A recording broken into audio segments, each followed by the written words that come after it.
And you are probably our third or fourth class. This is a third batch. And it always gives me a great joy to spend time with you, to have classes with our MBA students, and especially this introductory class, which is the first class you will take in the 12 major courses that you're going to take for your entire MBA program. You will start with organizational design and change management. That will be the focus of our lecture today. It's one of the anchor courses. It's one of the beginning courses. So we are going to spend the whole day together. So you're in for an exciting journey. We're going to rush through your module. Most of the work that you do depends on your personal study. I hope most of you have received your module. Your module has 4 readers or 4 parts in it, and we will deal with those 4 parts sequentially. There are 2 major components in our lecture. The first one is organizational behavior, organizational identity, organizational design, organizational structure. We are going to focus on organization. Attached to that, we will also focus to change, defining change, and managing change. Those 2 are extremely interrelated, interlinked, and extremely important for us to understand both of them at the same time. So today we will start. Oh, he went to change management. I wanted to organizational design, organizational theory. Change management will be our topic in the afternoon. So I would like also to welcome you officially to LeadStar in collaboration with Ashland University. The curriculum and all the content, the course content, the evaluation system, everything is adapted from Ashland University. They are our partners in supplying all the material or the content of your academic work. Yeah. No? Okay, good. So all of those are supplied by them, but academic delivery is going to be taken care of by LeadStar.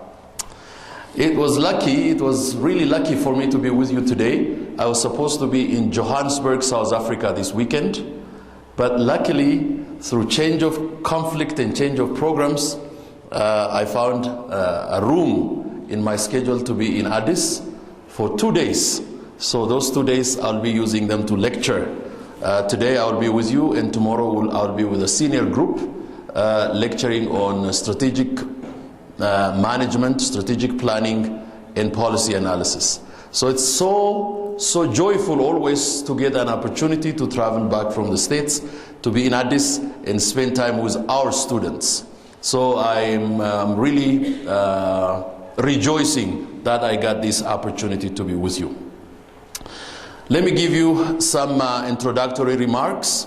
You can raise up your hands and ask questions, give comments, suggestions, agreements, disagreements, debates, whatever you want to do. This is your class. This is not my class. This is your class. I'm here to help you. You are in charge. I am your servant. You are my boss. So please exercise your authority over me to stop me, to slow me down, to speed me up, to give any comment. So this is your class, and it is up to you to use your authority, and it's up to you to use your options in this class. So you can raise your hands and do whatever you want to do. You can stand up and disagree with me, but you better be prepared to debate with me. Very good. Having said that, I would like to go straight into the class.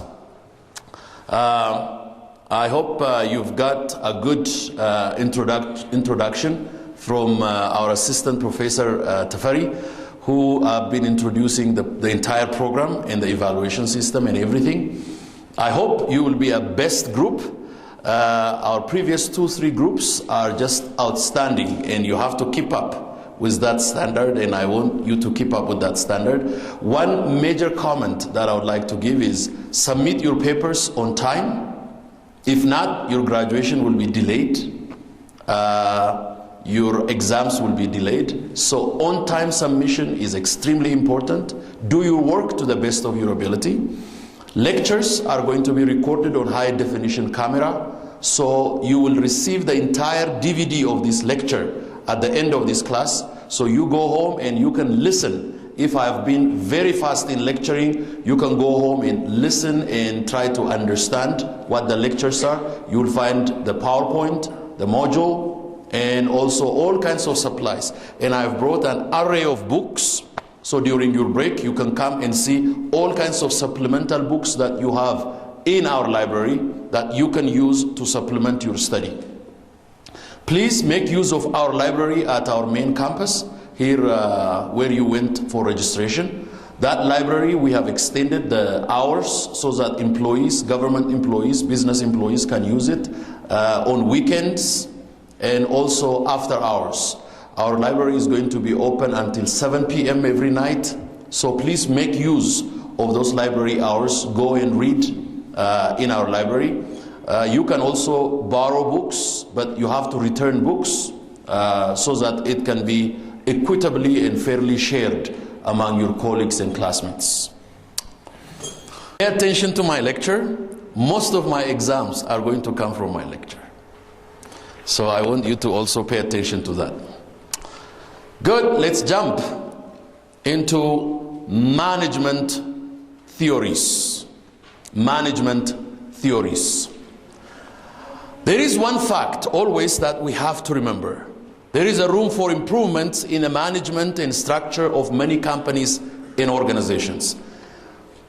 Organizations are formed and organizations get into a journey of continuous improvement, continuous dynamism, continuous change. Why? Because of two reasons: internal factor and external factor. Both of them influence organizational evolution, organizational dynamism, organizational change. Everybody talks about the need for innovation, but according to opinion formers, many companies have not succeeded being innovative. You will become innovative, or you will be out of business and die. You continuously recreate your organization, or you will die and you will be out of business very easily. Focus. 3 frequent mistakes management in organizations make. 1, being too self-satisfied. Being overconfident, content. And when you are over-satisfied, you define there is no need for improvement and change. 2nd, management in organizations do not master the process of change. There are some organizations who believe that it is important to change, but they don't know how to manage the process of change. Therefore, it fires back, creates crisis, and causes decline, and eventually a death and obliteration of that organization. 3rd, management in organization underestimates the significance of vision. እንግዲህ አንድ ነገር እንድታስተውሉ የምፈልገው እዚህ at Lead Star የምንሰጠው MBA is not just for the head.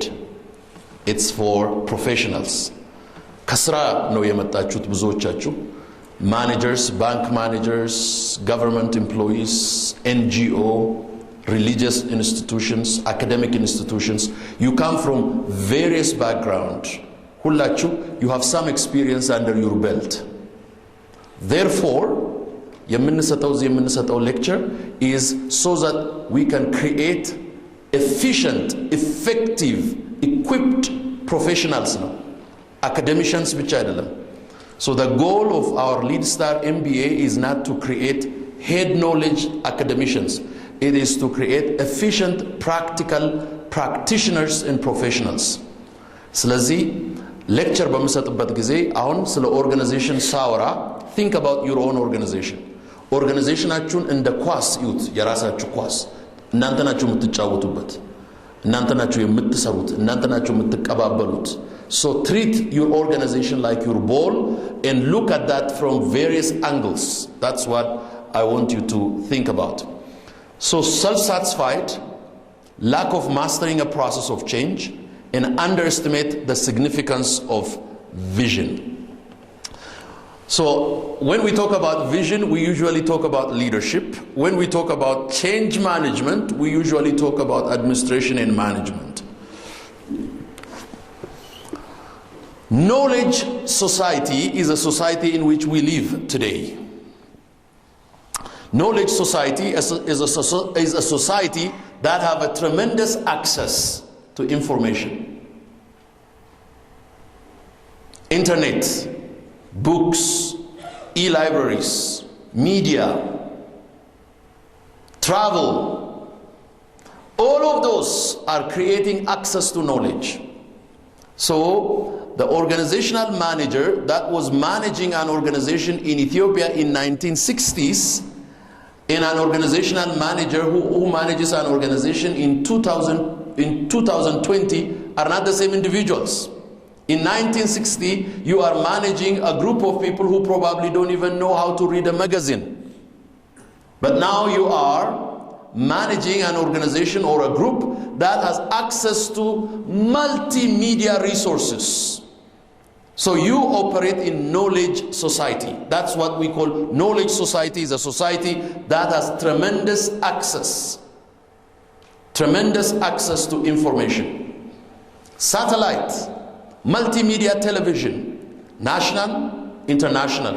So that is knowledge society. So knowledge society, companies are challenged by technology leaps, slides in values, globalization, heavy demands are placed on management and organizations, both radical, innovative thinking and disciplined action in response to challenge.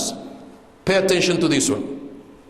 When we say technology leaps, technology is one of the significant factors that causes change. We will deal with that, the impact of technology on organizations in the afternoon when we discuss about change. Second is slides in values.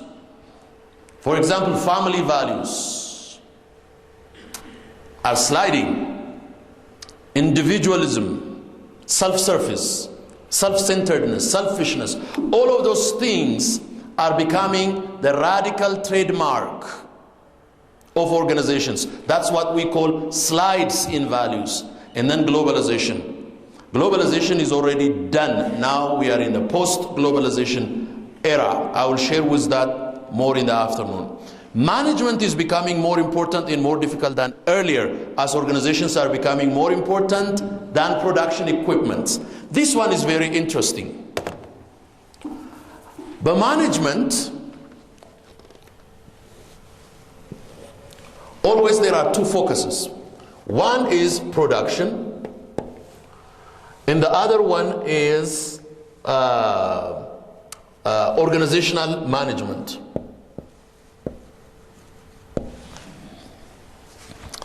During the Industrial Revolution, when industries were created, all what industrial managers wanted was maximizing production, producing more shoes, more cars, more steels, more medicine, producing more clothes. Whatever they are producing, they want to produce more of that. Again, the value of management for the sake of production declined. For example, if you take the United States and Europe and United States were impacted tremendously by Industrial Revolution. Their economy went from agrarian economy into industrial economy. So from agrarian economy into industrial economy, industries grew and exponentially and rapidly. Then they found a huge, cheap labor market. So this industrial revolution transitioned into Southeast Asia into Central Asia like China, Malaysia, Indonesia, Singapore, Hong Kong, countries like this. When Industrial Revolution moved there, Europe and the United States became more interested in managing wealth, in managing people than managing production. ፋብሪካዎች ብዙ የሉም in Europe and United States. ፋብሪካዎቹ ኤዥያ ናቸው. Europe and United States became the center of financial management, people's management, and wealth management. So production, productivity, interest in more production became less and less. It became the concern of Asia. Now I visit China. I lecture in Beijing every year. When you go to China, rural China and urban China are in different circumstances. Rural China, for example, ሶስት ጀነሬሽን ይኖራል at one time. Grandparents አሉ, parents አሉ, children አሉ. If you go to rural China, all you find is grandparents and children. The parents, ገጠር ያለው Chinese parents, all of them have migrated to urban China to work in factories. So that is what we call slide in values, slide in family values, for the sake of more production, gaining access to the economy and working. So that is urbanization plus industrialization. Now, the labor market in China has grown so much that productivity at the extent of value, family value, at the extent of health, and at the extent of environment. They have destroyed their environment. Maybe China ሄዳችሁ ልታውቁ ትችላላችሁ. If you travel to Shanghai or Beijing, for example, in Beijing, እንዲህ አይነት sunshine, you probably will see it 3, 4, 5, 6 days a year. Other than that, it is cloudy and dark throughout the year because the environment is completely destroyed. A lot of people walk with masks around their mouth because they have destroyed their environment at the expense of high rate of industrialization, urbanization, and globalization impacting the global economy. Therefore, this is a very interesting concept. Management, if you take Europe and the United States, and ፋብሪካ Europe and United States ማቋቋም is extremely difficult because you have to meet environmental standards, health standard, quality pay for your employees, insurance, and all this will eat up on your profit. Therefore, investors like to move their companies into where regulation is not that stiff and human labor is very cheap and labor is also readily available. Now, China is waking up. China is making environmental rules, waking up to the circumstance to become another United States, and they are getting into wealth, people, and finance management, and bringing their factories and industries where? To you. So that is, you are going to be next. So unless Africa learns from the mistakes of the United States, Europe, and China, then we will repeat those mistakes and destroy our environment, destroy our health, and destroy all of those things. ስለዚህ እናንተ you MBAs, you future managers of companies, industries, government sectors, NGOs, businesses, you have to think in such a way that how can I manage high rate of productivity plus care for organizational management for my employees, for my environment, for the circumstance in which we exist. So thinking in those terms is what we call a 21st century MBA thinkers and practitioners and professionals. It's about who is the best when it comes to mobilizing organizations' energy and individual talent and controlling necessary challenge. ይሄኛው definition has three parts. When it comes to mobilizing the organization's energy, how can I motivate? How can I mobilize? How can I organize, galvanize, synergize, synchronize, and bring unified effort, focused effort to bring the entire muscle of the organization to meet our goals? That's number one. Number two is individual talents. How can we develop individual talent in our organization? And finally, how can we control the necessary challenge so that we can manage through change? Requirements of future organizations. Now let's talk about future organizations. ዛሬ ስላሉት ጥንት ስለነበሩት አይደለም. The bureaucracy in which you work here in Ethiopia is very old. Transforming that bureaucracy is not easy. It's a difficult process. Why is it difficult? The greatest difficulty is not just dealing what we have right now. The greatest difficulty is creating the vision for the future organization. Unless there is a clear vision for what the future organization looks like, people will never be motivated to change what they have now. Future organizations must be capable of changing relative to a quickly changeable world. Think about this statement. Think about this statement. There are two books that I will be introducing to you this afternoon. One is Leading Change by John P. Cotter. He is an author from Harvard University. Very well researched, very well documented book. Probably we have 2 or 3 copies in our library. You may borrow and use, or you may take and have a photocopy of a portion or most of the parts of this book. You will enjoy it, you will use it. Leading change. Hullachu. You will be leading change.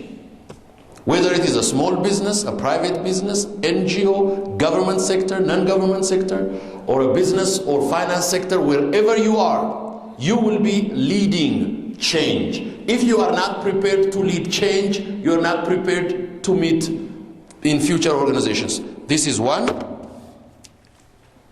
This is another one. Leading Change in Your World. Larry Lindsey and Mark Smith. Another extremely 2 important books. During the break, you can come and take a copy or write the author's name in the title. It's in our library. We have some more books on change, but these are the 2 that I highly recommend. That please read as a supplemental to your class. Future organizations are characterized by the following 7 points. Perceived need for change. ሁልጊዜ የያዛችሁት ኦርጋናይዜሽን ለውጥ እንደሚያስፈልገው አስቡ. All the time think about how can I improve? How can I change?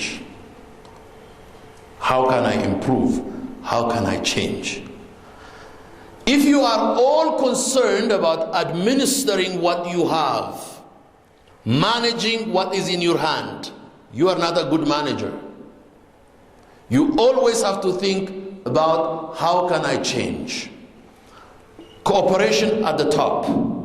Team leadership. We will discuss more about that. Both leadership and management have to work hand in hand. Leadership deals with vision, management deals with administration.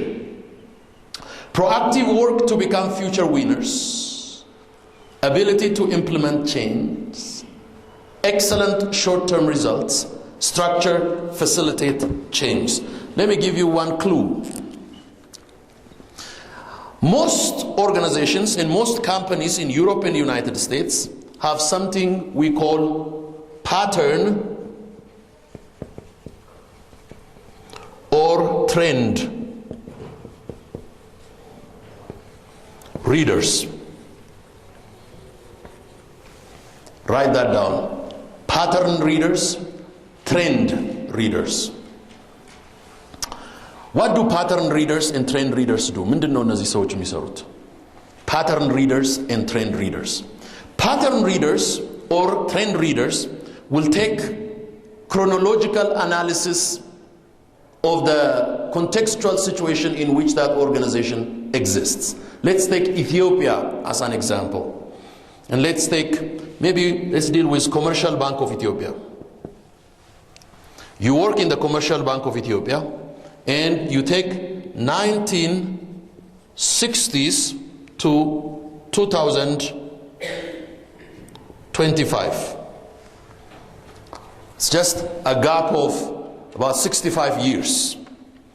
During these times, you look at the trend, at the pattern of change in the political dynamism, in the financial dynamism, in the investment area, in the global financial circumstance, local areas, macro, meso, micro, all those levels of analysis. Trend readers ምንድነው የሚያደርጉት?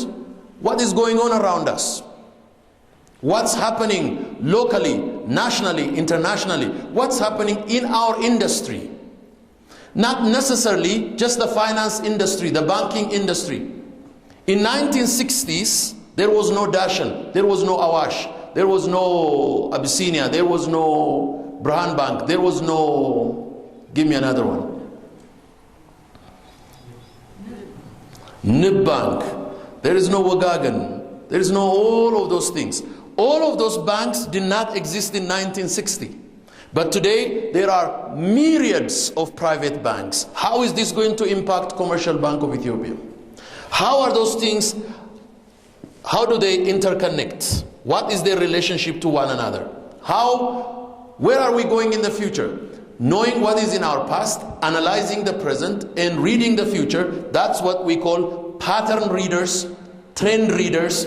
They will read and know where that organization is going. And then they will bring that data and that information to you as a manager so that you can make change and decisions in technology, human capacity development, talent cultivation, employment recruitment, your strategic planning, policy analysis. እነዚህን ሁሉ በምታደርጉበት ጊዜ unless you have well-trained pattern and trend readers, sociology, anthropology, economics, all of these supplement management. So as a manager, if you are a sole decision maker, a sole policy maker, a sole strategy designer of your organization, you will lead your organization into a great decline. But if you surround yourself with those kinds of advisors and expertise and have your hand in those analysis, in those environment, invite people, talk to people, engage people, then you can manage your organization into a great success. Future organizations. Think about future organizations. Levels and perspectives in organizational theory. Let's deal with organizational theory a little bit. An organization may be viewed from different angles. In order to limit the organizational analysis, let's deal with Scott's 3-level of analysis as a starting point. And the quas youth be actual organization actual. Now we will look at it from 3 different angles. 1, social and psychological level, structural level, and then a macro level. Focus on individual and interpersonal relation. Focus on the organization, general and its subdivision into organizational entities. Focus on the organization as a player in relation to other organizations in society. Now, የመጀመሪያው layer deals with social and organizational behavior, which means you deal with people. When you talk about organization, you're not talking about a building. You're talking about people. You're not talking about paper. You're not talking about computer. You're not even talking about your strategic plan. You're talking about people. Second, you're talking about structure. Structure is what holds your organization together. And then you're dealing with the macro level, which is the environment, the internal and external environment in which your organization stands. So, and an organization Sunwest, let's take Leadstar as an organization, as an entity, we're dealing with people, my employees, people that I've recruited, people that I pay, people that I have employed, what kind of talent, qualification, education, background, energy, perspective, what do they bring in? That's people. Second is, how are we structured? How are we organized? Third, where do we exist? So that are three levels of analysis.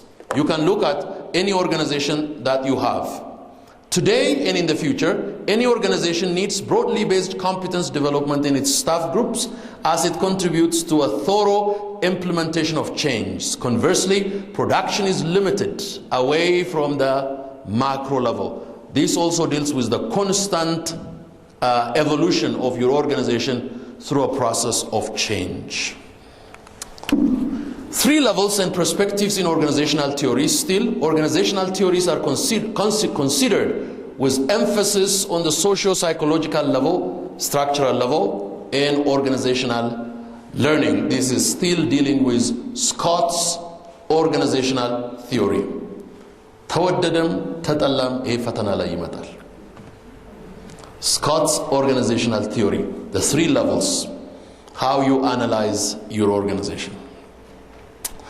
Organizational theory has its primary perspective. Each organizational theory has its primary perspective. According to Scott, that is subdivided into rational, natural, and open perspectives. Three perspectives through primary areas of focus are for a given organizational theory. Focus on performance of tasks, focus on motivation, focus on adjustment to the surrounding environment. እነዚህ ሶስት ፎከሶች will take us all the way to our lunch hour. We will start with performance of tasks. Chronological outline of organizational theories. I'm not going into that deep analysis. Organizational theory ተጀምሮ እስከዚህ ድረስ ያለው evolution በሙሉ you can have it or it's on your module. That is the chronological development. የት ተጀምሮ የት ደረሰ organizational theory የሚለውን I don't have the time to deal with it now, but you can read. It's going to be a fascinating read for you. Focus on task, performance, and structure. The greatest contributions to organizational theory has been collected and called focus on task, performance, and structure. In terms of time, these contributions were made in connection with the build-up of industrial society, the great industrial groups which created a need for theories about the management of many people gathered around industrial tasks. Look at the focus. Focus on what? Task, performance, and structure. Task performance.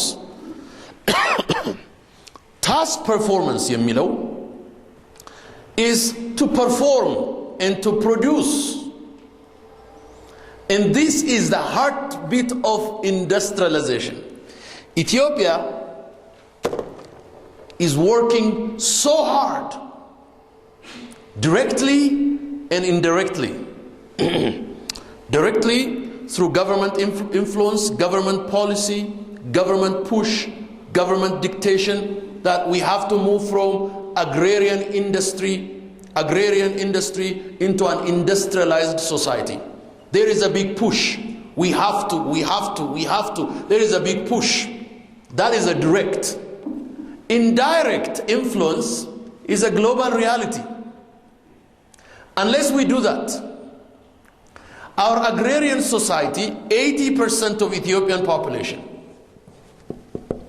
in agriculture, why do we have 80% of our society investing their life and their time in agriculture? What are they doing? What is the output of agriculture? Come on. What is the output of agriculture? Crops. And what do you do with crops? Producing what? Food. So agrarian society is busy producing food. So a nation that depends on 80% of its population to feed itself is in great crisis in the 21st century. The rest of the world is moving towards diminishing this to 50%, 40%, 30%, 20%, 10%, 5%, 2%, and now even going to 1%. American farmers have even stopped driving their tractors. Tractors are now computerized. A farmer sits in his office, presses a button, and the tractor spends the whole day farming. And a farmer will never go out aram lamankat. A farmer will sit in his office, press a button, a drone will spray pesticide. A drone will do all the fertilizer. And then a farmer sits and presses its button and releases his combiner. The combiner finishes everything. Probably the farmer will only make a phone call and negotiate with someone who will buy his crop. So it's completely mechanized, which is diminishing. What is driving this? Science and technology change, environmental change. So ከሀገሪቱ 2% በፉድ ፕሮዳክሽን ላይ ከተሰማራ 98% በምንድን ላይ ነው የሚሰማራው? Is innovation, business, enterprise. If 2% of our population spends their time feeding us, 98% of our population will spend their time thinking about how they will conquer Africa. But now we don't have time how to even rule ourselves and take care of our need, because 80% of us are still pushing hard to feed ourselves. If your concern is where your food comes from, that is a difficult time. ለዚህ ነው እንግዲህ አሁን የማቀርበው ቲዮሪዎች የተፈጠሩት task, performance and structure theories. These are the theories that took United States and Europe out of a very backward agrarian difficult society into highly advanced technology and business driven society. 4 major theories that I'll share with you. አራት ቲዮሪዎች. Large industrial groups were characterized by being instrumental collectives designed to achieve specific objectives with strongly formalized culture. The development resulted in organizational theories with normative 6 rules for structuring of work, where the organizations were instrumental or machines were constructed for the purpose of reaching a determined objective. 4 theoretical schools. There are 4 different theoretical contributions which are central to the understanding of organizations. እነዚህ ምንድነው የሚባሉት? theoretical schools. እነዚህ አራቱን በደንብ አጥኗቸው።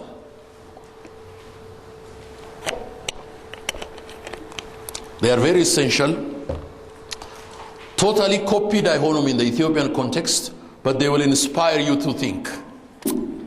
Taylor is scientific management, Fayol is administrative theory, Weber is bureaucracy and organizational structure, Simon is administrative behavior. Good. ትንሽ ልስጣችሁ። The first one, formalized structure, is prescribed behavior for the staff. Transparency to enable consequences, adjustability, need for the possibility of replacing parts, need for reduce infighting. Why do we need formalized structure now? Why do we need a structure in organization? Why do you need manager, vice manager, department head, administrative head, human resource management, accountant, finance head, and all of those kinds of things? Number one is transparency to enable consequence of organizational choices to be assessed, adjustability for the attainment of maximum production, need for the possibility of replacing parts of the organization and avoid key staff, need to reduce infighting or conflict in order to maintain achieved positions, top-down management and control, professional and rational behavior without disruptive emotional relationships. We will deal with structure gana በሚቀጥሉት ኮርሶች ውስጥ ስለምትወስዱ I'm not worried about this. Let's go to scientific management theory. Scientific management theory. Good. Let's start from science. Science is knowledge. This is management based on knowledge. There is management based on position, management based on power, but management based on knowledge. That's what I'm talking about when I say scientific management, according to F.W. Taylor. Scientific management originated in the beginning of the 20th century. Frederick W. Taylor was the primary contributor. What did he do? He's an American scientist who studied scientific management. Scientific management was based on an idea of systematization, where attempts were made to enhance the efficiency of procedures to best effect via scientific analysis and experiments. Taylor believed that it was possible to prescribe the processes that resulted in maximum output with a minimum input of energy and resources. What is his goal? Taylor, Frederick W. Taylor, in the beginning of the height of industrial revolution or industrialization of the United States, ምንድነው ያደረገው? The last statement, how can we maximize output with minimum input? ብዙ ሳይለፉ ብዙ ማምረት, with less energy, less power, less human resource, less individuals. How can we maximize outputs? My friends, that should be the objective of every manager in the business industry in the 21st century. ብዙ ሳለፋ, how can I maximize outputs? Good. Let's dig deeper. እንግባበት ወደዚህ ሳይንስ. Taylor's starting point was the individual work process, which had considerable consequence through the system.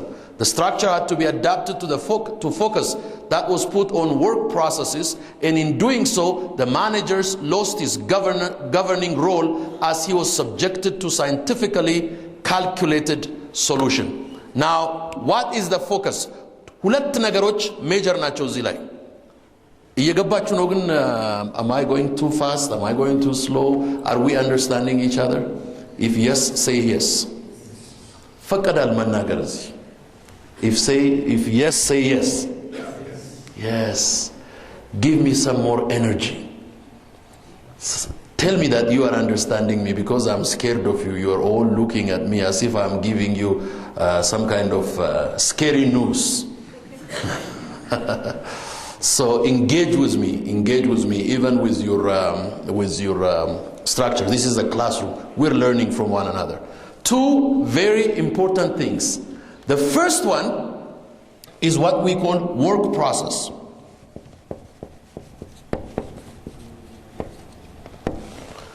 The second one is the individual.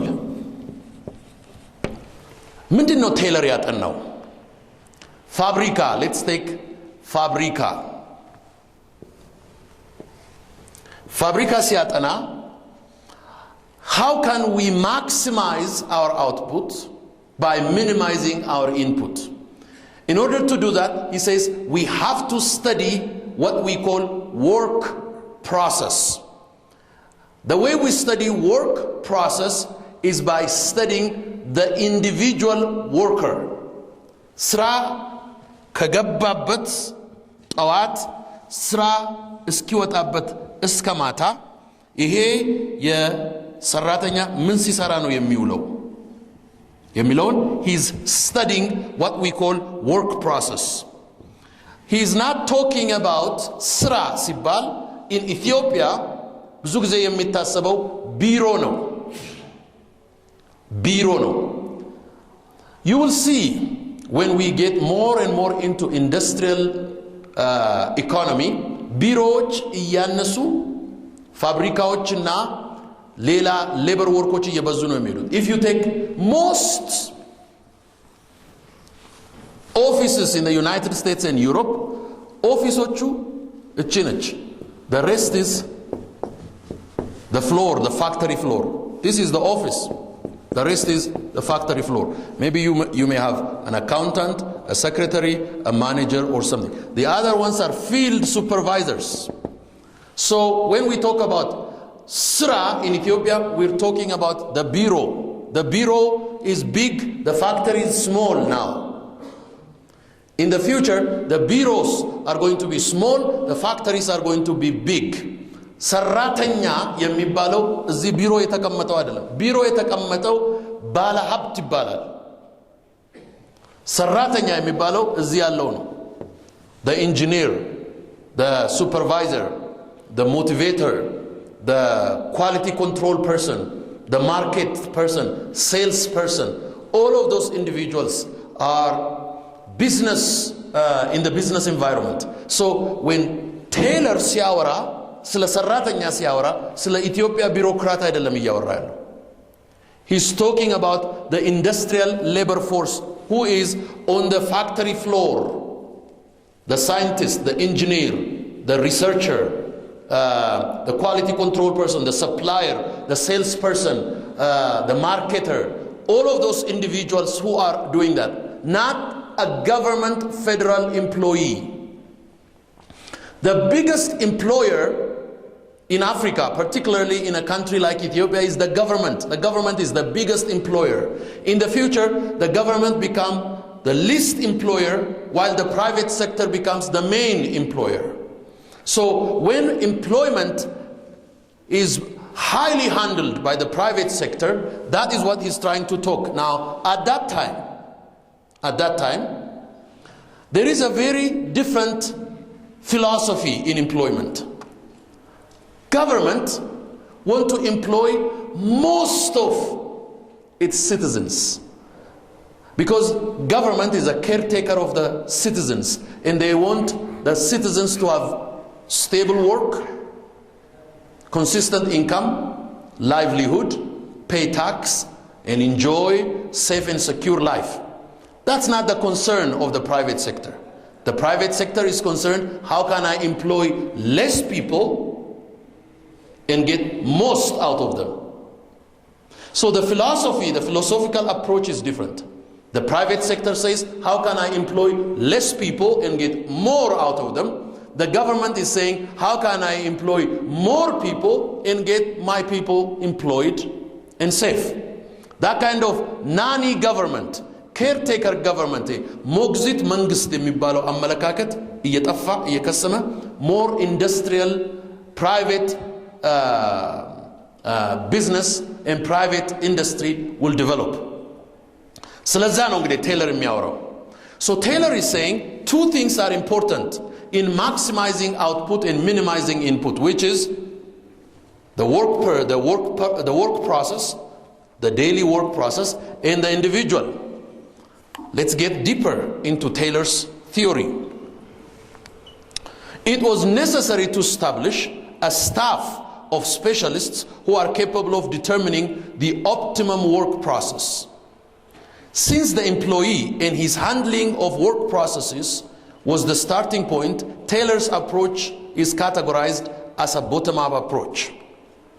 Scientific management was quickly adopted by large, mass-producing industrial companies like Henry Ford. Is the most outstanding example of what is characterized as the Industrial Revolution. Eshi, where the file kamalafi bafit, Henry Ford. You know Henry Ford, right? The owner of Ford Motor Company. Imajammaryaw tillik motor company kan Toyota bafit. Na Toyota yelibsu sufet siyasaru. Na Ford makina isaru nabbar. Yazari una yargawna. Now, Henry Ford was very interested in Taylor's theory. Why? Henry Ford's interest is producing more cars. Scientific management theory kamafat arubafit. Car ownership was a class matter. Car ownership. Okay, sorry about that one.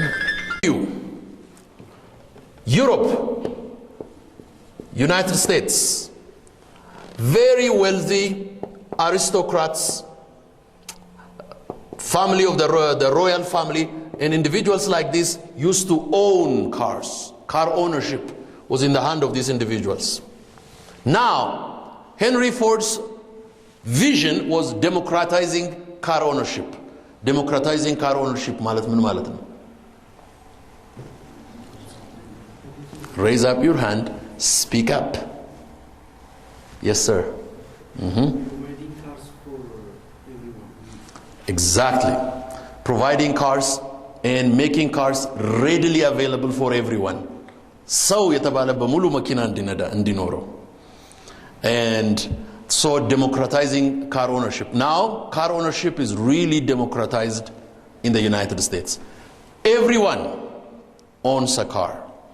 Everyone owns a car. It's just like owning a pen.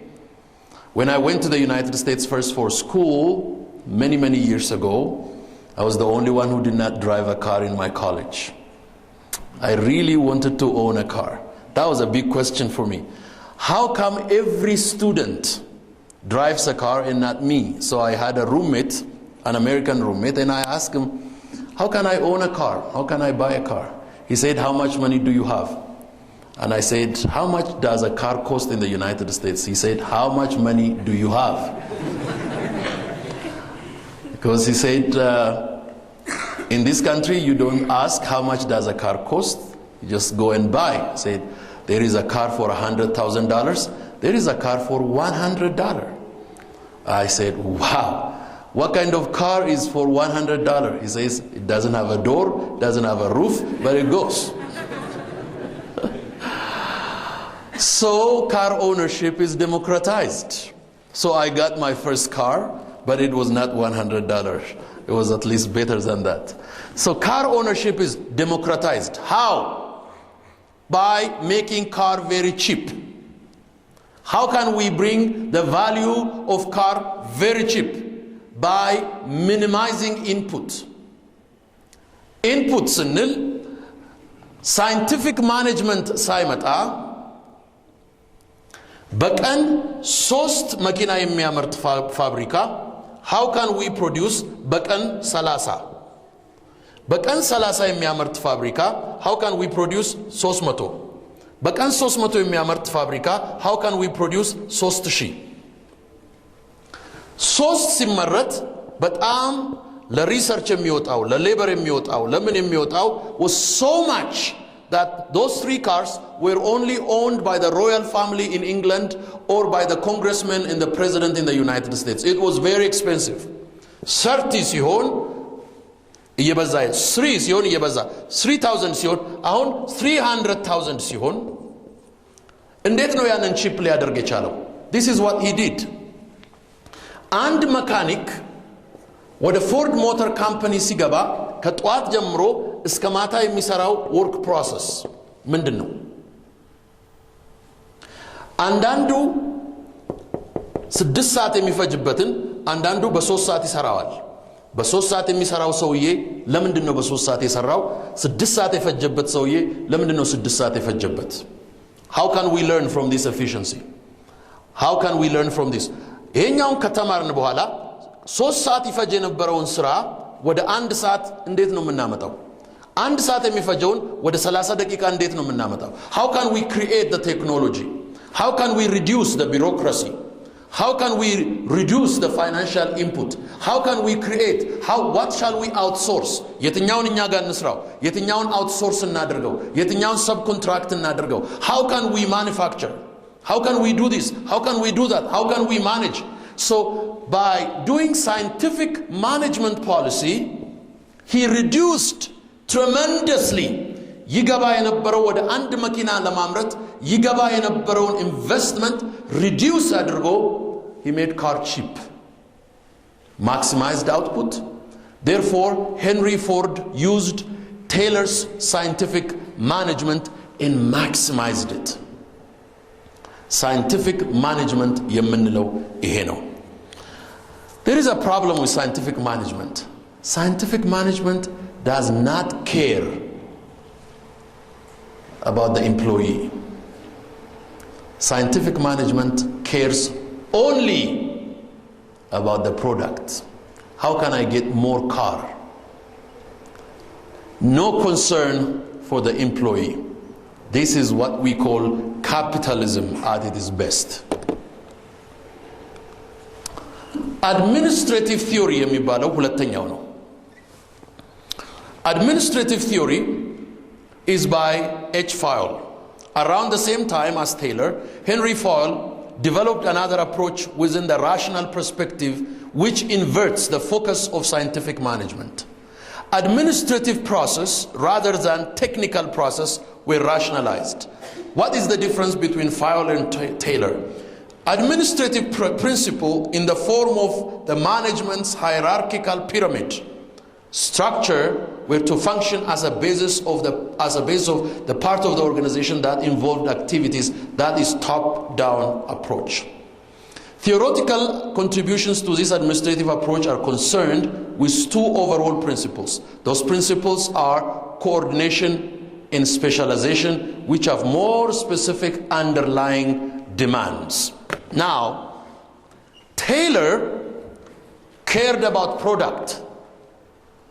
Fowle cared about people, coordination and specialization.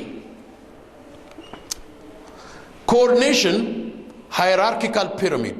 All employees are accountable to one superior only. A superior can only have the number of subordinates which he or she can manage. Limited span of control. Routine work must be performed by subordinates so that the superior can attend to special tasks. Specialization contributes to activities in working groups. Formation of homogeneous groups according to purpose, process, customer, and geography. Coordination is based on hierarchical pyramid structure in which members of the organization are linked to each other with a clear administrative structure. Specialization, on the other hand, is concerned with ways of grouping the organization's activities most effectively in separate entities or departments. This is referred to as a principle of departmentalization, where homogeneous or related activities are grouped in one entity. Okay, ትንሽ ልክ እንደ Taylor, let me deal with Fowle. Fowle had 2 concerns.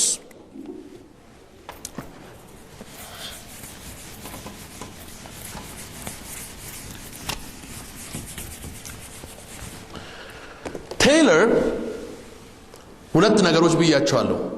How can the individual maximize the work process? How can he speed that up and produce more? That is Taylor. But Fowle is saying, how can we coordinate and specialize?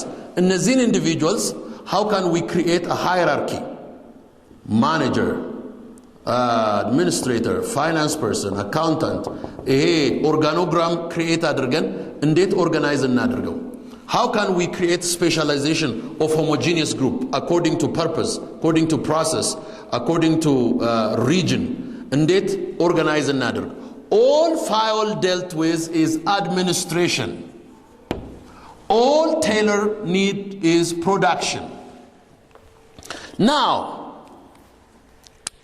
production deals with work process. Administration deals with coordination and specialization. Write that down.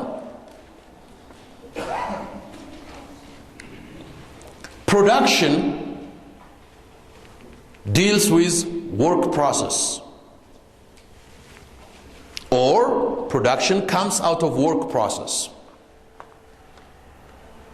Work process የምንለው እንግዲህ from all the way from the initial input to the ultimate output. That's work process. For example,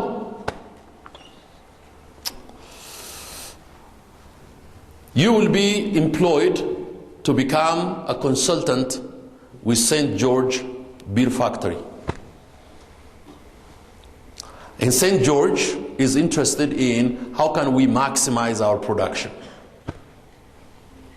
ብዙ ነገር አለው የነሱ ገበያ.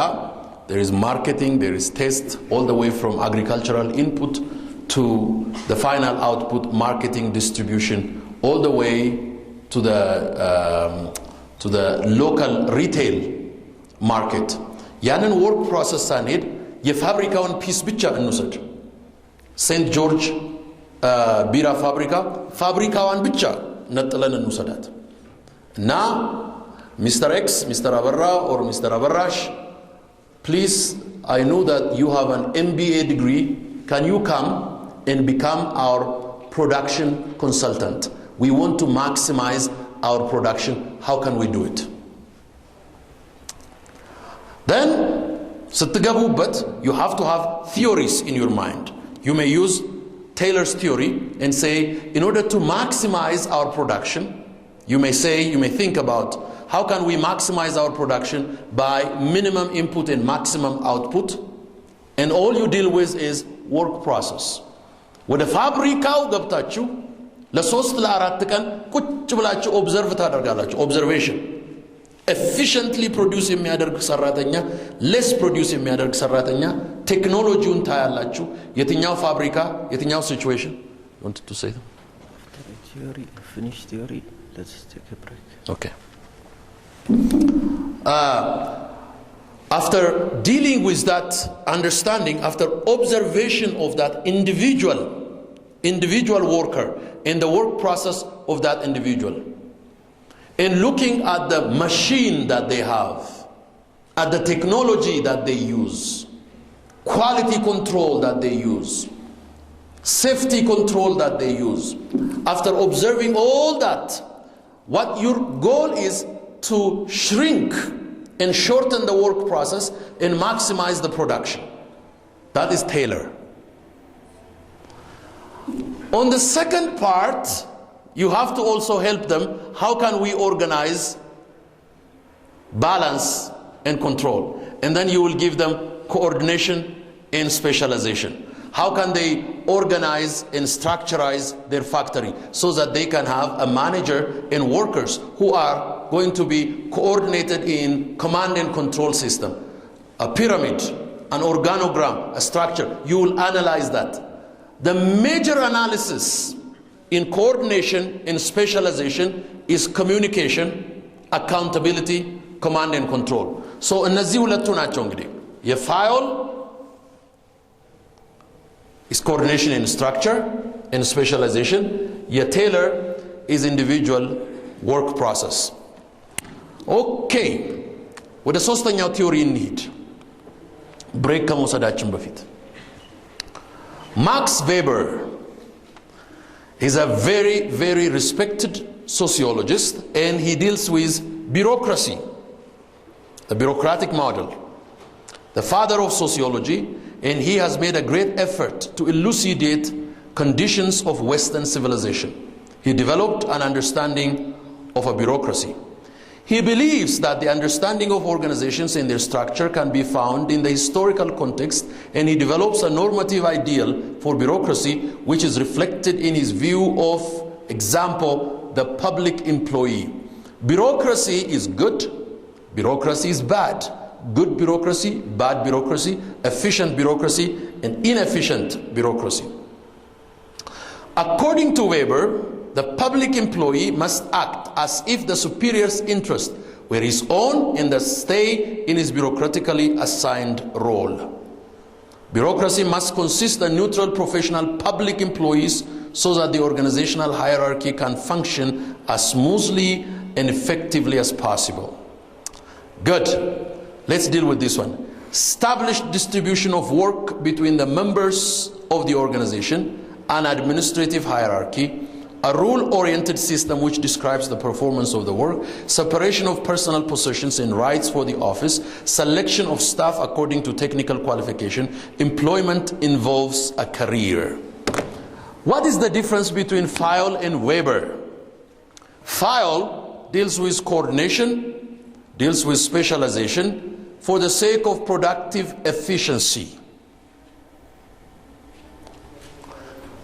Taylor, all he cares is about production, profit, maximization of output. Fayol, all he cares is about efficient administration through coordination, specialization. But Max Weber deals with stability and sustainability. How can we make our organization stable and sustainable?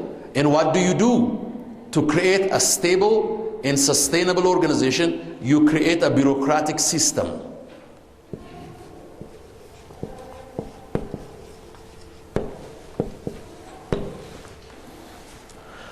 This bureaucratic system involves employees, human resource, qualifications, goal, rational action. Additional to the emphasis on the hierarchical aspect of obedience, Weber perceived goal, rational action as the optimum form of behavior. Acting goal rationally is an ideal approach which considers goals, means, and side effects. This is a very interesting theory. He assumes goal. What is the goal? Production, profit, maximum output. That's why we come to work. And how do we do that? Rationally. In a more reasonable way.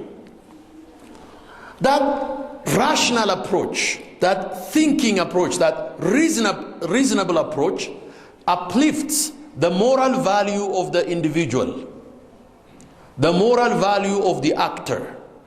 So the moral value of the actor assumes that that person has the best interest of the organization at heart.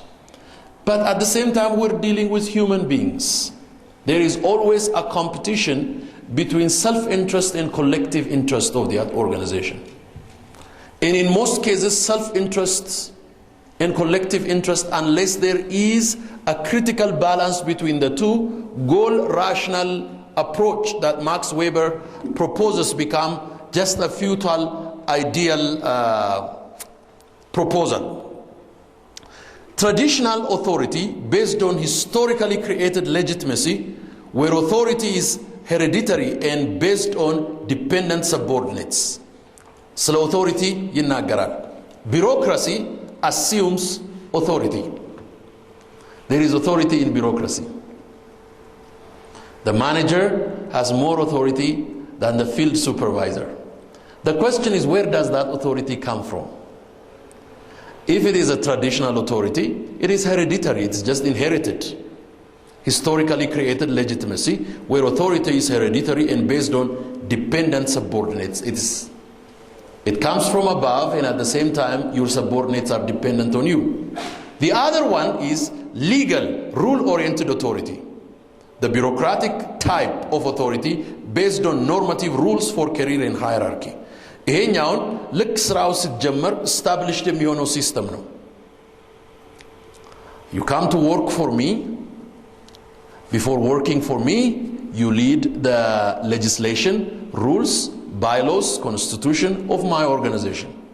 And that will clearly establish who is the boss. I was listening to an announcement on Ethiopian Airlines yesterday.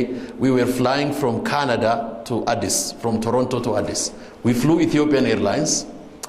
Now, captain, pilot, ስታፉን ኢንትሮዲውስ ያደርጋል አውሮፕላኑ ከመነሳቱ በፊት አውሮፕላኑ አብራሪዎች አራት ነን ካፒቴን ፋሲል ካፒቴን ክብሮም ካፒቴን ከሌ ብሎ ሶስት ሰው ከጠራ በኋላ የበረራው ኃላፊ እኔ ነኝ አለ የበረራው ኃላፊ እኔ ነኝ ካፒቴን ፋሲል ይባላልው የካቢኑ የሆስተሶቹ ኃላፊ ደግሞ ሊዲያ ትባላለች ፋሲልና ሊዲያ ለ12 ሰዓት በአየር ላይ ሲያስተዳድሩን ሲገዙን እዚህ አደረሱ ማለት ነው ማንንም ሊቀማቸው ቢሞክር ችግር ነው የሚገባው አይደለም እዛው ውስጥ አየር ላይ መቀማማት እንግዲህ ችግር ነው የሚመጣው That is what it means to establish legal authority ስራ ሲጀመር when you hire your employees you gather your employee and look everybody in the eye and tell them who is the boss. Let's establish that fact first. I am in charge of this organization. Do you have any problem with that? If you have any problem with that, barru yawn. If you don't have your problem with that, then you can stay. Establishing that fact, Ethiopians don't like that. That is completely contrary to Ethiopian culture. Ethiopians try to assume subliminal, invisible authority. There is authority, but they don't like to talk about it. They don't like to tell you who is the boss. They don't like to acknowledge, they don't like to declare that very clearly. Therefore, there is always conflict, there is always mess, there is always internal organizational politics. And there is always lack of clear submission to that authority and always rebellion. ስለዚህ ሁል ጊዜ ነው አመጽ ነው ረብሻ ነው ለዚህ ነው ኢትዮጵያ ውስጥ የሚወደደው ዘፈን ጭር ሲል አልወድም የሚባለው ነው Good. Charismatic authority is the third type of authority. The personal authority based on a type of seduction and hence the devotion of supporters. Sometimes there is a boss here. He has the traditional authority, the legal bureaucratic authority, but there is another charismatic leader down here. The boss calls Subsaba. The charismatic authority has his own Subsaba down there. So that charismatic authority is a person who has the seductive power to command a great deal of influence and followership in that organization. So Weber's thoughts are based on demands on individual employee from an assumption that the individual employee cannot escape the apparatus in which he is fastened. The philosophy is that the professional public employee is linked to his position with his entire material and ideal existence, and hence the permanent nature of bureaucracies arise. Very good. Structure is linked between strategy and action. Still we're dealing with Weber's understanding. There is one last one, so I don't want to keep you any longer before your break. We have a break, right? Do we have any coffee or water? Do you have anything? We have coffee. Okay. There is coffee prepared for you. Take 15 minutes of a coffee break and come back. Our second part, we'll try to focus on structure. Structure. When we talk about organization, talking about structure is very important because structure is something that holds individuals, employees, leaders, managers, visionaries together. Strategy is the groundwork, it's the principle, the framework that leads the flow of your work. Action is the output of your labor and your hard work or your industry. But between action and strategy, there is a formal structure. So now we will deal, our main focus is going to be on the structure part, not on the strategy, not on the action, but let's deal with the structure of the organization, which is the skeleton of the organization. Usually, when we talk about structure, the issue of hierarchy comes. Hierarchy. Archy is rule.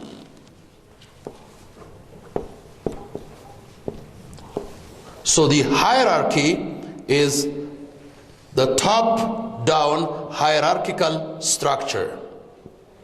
How did we come from a flat structure to a hierarchical structure? So watch, in the early days, before the invention of government, before the invention of organized society, structure was flat.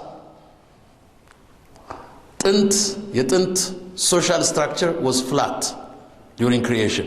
And then wars and rebellions and self-interest emerged and hierarchy was created. And now in the 21st century, we're going back to flat structure. So the evolution of structure coincided from flat structure to hierarchical structure back to flat structure. Always እነዚህ fluctuate ያደርጋሉ. Sometimes a society swings, like if you take this as a pendulum, sometimes it goes to one extreme, the other time it goes to another extreme. አንዳንድ ጊዜ ሶሳይቲ ምን ይላል? ስልጣን በዛ፣ ሃይራርኪ በዛ፣ ቢሮክራሲ በዛ፣ ስለዚህ ምን እናምጣ? እኩልነት እናምጣ። ሶ ስትራክቸሩን ምን እናድርገው? ፍላት እናድርገው። ፍላት ስትራክቸር ደግሞ ይሞከራል። ይሄ ነገር የሚያዋጣ ነገር አይደለም። why? ፍላት ተባለ እንጂ in the name of flat there are still key players in the flat structure. Socialism. Socialist structure was created in, for example, in Russia, 1970s revolution. If you take Stalin, at that time, Stalin declared everybody is equal as long as they submit to me. And then that societal structure, that revolution went all the way to President Mikhail Gorbachev. And communism was destroyed. And then they went back to mixed economy and some kind of capitalism. So now everybody said, we want to be free. And then they had a new president called Vladimir Putin and said everybody is free as long as they submit to me. And then you take the other swing. So one swing to the other swing, one action to the other action. Flat structure to hierarchical structure, from hierarchical structure to flat structure. 21st century now, everybody is saying flat structure. Everybody can do whatever they want to do. Globalized structure, globalized society, flat structure. Let's communicate horizontally, not vertically. Let's do it bottom up, not top down. That is an ideal. But all the time, who rules in that flat structure? Sometimes the political players, sometimes the economic players. Now, let's deal with how did we come into hierarchy? What is the cause of hierarchy? Hierarchy is caused by size. When an organization is a family size, everybody is equal. But when you bring 2 families, 3 families, 4 families together, always it's required to have a boss who is in charge of this family organization. So whenever size grows, hierarchy comes. Hierarchy is also caused by complexity. Sometimes relationship, communication becomes complex, and they say, how can we create a simple structure? Hierarchy is caused by internal and external conflict. Hierarchy is caused by people's need for management. Hierarchy is caused by class struggle. Okay, I don't have time to deal with all of this, but let's continue. Organizational structure. Managers. On the basis of Max Weber's thoughts about organizational structure as a link between the company's strategy and implementation of action plans, the following models of organizational structure can be discussed. Simple structure, hierarchical structure, functional organization, product organization, matrix organization. Now, producing transformative global leaders is LeadStar's motto. I don't know how it came in here. Simple structure, hierarchical system, functional, product organization, matrix organization. እነዚህን አምስት ኦርጋናይዜሽኖች አንድ ባንድ እንያቸው. What is simple structure? The simplest type of hierarchy is found in small companies where the owner participates in the work. Coordination takes place spontaneously. There are no levels between the owners and the employee. This type is called a simple structure. The owner usually እናንተ የጀመራችሁት ጥቃቅን industry ብዙ employee የሌለው, the organization that you yourself participate in, that is a simple structure. All you want is to grow. All your interest is not status, image, or grandeur. All you want is development. This type is called simple structure. The second one is hierarchical organization. When the organization grows bigger, a hierarchical system will develop as shown in the figure that's in your book. The hierarchy may serve many different purposes in the organization, but often importance is attached to authority and the right to make certain types of decisions. Line is referred to as a chain of command in military terminology. ይሄኛው philosophy hierarchy አፍሪካ ውስጥ ገና ስራ አልሰደደም። አፍሪካ ውስጥ ገና ስራ አልሰደደም። hierarchy, agrarian society, nomadic society, uncivilized or uneducated backward society, economically poor society, there is no much order or much hierarchy. The hierarchy kulfu is the rule of law. The rule of law. The rule of law in a nation where the rule of law is extremely maintained, hierarchy is extremely respected and honored. For example, the term commander-in-chief in the United States. The president of the United States is called the commander-in-chief of the United States Army, where it is the Air Force, Navy, or the ground force. The commander-in-chief. This is a right and authority given to the president by the law. Whether you are a 4-star general, whether you are a commander in the field, all you do is by every fiber of your being, you obey the president. There is no doubt in that understanding. Hierarchy is extremely maintained. This is at the macro level. At the micro level, take a small bank branch. The bank manager has an absolute authority over his branch, to the extent of spontaneous hiring and spontaneous firing. Absolute authority to make quick and fast decision, and an open line of communication with the superiors.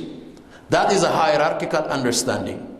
In a capitalist society, in an industrial society, in a society where the rule of law is extremely well maintained, hierarchy is extremely important. establishing a hierarchical organization. Line is referred to as a chain of command in military terminology. ሶስተኛው is functional organization. The expertise in the organization is centralized and enabled to develop further. This will also involve a kind of cultural homogeneity. People have the same academic background, they use the same technical models, and they perform tasks within the same function. The problem is that the different professional groups distinguish themselves, distance themselves from each other, do not understand each other, and easily come into conflict with each other. This is ሶስተኛው hierarchical ሶስተኛው structure. አንደኛው is a simple structure. The second one is hierarchical structure. The third one is functional structure. This is usually professional classification. You join your own classification category. If you are a medical professional, you are on one side, anthropologist or a sociologist or a banker or an engineer or a scientist or an educator, wherever your profession comes from, you are categorized and classified according to those classifications. That's what we call a functional organization. The fourth is product organization, is significant form of organization today. It's particularly useful in organizations within clearly separated product groups or service. Quick changes in competitive conditions and technology cause great advantages for this organization form. Product organization is particularly used in product groups. የኛውን ኦርጋናይዝ በምናደርግበት ጊዜ let's take one company here in Ethiopia, a productive company or a product company that produces something. ድሮ ከኢትዮጵያ ሳንወጣ አንበሳ ጫማ ፋብሪካ የሚባል ነበር አለ እንዴ አሁን አንበሳ ጫማ ፋብሪካ. So let's talk Ambassa Chama Fabrica. So that factory has a process from input to output. There are suppliers of laser products. There are suppliers of color products, ink, human resource. This is Nazi initial inputoch nacho. And then there is the factory, which is the machine itself, which produces on the floor. And then once the machine is done, there is what we call quality control. From quality control, there is a sales strategy, and there is marketing, and there is distribution, there is retail. All the way in and process በምንመለከትበት ጊዜ on the factory, product organization deals with organizing your organization based on the product. ይሄኛው አንድ ኦርጋናይዜሽን ነው፣ ይሄኛው አንድ ኦርጋናይዜሽን ነው፣ ይሄ አንድ ኦርጋናይዜሽን ነው፣ ይሄ አንድ ኦርጋናይዜሽን ነው. So minimum of 1 2 3 4 5 6 7. You have 7 work groups in work structure within Ambassa Chama Fabrica. And then you break them down. So you organize your organization according to product ማለት ነው. Product organization, advantages of product organization are that the specialists in the organization are able to function, to focus on one specific product, a group, and make quick decisions. Also, the final result will also be much clearer than the functional organization where responsibilities are often volatile. Product organization forms will experience difficulties if they are faced with the extensive and complex tasks, which depends on cooperation across functions and divisions. This may be development tasks or demanding non-recurring operations. In order to handle such a task, many organizations have experiment with different structural solutions, which include setting up groups or projects across the established structure. One now is the product organization advantage is it's focused on product. The advantage of simple organization is minimum amount of employee. Everybody is interested in the success of that organization. It is at the initial stage of the birth of that organization. And hierarchy is depending on the size, hierarchical organization emerges. Function is specialization in coordination, classification based on specialization. Product organization scream and cry for product, product, product. They want to produce something. There are three types of organizations: ad hoc organization, project organizations, and matrix organization. Still within product normally. This was developed a double acting organization in which large parts of the organization are prepared to live with crossing lines. The matrix organization is most complex modern organization. Very hard to manage, but organizations እያደጉ በሚሄዱበት ጊዜ እየተፈጠረ የሚሄድ ነገር ነው። Insourcing, outsourcing, consultancy, strategic variations, change adaptation, ብዙ ነገሮችን በውስጡ ያካትታል matrix የሚባለው. So the matrix organization is not the simple organization that we discussed. It's not the functional organization. It's not hierarchical organization. It's not product organization. Matrix organization የምንለው is your organization is taken into various classifications. Let's say ጠዋት የተጠቀምንበትን example እንውሰድ. Commercial Bank of Ethiopia. What part of our work can be done by technology? What part of our work can be done by outsourcing? What part of our work can be done by international consultants, local consultants? What part of our work can be done by our employees? What part of product do we need to eliminate? What kind of product do we need to create? All of these factors በአንድ ላይ ይመጡና ሜትሪክስ ኦርጋናይዜሽን ይፈጥራሉ። ድሮ 20 ሰራተኛ ያለው ማኔጀር እነዛን 20 ሰራተኞች ማኔጅ የሚያደርግ ማኔጀር አሁን ምንድነው ማኔጅ የሚያደርገው?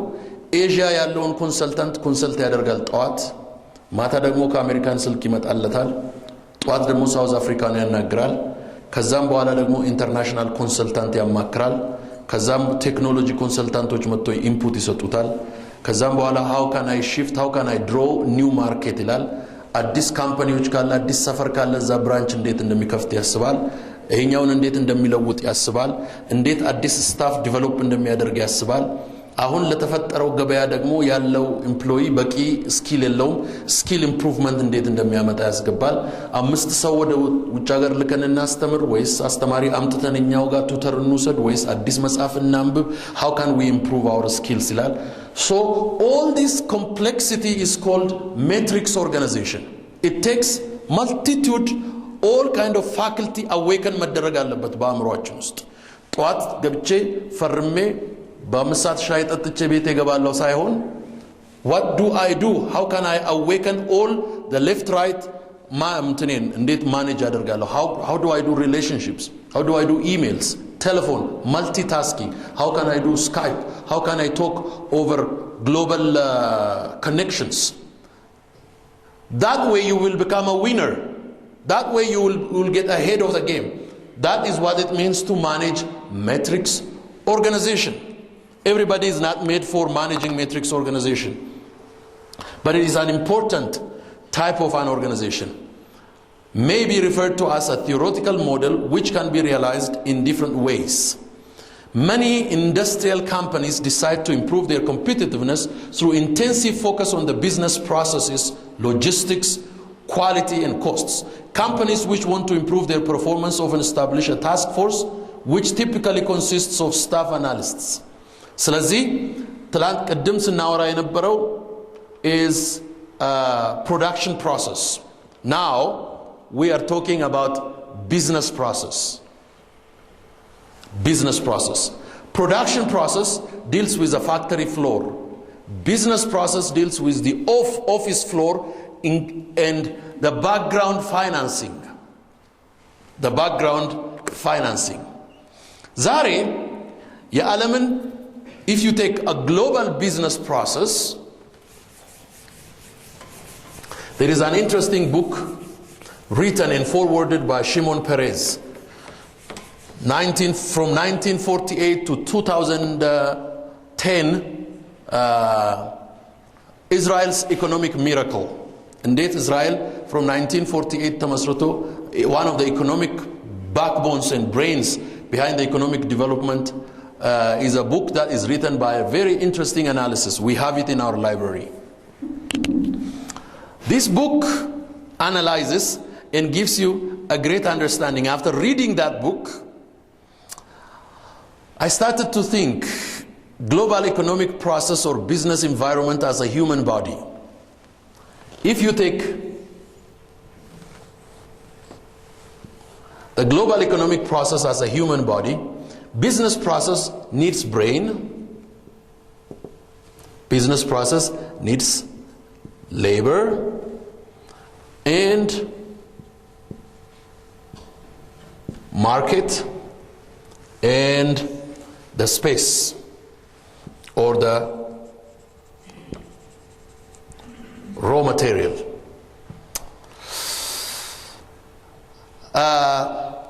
Business process at the same time needs pocket, the money.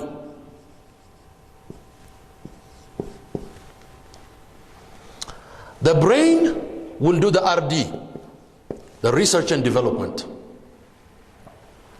The research and development, if it is pharmaceutical industry bihon, business industry bihon, banking, finance, agriculture, education, entertainment, media, minimum industry bihon, there is human brain behind it.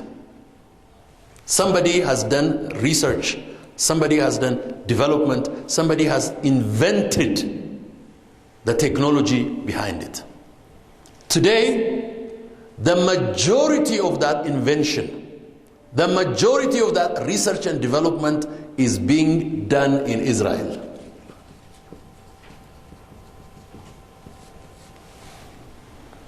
Whether it is computer chips, በየዓመቱ የምትገዙት አይፓዶች፣ በየዓመቱ የምትገዟቸው ኮምፒውተሮች፣ ሴልፎኖች፣ ሜዲሲን፣ ቴክኖሎጂ፣ እነዚህ ብዙዎቹ በሪሰርች ኤንድ ዲቨሎፕመንት ባክቦናቸው የሚፈጠረው እስራኤል ነው። And at the second level, USA and Europe, usually these are the brain part of the global economy. And then inventing through research and development is not enough by itself.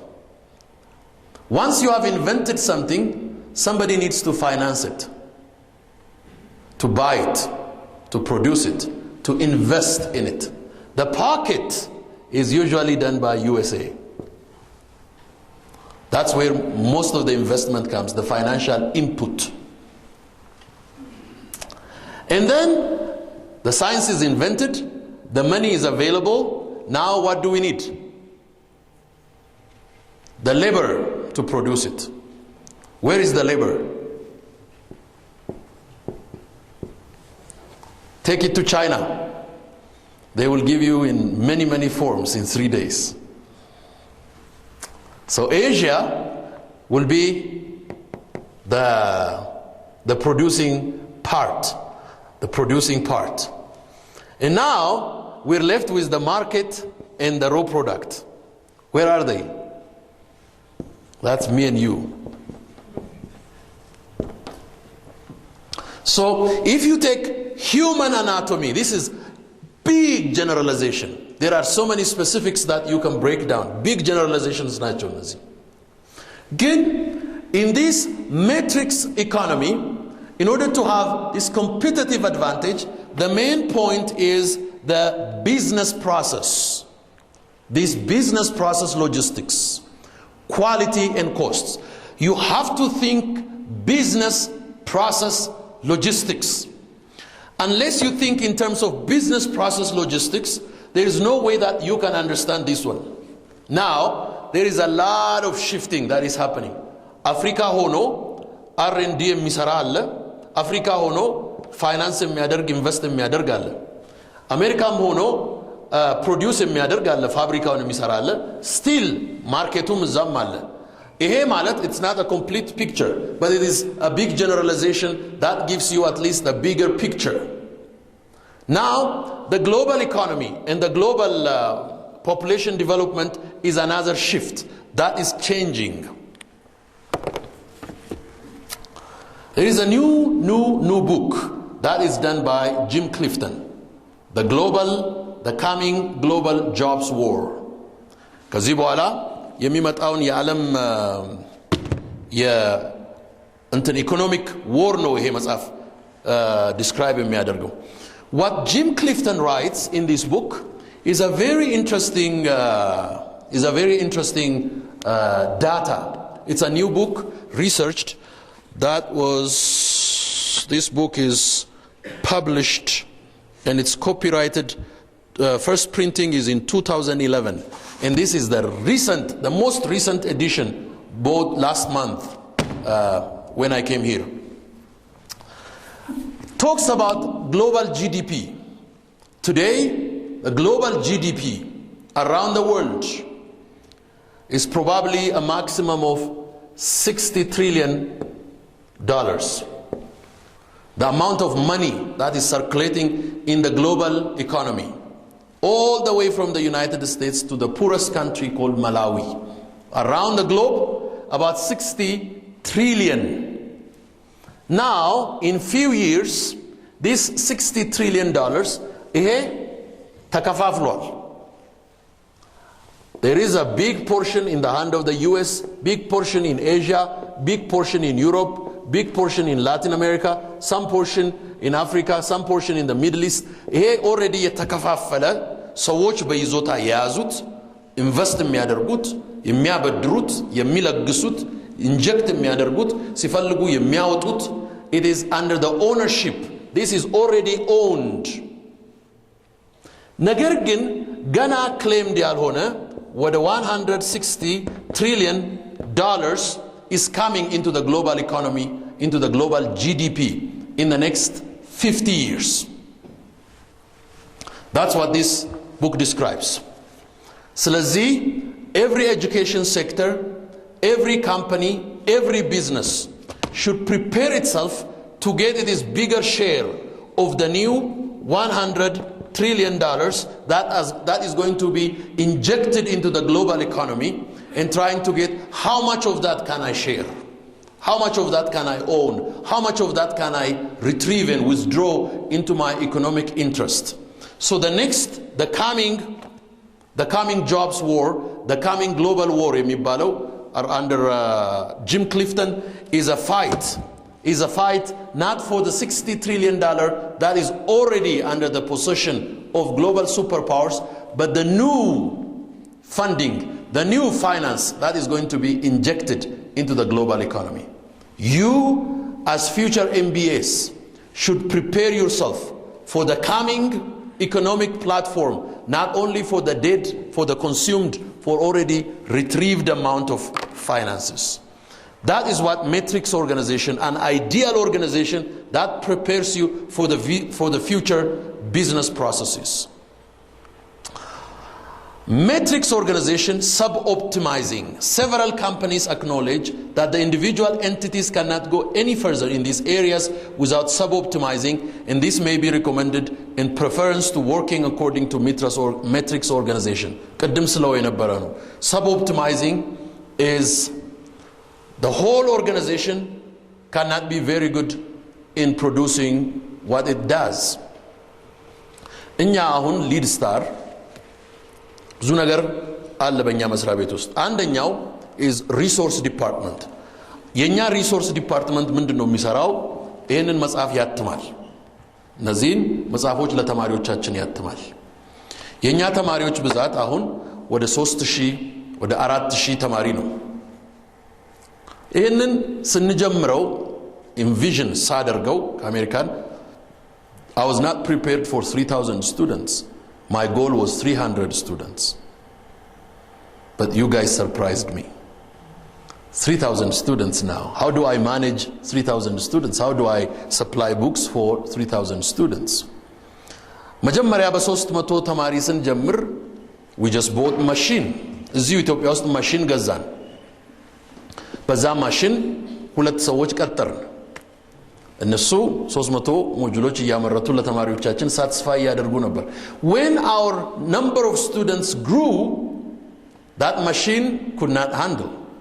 So I had to import a machine from the United States. We worked with a company.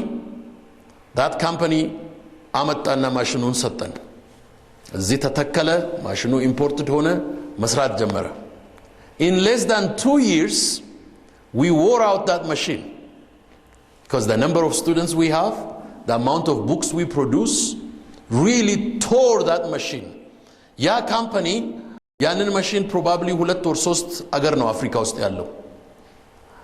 ድምጥማጡን ያጠፋ ነው እኛ ብቻ ነን። Why? The amount of usage that we have. Then I had to import third version. አዲስ version መጣ። አሁን ያመጣሁት ማሽን ደግሞ በጣም ብዙ መጽሐፎች ማተም ይችላል። በአጭር ጊዜ በአጭር ፍጥነት ደግሞ ብዙ ማተም ይችላል። ይሄ ማሽን ምንድነው የሚያደርገው? ለራሱ ያትማል፣ ለራሱ ይለቅማል፣ ለራሱ ኦርጋናይዝ ያደርጋል። All my employees will do is staple and plaster it and give it to students. So with less labor, more product. Let's say lead star ያድግና 40 ሺህ ተማሪ ይኖረዋል። Can I continue buying machine from the United States? Can I continue dealing with all these kinds of labor issues with my employees? Probably we need to create our own printing company. And that printing company should work this, and that is what we call sub-optimizing. And company ሁሉን ነገር ከመስራት sub-optimizing ከውስጡ ሌላ ካምፓኒዎች እየወለደ መውጣት አለበት። My tech guy, my audiovisual guy is recording and producing DVDs for students. Can he keep doing that by himself? The audiovisual department? I need to create probably a media company outside of LeadStar. So that is what we call in matrix organization. You create an organization, you go as much as you can, and then what do? Sub-optimize. You create another organization, and then you start to... The alternative for sub-optimizing is subcontracting or outsourcing. That is what we call a matrix organization, sub-optimizing. The difference between hierarchical and flat structure. There is a man, there is an author called Jane Carlson. She wrote this book, Tear Down the Pyramids. It's a statement, or it's a phrase taken from a speech given by President Ronald Reagan when he was fighting against communism, and when he was speaking to President Gorbachev. This is what he said: tear down the walls, tear down the pyramids, is bring down the hierarchy so that we can have a flat structure. The greatest advantage of flat organization is direct communication throughout the organization, focusing on the employees under the individual manager, often referred to as a span of control or the manager's control area. ምንድነው ይሄ? ይሄንን በደንብ አስተውሉ። ኦርጋናይዜሽን በምትመሩበት ጊዜ ሃይራርኪ የሚያስፈልገው ለምንድን ነው? Two words, write them down.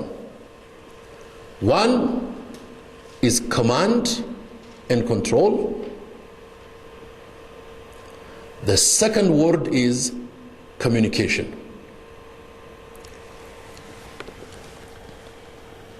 What is the difference between command and communication? What's the difference between command and communication? Command is usually one way. The top manager speaks to the subordinates. It's a monologue, it's not a dialogue. It's a one-way communication. Go, you go. Do, you do. Fight. If it is a military science, you fight. Write, then you write. So that is command. Command is part of a hierarchy. A hierarchical organization, boss can give a command, either a written command or a verbal command. On the second part is called communication. Communication is a flat structure. And in communication, you talk back and forth. It's a dialogue. The ultimate goal of communication is establishing understanding. The ultimate goal of communication is establishing understanding. And so I have successfully communicated Lamalat Michelo is if that communication is understood by the speaker and by the hearer. In order to establish understanding, communication needs to be dialogue. I have to ask a question. So in flat structure بمنلو hierarchy used, the bank manager sitting at the corner office and the teller working with the customers, if there is a flat structure, the teller can come straight to the manager's office and ask question. And once she or he understands the message, she or he will go and communicate that message with the customer. That is what we call flat structure. In a hierarchical structure, what happens? The tailor will take the question from the customer and say, come back tomorrow. Why? Tomorrow morning we're going to have a staff meeting and I will raise this question at the staff meeting if my boss gives me a chance. This will slow down communication and it will create hierarchy. Then you come back tomorrow and the tailor will say, I'm sorry, I don't have an answer for you. Why? My manager went to a meeting, to another meeting, to another meeting. There is no hierarchical. If it is a flat structure, if your manager is in a meeting, what do? You send him a text message. You have that kind of freedom. Why? The priority for that branch is not the meeting. The priority for that branch is meeting the need and the question of the customer. And you can go back to the meeting, but you can't go back to the customer because your customer will go to the next bank. You don't have the luxury of talking to the same customer twice, but you will always have the luxury of attending that meeting anytime you want to. So which priority are you going to use? That is the difference between hierarchical and flat structure. Mechanical and organic organizations. Mechanical systems are simple, dynamic, fixed movements and routines. Organizations cannot be considered as machines because they are social systems in constant movement. Please pay attention to that second definition. Organizations cannot be considered as machines because they are what? Social systems in constant movements. You know, in my reading of your module, that was one of the statements that I've been really fascinated with. Organizations are social systems in constant movements. Mechanical and organic organizations. Organizations must be considered a mechanism consisting of actions and interdependent parts.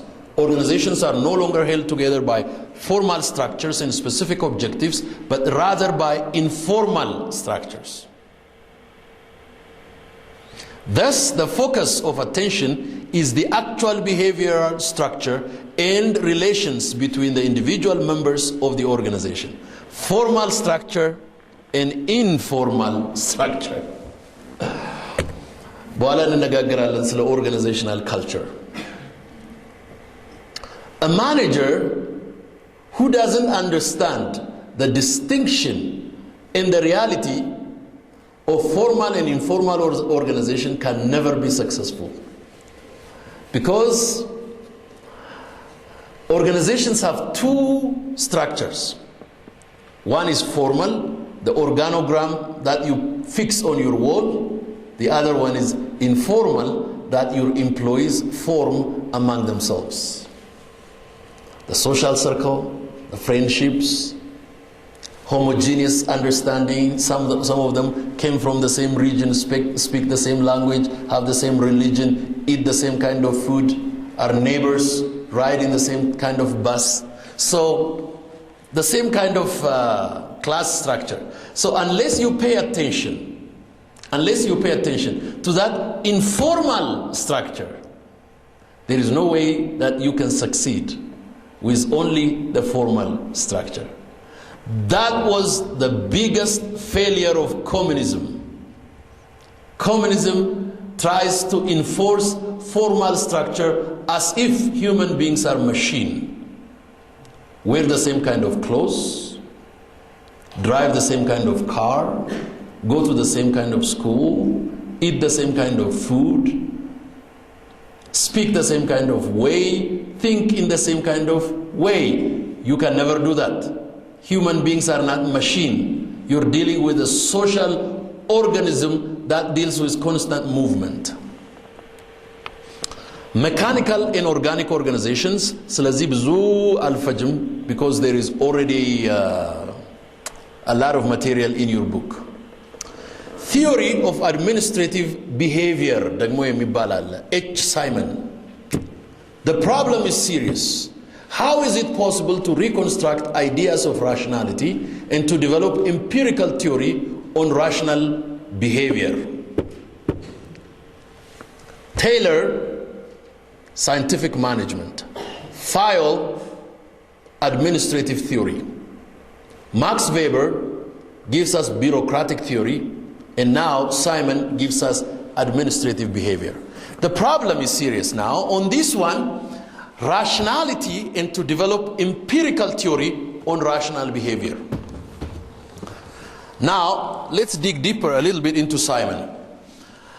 The behavioral patterns that is characteristics for Simon is the behavioral model which he designs and terms the administrative man in contrast to the economic man. ይህኛውን ሁለት አይነት Homo economicus, economic man, and administrative man. Two different kinds of human beings. What is the difference between economic man and administrative man? Individuals and organizations' decision processes are oriented towards discovering and choosing between what may be called satisfactory alternative. Only in clear exceptional cases, the decision will be oriented toward optimization. Discovering and choosing a satisfactory alternative is called a process to satisfy the need. Process, process, process, process. 4 processes. Taylor, ምን አይነት process ነው? Work process for the sake of what? Production. 2, file. What kind of process is that? It's administrative process for the sake of coordination and specialization. 3, Max Weber. What is his interest? It is a process for the sake of sustainability and stability by creating bureaucracy. 4th is Simon, which is creating all satisfactory alternatives. ምንድን ነው satisfactory alternative? The administrative man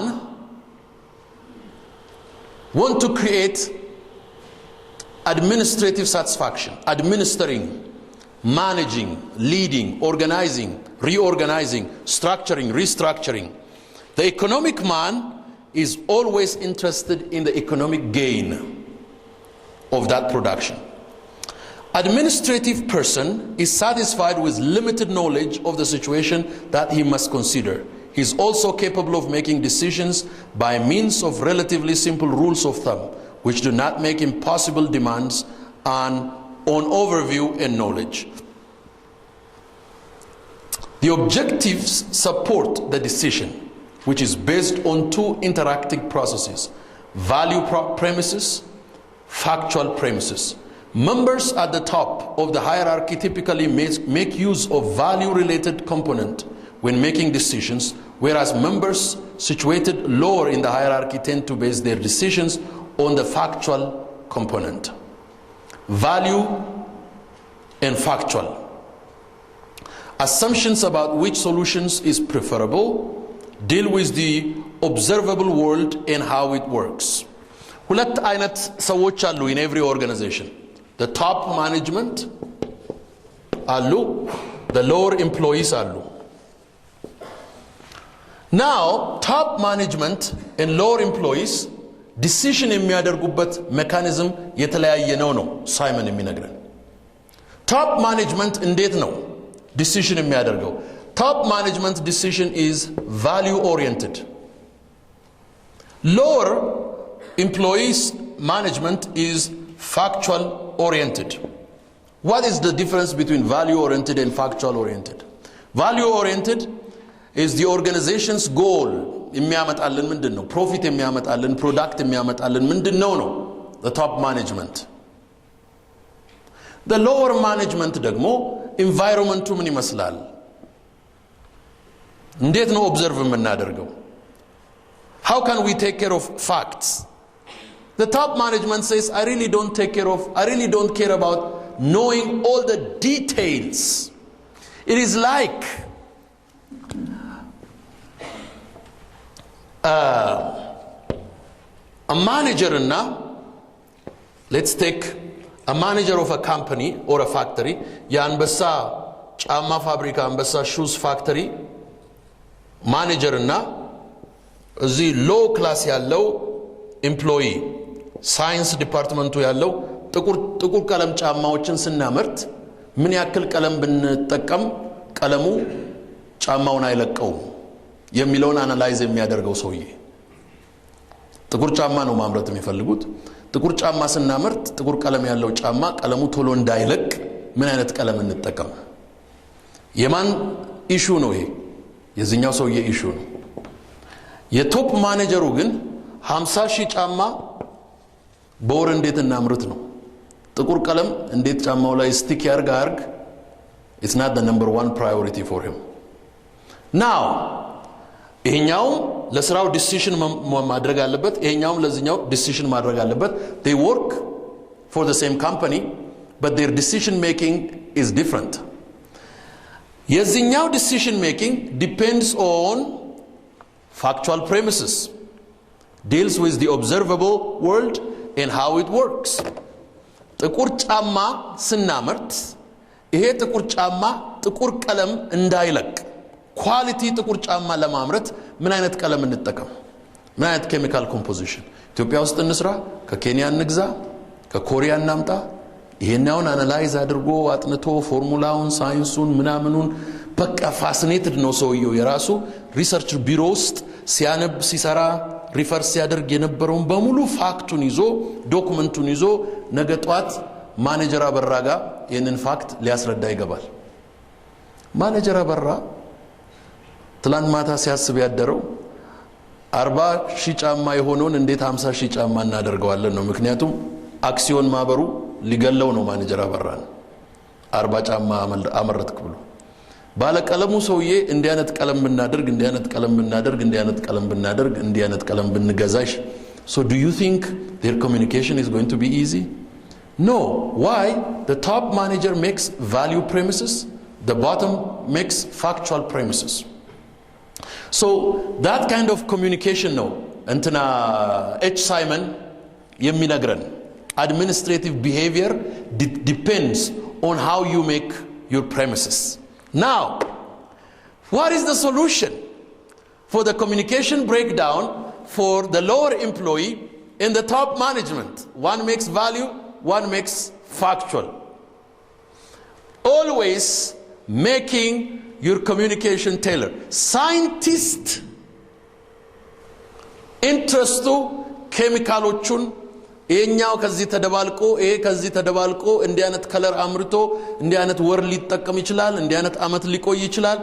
All this is not the interest of the top management. You don't explain that to him. All you give him is one sentence. ቀለም ከኮሪያ በ40 ብር ብንገዛ 50 ሺህ ጫማ እናመርትበታለን ስለዚህ ከዛ ይገዛ ብቻ. የኬንያው ይሄን ይመስላል የሱዳኑ ይሄን ይመስላል የምኑ ይሄን ይመስላል. It is not the interest of the top manager. You're wasting his time, you're wasting your time, you're not using your time efficiently. That is how you orient. እንዴት ነው ይሄንን የምንፈጥረው ታዲያ?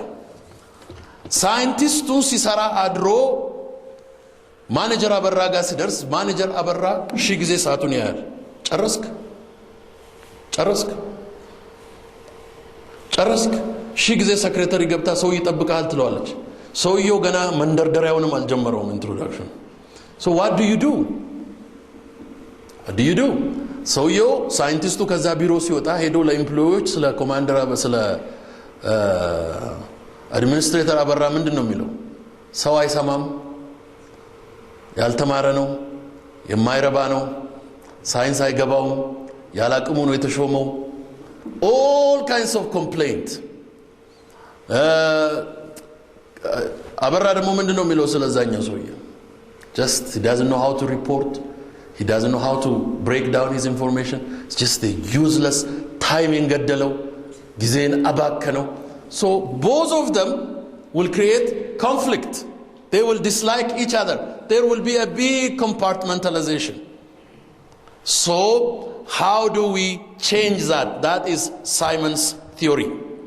Members at the top of the hierarchy typically make use of the value-related component when making decisions, whereas members situated lower in the hierarchy tend to base their decisions on the factual component.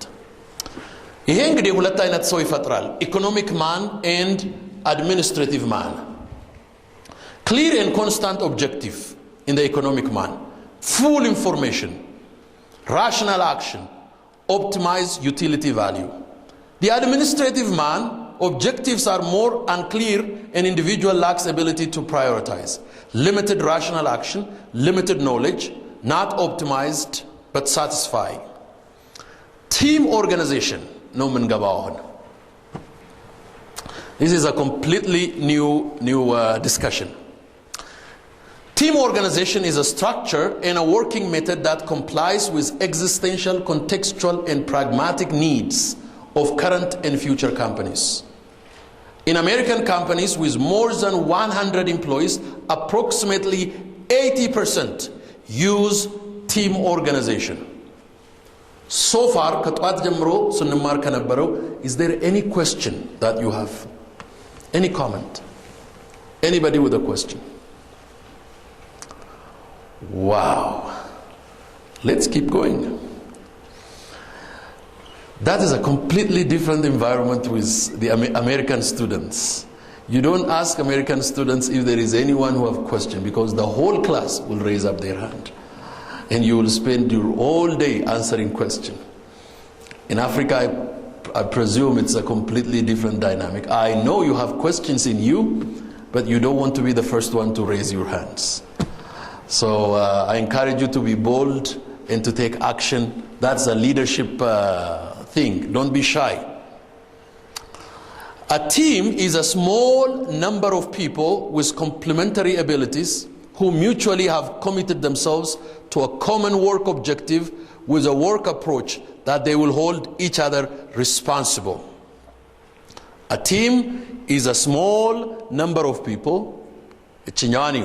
with complementary abilities. Team is not uniformity. One has to complement the other one.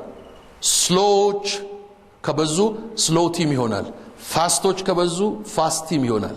Slow እና ፋስቶች ከተደባለቁ it complements one another. The negative in the positive, the scientific in the motivational, the quick and the slow. These are complementary abilities. Committed themselves to a common work objective with a work approach that they will hold each other responsible. Sost major part ነው ያለው ጻፉት ይሄንን A team has 3 major parts. 1, complementary ability. Complementary ability.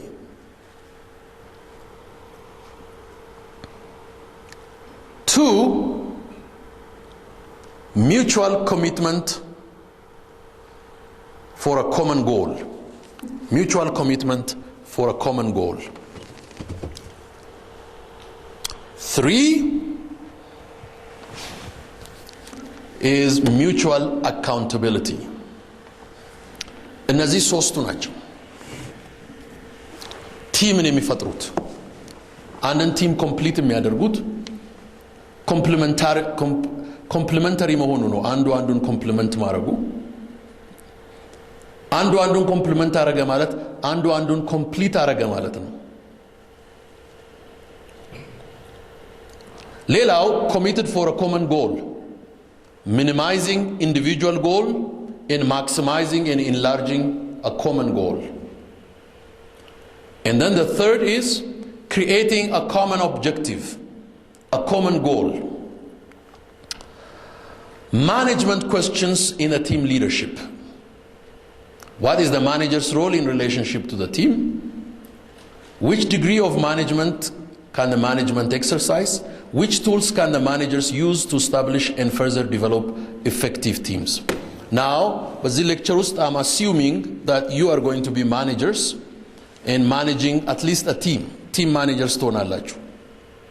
Then, team kahone, what's my role in that? What's my role? Agenda mazagajet no? Time mastabak no? Attendance assure madrag no? Participation equilibrium matabak no? What's my role? The second one is how much management do I need to? Do I need to micromanage? እያንዳንዱን ስቴፕን ውስጥ መግባት አለብኝ ለእያንዳንዱ ጥያቄ እኔ መልስ መስጠት አለብኝ ለእያንዳንዱ ኮሜንት እኔ መልስ ሪአክት ማድረግ አለብኝ እያንዳንዱ ነገር እኔ ሪሶርስ ሰፕላይ ማድረግ አለብኝ Which tool can the manager use to establish and further develop effective team? How can I motivate? How can I? Every leadership book, every management book that you read today, every book that you read on leadership will have a chapter on establishing your management and leadership team. No leader can succeed without having a good, solid, reliable leadership team.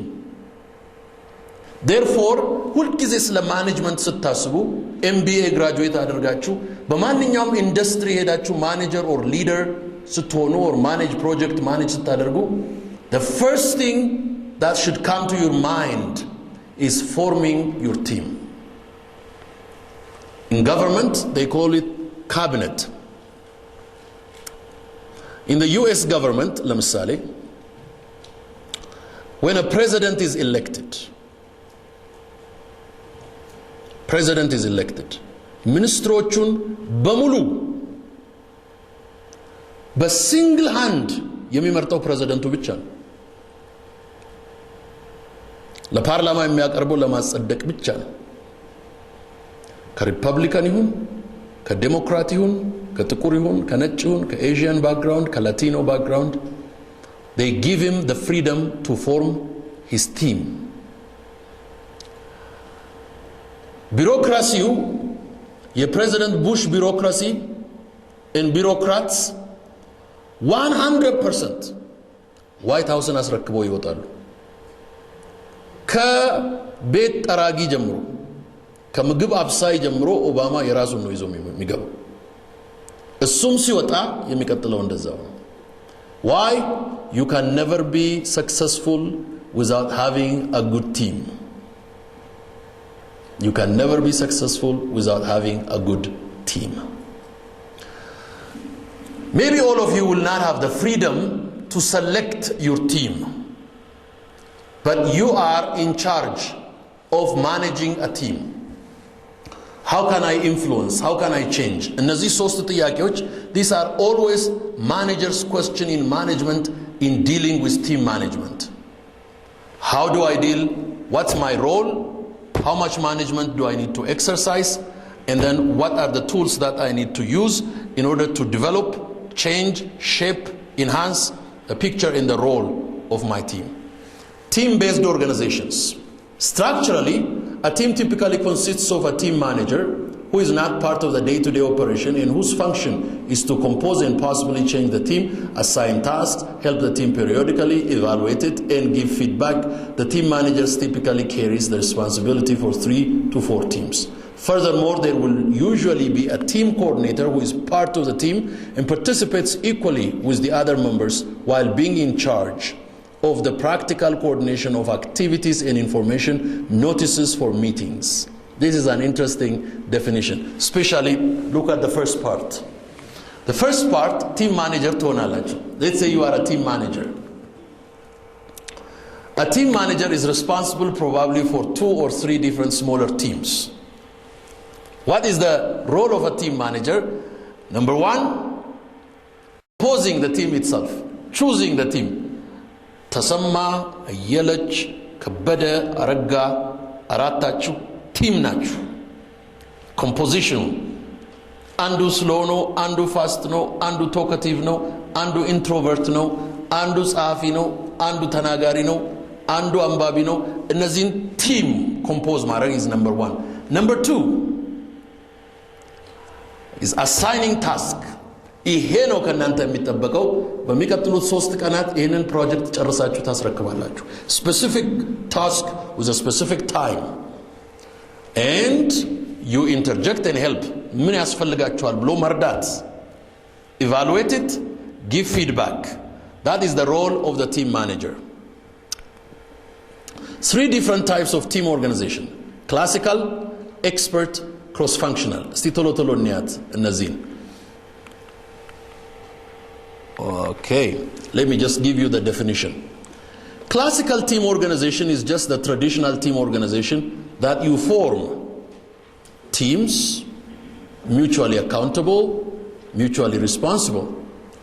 But the second one is expert team organization.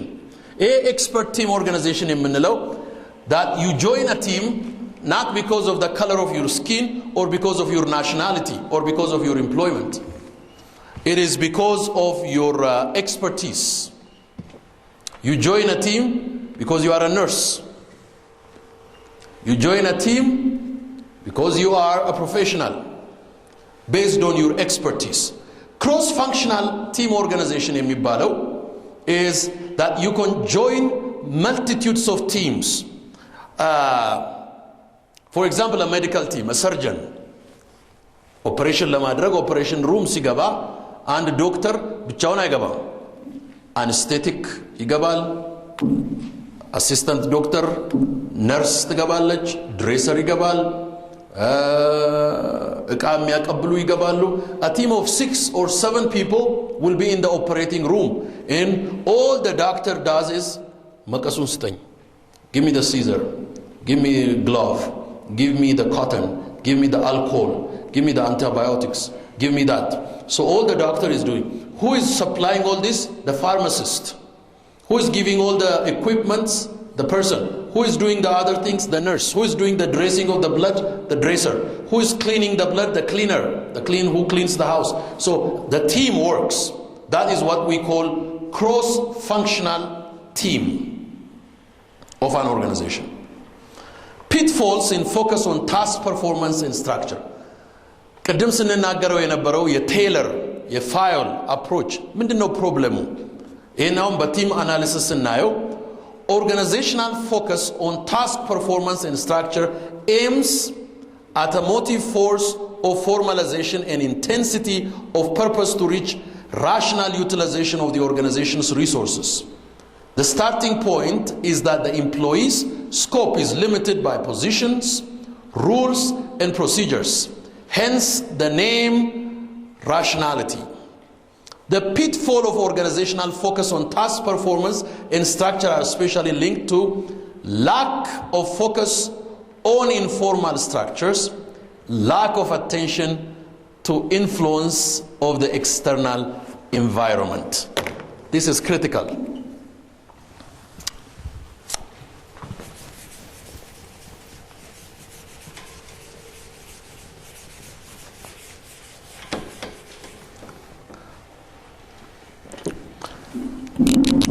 Task performance. All it cares about is production.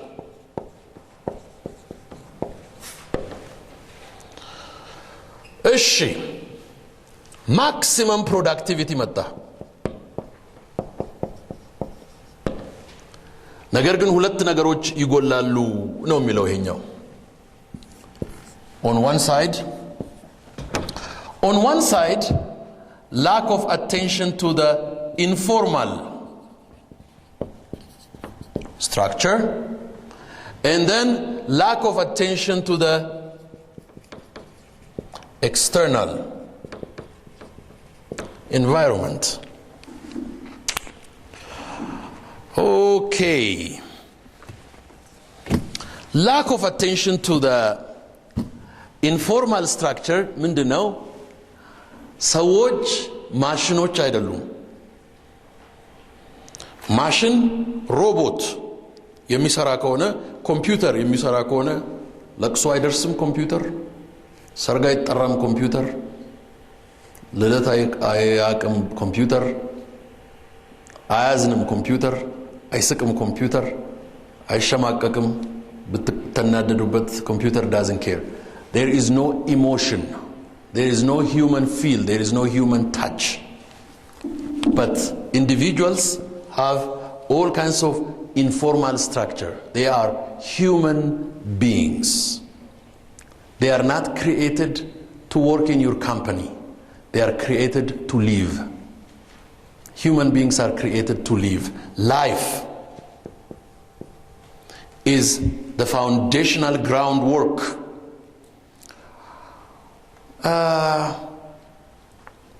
What happens if you die? You're working so hard. You're working so hard for Awash Bank. And you are Awash Bank manager, branch manager in Adama. You're giving them your best effort. You are producing the maximum profit for your branch. Your employees are working day and night. Suddenly you get a heart attack and then you die. What happens? What will Awash Bank do? Exactly. You died, they will roll you out. If you die in your office, they will bring a stretcher. They will put you on a stretcher. They will roll you out. And somebody else will sit on your chair tomorrow morning. Because life has to continue. Your life is terminated, but the organization's life continues. Informal structure, Taylor design ሲያደርግ, he doesn't care whether Mr. X or Mr. Y is in the office. All he cares is the productivity of Henry Ford's motor company. On the other side, they did not really pay attention to what's going on in Japan with Toyota. They did not care what's going on with other car companies around the world, new emerging economies around the world.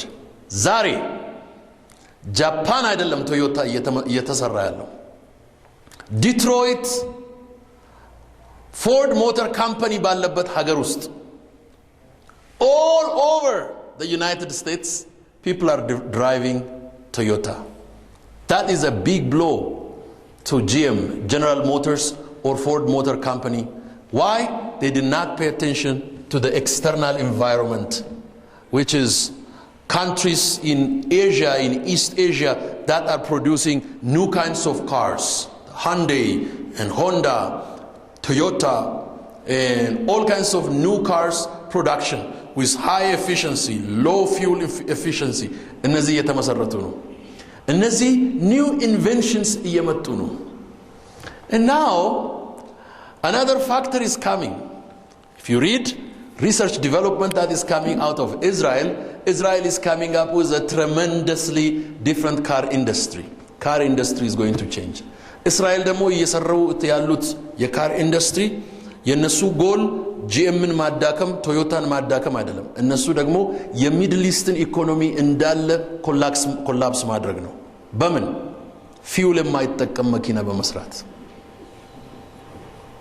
completely detaching car industry from fuel economy, and they are investing millions and all their military resource, all their science resource is coming up in producing a new kind of car.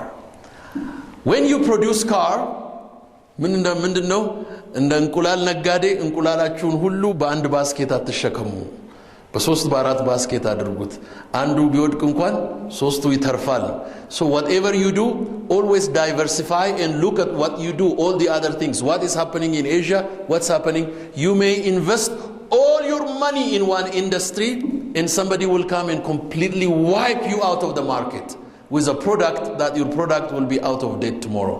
So the car industry that is coming up tomorrow, the computer industry that is coming up, technology industry that is coming, the banking industry, agricultural industry that is coming up, all this is another invention that is coming up. The pitfalls of performance structure እነዚህ ሁለቱ ናቸው። ስለዚህ as managers tomorrow always think about three things. Write that down. Number 1, productivity. Productivity. Number 2, informality. Informal structure የምንለው informality.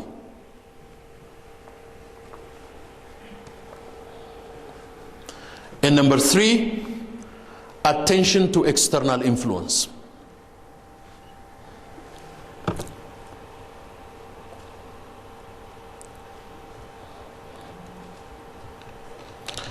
በሃርድ ወርክ ብቻ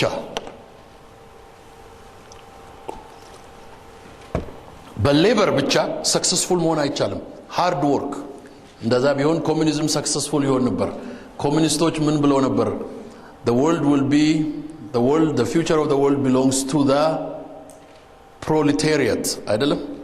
ዓለም የማን ትሆናለች ነበር የተባለው? የማን ትሆናለች ነው? ታስታውሱም? የማን ትሆናለች ነው? ወዛደሮች። ኮሙኒስት ነበርክ መሰለኝ። ዓለም የወዛደሮች ትሆናለች። የታሉ ታዲያ ወዛደሮቹ? አልሆነም። የወዛደሮቹ አልሆነም። it's still in the hand of the economically powerful. So that environmental sensitivity, 3 things. Productivity is a good thing, informality is important, and attention to the external environment. Good. Pitfalls of organizational focus. ይሄኛው ደግሞ አንደኛው organizational performance productivity ብቻ ካየን ነው። አሁን ደግሞ organizationን ብቻ ካየን ምንድነው ፕሮብሌሙ? Organizations without people. It is assumed that employees act rationally on the basis of established structural conditions and rules and procedures. The rationality is assumed to arise from the structure and its systems while the employees are dehumanized. Organizations must pay attention to people. It's like there is no forest without the trees. If you want to pay attention to the forest, pay attention to the trees. If you want to pay attention to organization, pay attention to people. Power and control. Focus on task, performance, and structure causes it to be easier for managers to gain power and control over others beyond normative structure and principles. 3, informal context is overlooked. External factors are overlooked.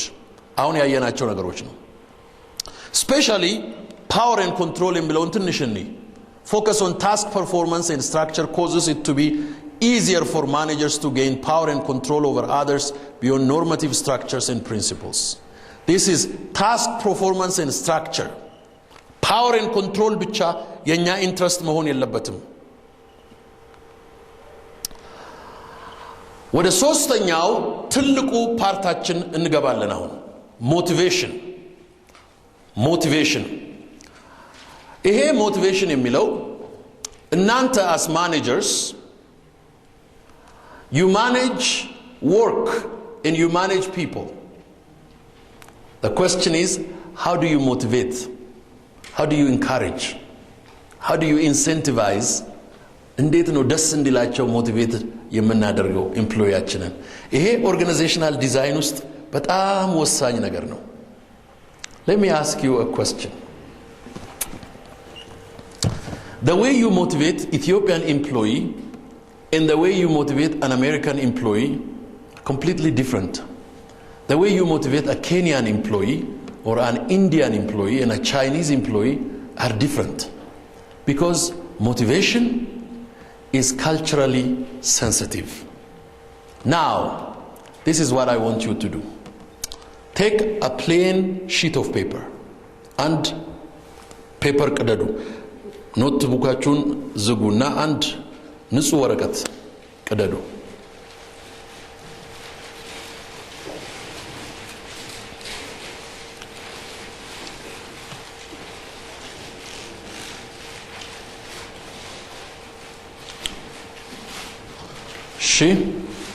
ዝጉ መጽሐፋችሁን ዝጉ ኖትቡካችሁን write your name on it very clearly. ID card ተሰጥቷችኋል? Do you have ID card? አልተሰጣችሁም? ስለዚህ ID number የላችሁም. Just write your name very clearly. ከስማችሁ ቀጥሎ write your work status right now. ምን እየሰራችሁ ነው? አሁን የምትሰሩት መስሪያ ቤት ውስጥ የምትሰሩትን መስሪያ ቤት እና ስራችሁ. If you are a bank manager or if you are an NGO worker, if you work for a church or if you work for a government, for a mosque, wherever you work, this is my title actually. ለዚህ ካምፓኒ ይሄ ነው የኔ ታይትል የሚል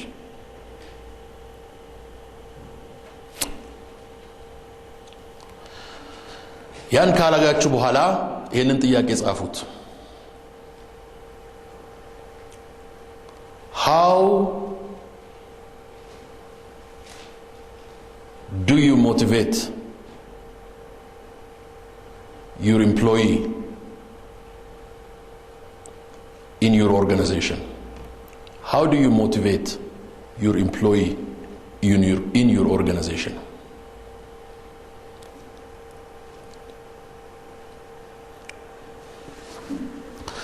ይህንን motivation define ላድርግላችሁ. Look at this slide. Motivation is the energy that a person expresses in connection with the work. Motivation means an inner wish to make an effort. And so motivated ሲሆን ጠዋት ስራ ለመግባት እንዲቸኩል ስራ ከገባ ደግሞ የተሰጠውን ስራ efficiently ለመስራት እንዲንገበገብ እንዲቸኩል ስራውን እንዲወድ ስራውን እንዲያከብር motivated እንዲሆን ምንድነው የሚያስችለው? How do you motivate an employee so that he can fall in love with his work and give you the maximum product? ይህንን መልስ ስትመልሱ put yourself in the shoes of that employee. What motivates you? What motivates you? ሁለተኛ ጥያቄ እዛው ላይ ጻፉ. What is a motivational culture in Ethiopia? What is a motivational culture in Ethiopia? In parenthesis, what motivates an Ethiopian employee? What motivates an Ethiopian employee?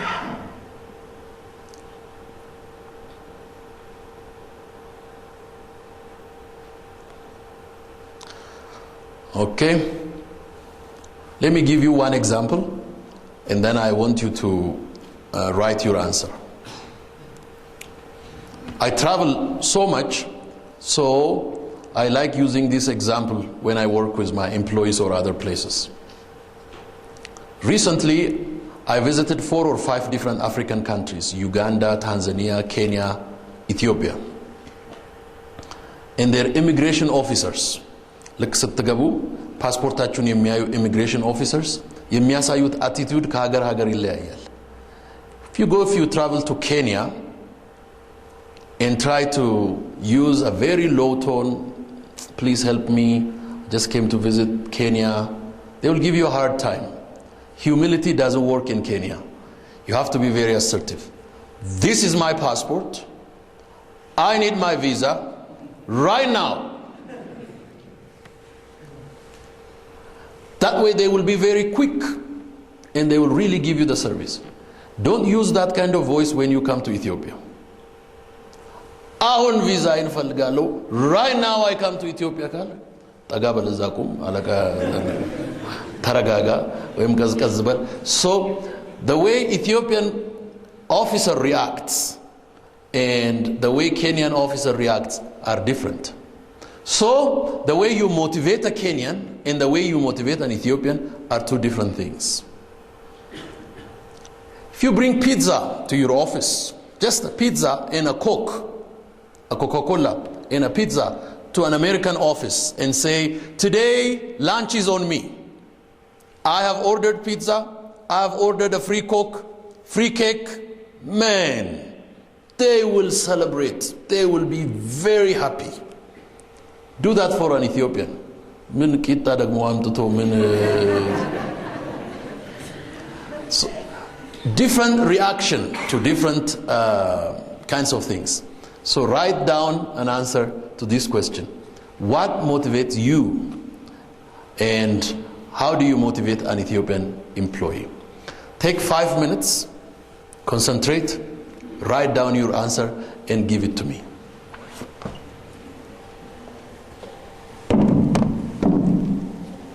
Subject and a critical topic: to motivate, to mobilize, to galvanize the energy that a person expresses in connection with his or her work.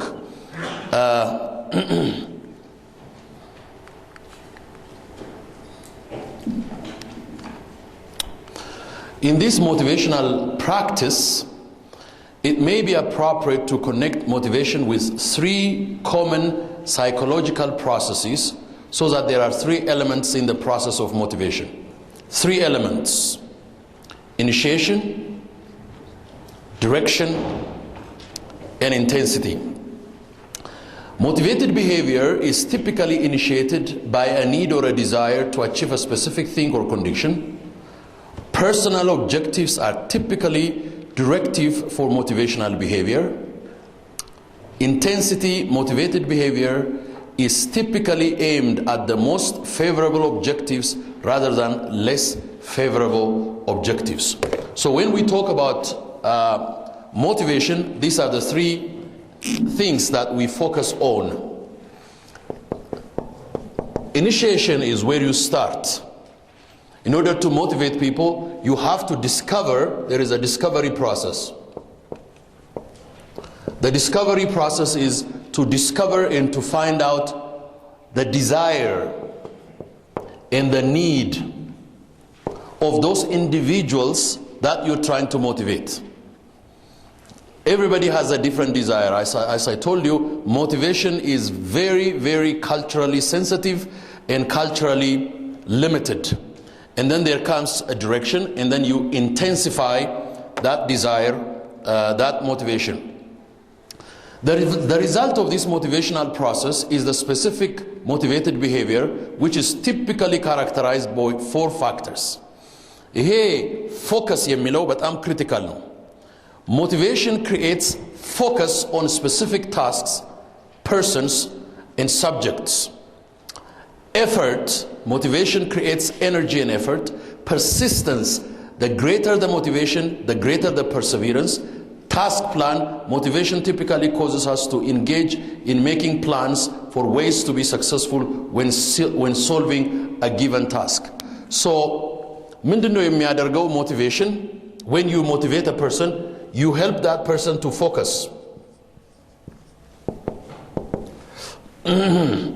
አንድ መጽሐፍ አለ አሁን እዚህ አልያዝኩትም የኛ ላይብረሪ ውስጥ አለ በጣም የሚናገረው ፎከስ የሚለው ነው It's the power of focus. The power of focus is actually the backbone of success. In order for you to succeed, you have to be able to focus on something that you want to be successful in. ቅድም እዚህ የመጣችሁ አይታችኋል organizational behavior የሚለው ይሄ መጽሐፍ securing competitive advantage ሁለት አይነት መጽሐፍ ነው ያለው ይሄ ትልቁ ነው there is a smaller version አደራችሁን ይሄንን use it there is another one another organizational behavior very very very important book there is another one that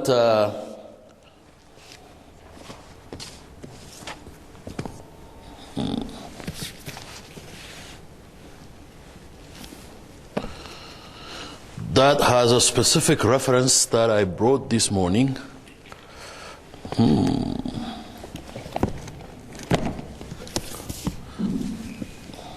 Already የተዋሰ ሰው አለ ከዚህ?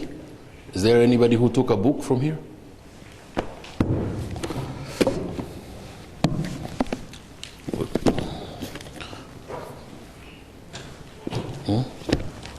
There is a book that I've marked on.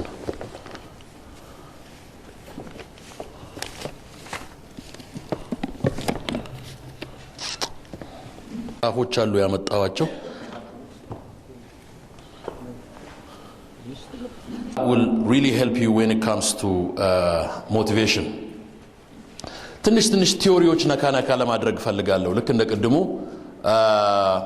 ቲዮሪዎችን እንዳየን when it comes to motivation I would like also for us to see some motivational theories motivational studies are a search for understanding of human nature in recognition that the human element plays a significant role in organizations. Employees are not motivated when the objective is difficult or almost unrealistic to reach, when it is relatively easy to reach. Focus on motivation. The second part, employees are motivated when the objective are not motivated when the objective is difficult or almost unrealistic to reach, when it is relatively easy to reach ሁለቱም ኔጌቲቭ ሳይድ አላቸው ይሄ ስራ በጣም ቀላል ነው very easy to do is not a good motivation this ስራ በጣም ከባድ ነው it's very hard to do this is a bad motivation extreme difficulty and extreme simplicity always presenting the realistic objectives something that is doable and easily achievable focus on motivation it appears from a figure that companies' key employees are motivated by challenging tasks, open and honest communication with immediate manager, credit for well-performed work, result-oriented culture, and influence. So these are some of the findings out of research. It appears from the figure the most important motivational factors are pay/bonus, challenging tasks, good working environment, credit for well-performed work, open and honest communication with immediate manager. Let's deal with inner motivation. Concerns the motivation that comes from the inside and deals with both conscious and unconscious needs. እስካሁን አላነበብኩም I don't know if there is any solid research that is done on Ethiopian workforce. How Ethiopian workforce can easily be motivated. Probably some of you can take on that as your research topic. እና በደንብ ይጠቅማል ወደፊት big market ይኖረዋል ይሄንን ሪሰርች ከሰራችሁ you can become a good consultant. So I really encourage you to take this on. What motivates Ethiopian employees? Because it's very hard to understand Ethiopian employees, what motivates them. Because Ethiopians are extremely introvert. They don't tell you what they feel. They don't tell you what they think. It's a very secretive society. So you don't know what makes them happy. If you take Middle East, the Arabs, you know what makes them happy. If you take Europeans, you know what makes them happy. If you talk Somalians or Nigerians, Francophone, Anglophone, we are not Francophone. French influence yellenum. When there are Francophone, you know, if you take African Union, is there anybody who works in African Union or United Nations? Okay. If you take Francophone Africans and Anglophone Africans are Africans who were colonized by the British. Francophone Africans are Africans who were colonized by the French. Both of them have a completely different approach to their work ethics. The Francophones like to party. They like to dance. They like eating. They like perfumes. They like fun. They like leisure. The Anglophone are extremely workaholic, extremely industrious, extremely devoted to work. So you know what makes them happy. You know what makes a British. If you have a British boss, you know how to make him happy. Just work hard. If you have a French boss, just make the work environment a happy environment. So, but what makes an Ethiopian happy? Only God knows. Inner motivation concerns the motivation that comes from the inside and deals with both conscious and unconscious needs. Motivational theory based on needs. Most needs theorists agree that needs are unobservable internal forces which create tension when objectives are not reached. People will try to reduce or remove this tension through action. Needs are considered motivating because the tension triggers attention, action, and persistence. All right, let us start from one theory, Maslow's need model. Maslow believed that human needs could be classified in a hierarchy of 5 basic needs. 1. Self-actualization need, number 1. Esteem need, social need, safety need, physiological need. These are human need. Why do we need to study human need?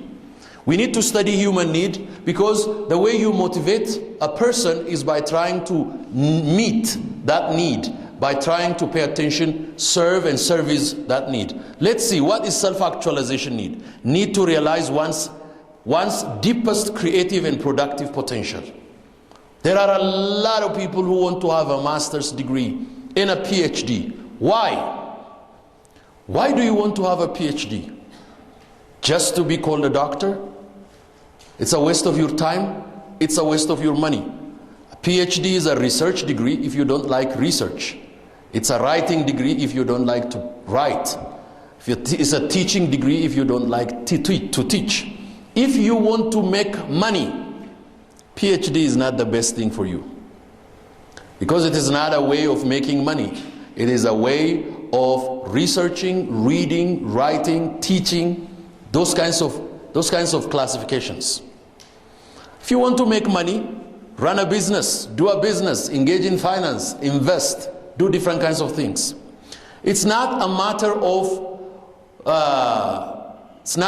of image. Self-actualization need is one need. What is your deepest desire? Second, esteem, need for self-esteem, self-respect and appreciation from others. Social need to socialize with people, need for relationships based on emotions, need for friendship. Safety need, physical and psychological stability and safety. Primary needs, water, food and home. These are touch, macharasha is the physiological need. Maslow's need model, the 5 basic needs per se, guidelines for organization of both companies and job. Self-actualization need, yallo, so what do you give him? You give him autonomy. Achakachukutum. Self-actualization የሚወድ ሰራተኛ በየቀኑ ቢሮ መተውስ ምን ሰራ ምን አልሰራ አትሉትም. You don't bother that person. You give him autonomy, independence, responsibility, challenge, personal development. እስቲ እንዲህ አይነት ሪሰርች ስራና ጽፈ ለካምፓኒ አቅርብ ለሶስት ወር ይሄንን ሪሰርች ስራ ሂድ ከፈለክ ቢሮ ግባ ከፈለክ ቤት ስራ ከፈለክ አገር ለውጥ just have independence በዚህም ስራው በዛም ስራው just give me the product what do you give him autonomy independence freedom and challenge with clear expectation ያ ሰው ሁሉ ጊዜ self actualization ስለሚፈልግ ሰርቶ ያቀርባል self actualization የሚፈልግ ሰው በየቀኑ ሱፐርቫይዝ አደረግከው ማለት በየቀኑ አርማጌዶን ከፈትክ ማለት esteem need recognition feedback position promotion there are people who love to be promoted who love to be appreciated publicly you try to find out who needs that there are a lot of people who don't like that introvert people get embarrassed by public motivation by public introvert የሆኑ ሰዎች ብዙ መናገር የማይወዱ ሰዎች publicly አውጥታቸው አደባባይ ላይ ለነሱ ማስጨብጨብ እነሱን ቶርቸር ማድረግ ነው they don't like that they just want to be left alone so you give them self esteem need esteem ለሚፈልግ ሰው ነው social contact team building positive feedback network this is an African need it's not a European need European culture is extremely independent mardo qabr idr sarg yellam it's just እሱ የራስ ጉዳይ ነው social need is an African need so you try to find out what is the need so Maslow says find the need and then try to meet and tailor your motivation to human need this is what we call tailored motivation ሌላኛው Alderfer's need theory these are growth relatedness and existence growth need for creative and productive development relatedness need for meaningful interaction in relationship existence basic survival needs Alderfer's model encourages the following 6 diagnostic questions which the manager must ask what are the needs of the individual employee maybe you are a supervisor over 5 people ask individual question what are the needs of the individual employee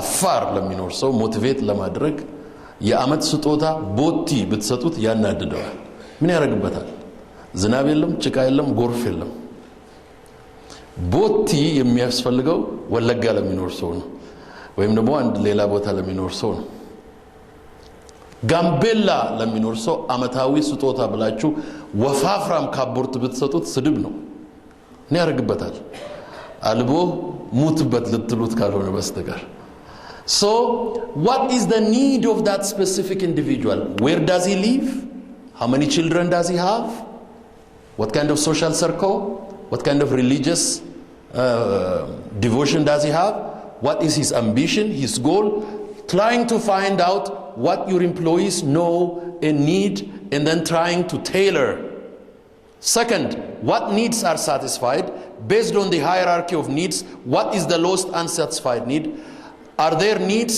on the higher level which are not satisfied has the employee increased his focus on lower needs out of frustration how can unsatisfied needs be satisfied very interesting research McClelland's motivational theory uses the management group as a starting point and he focuses on 3 meaningful needs which he believes are actually acquired and therefore possible to change through training 1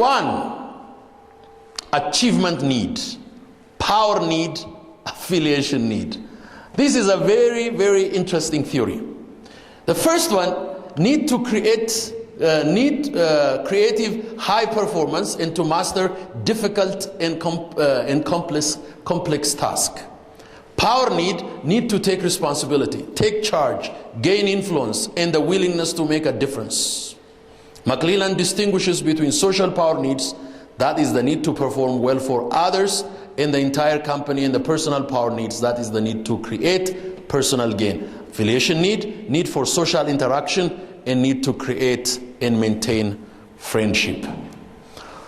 Now, inner motivation which nacho አሁን ስናያቸው የነበረው. Let's deal with outer motivation.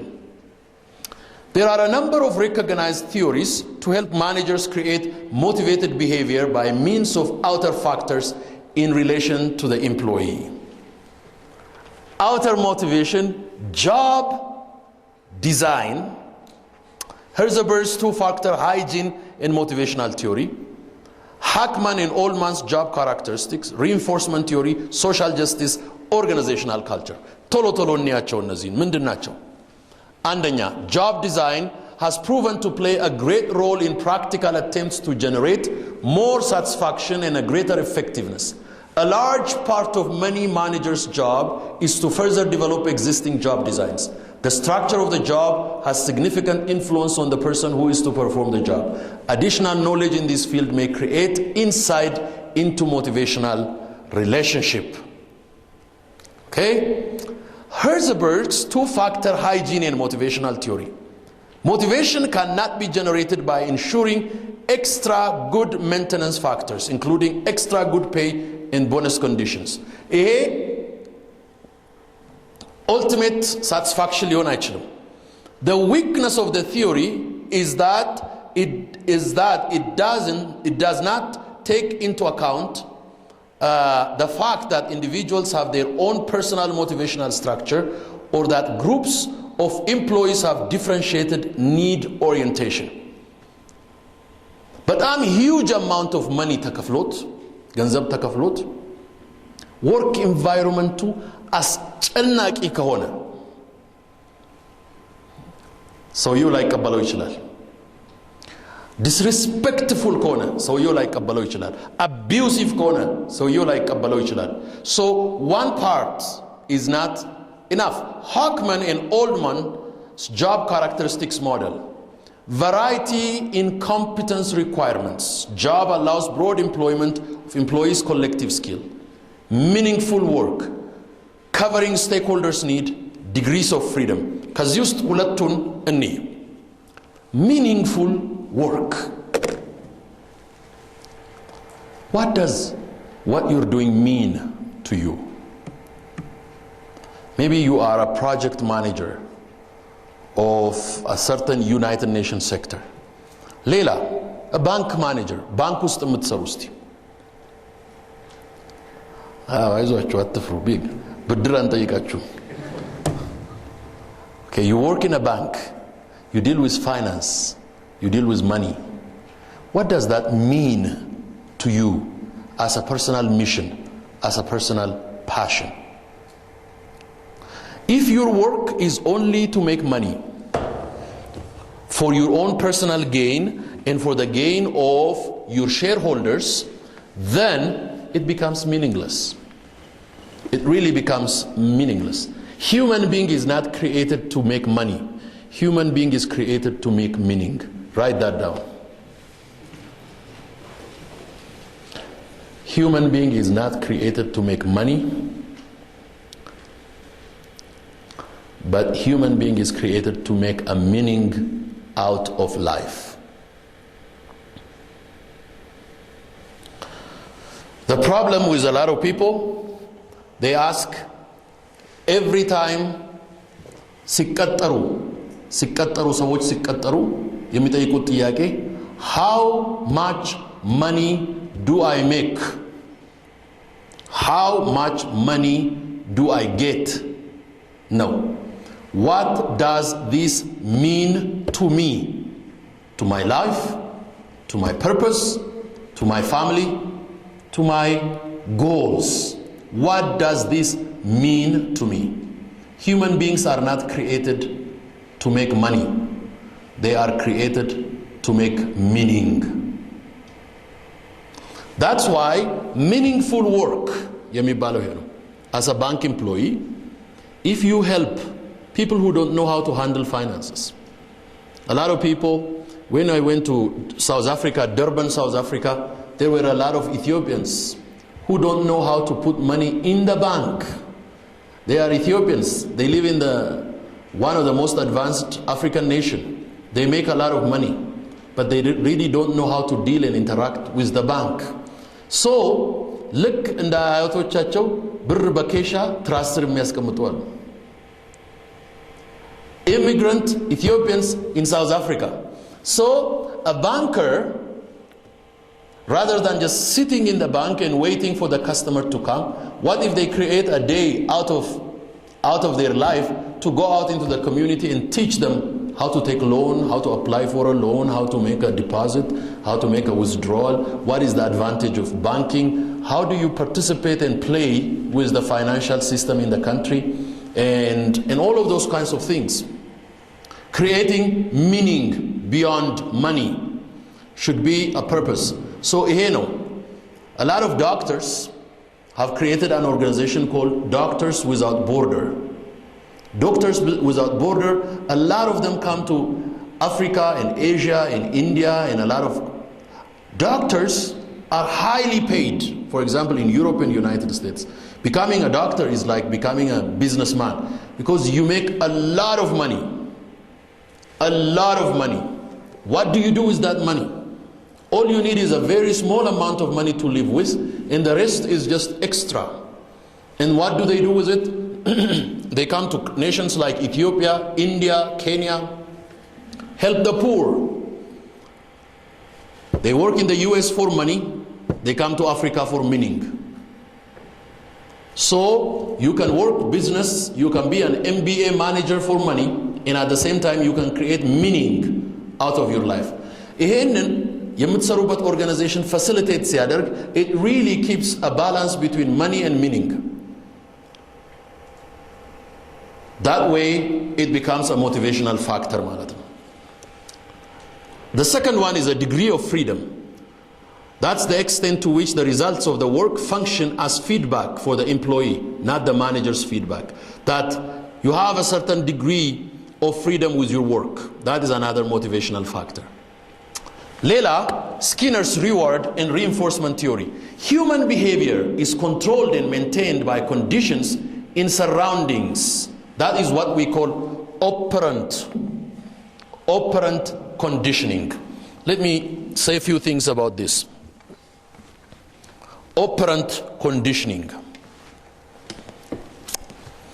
What is operant conditioning?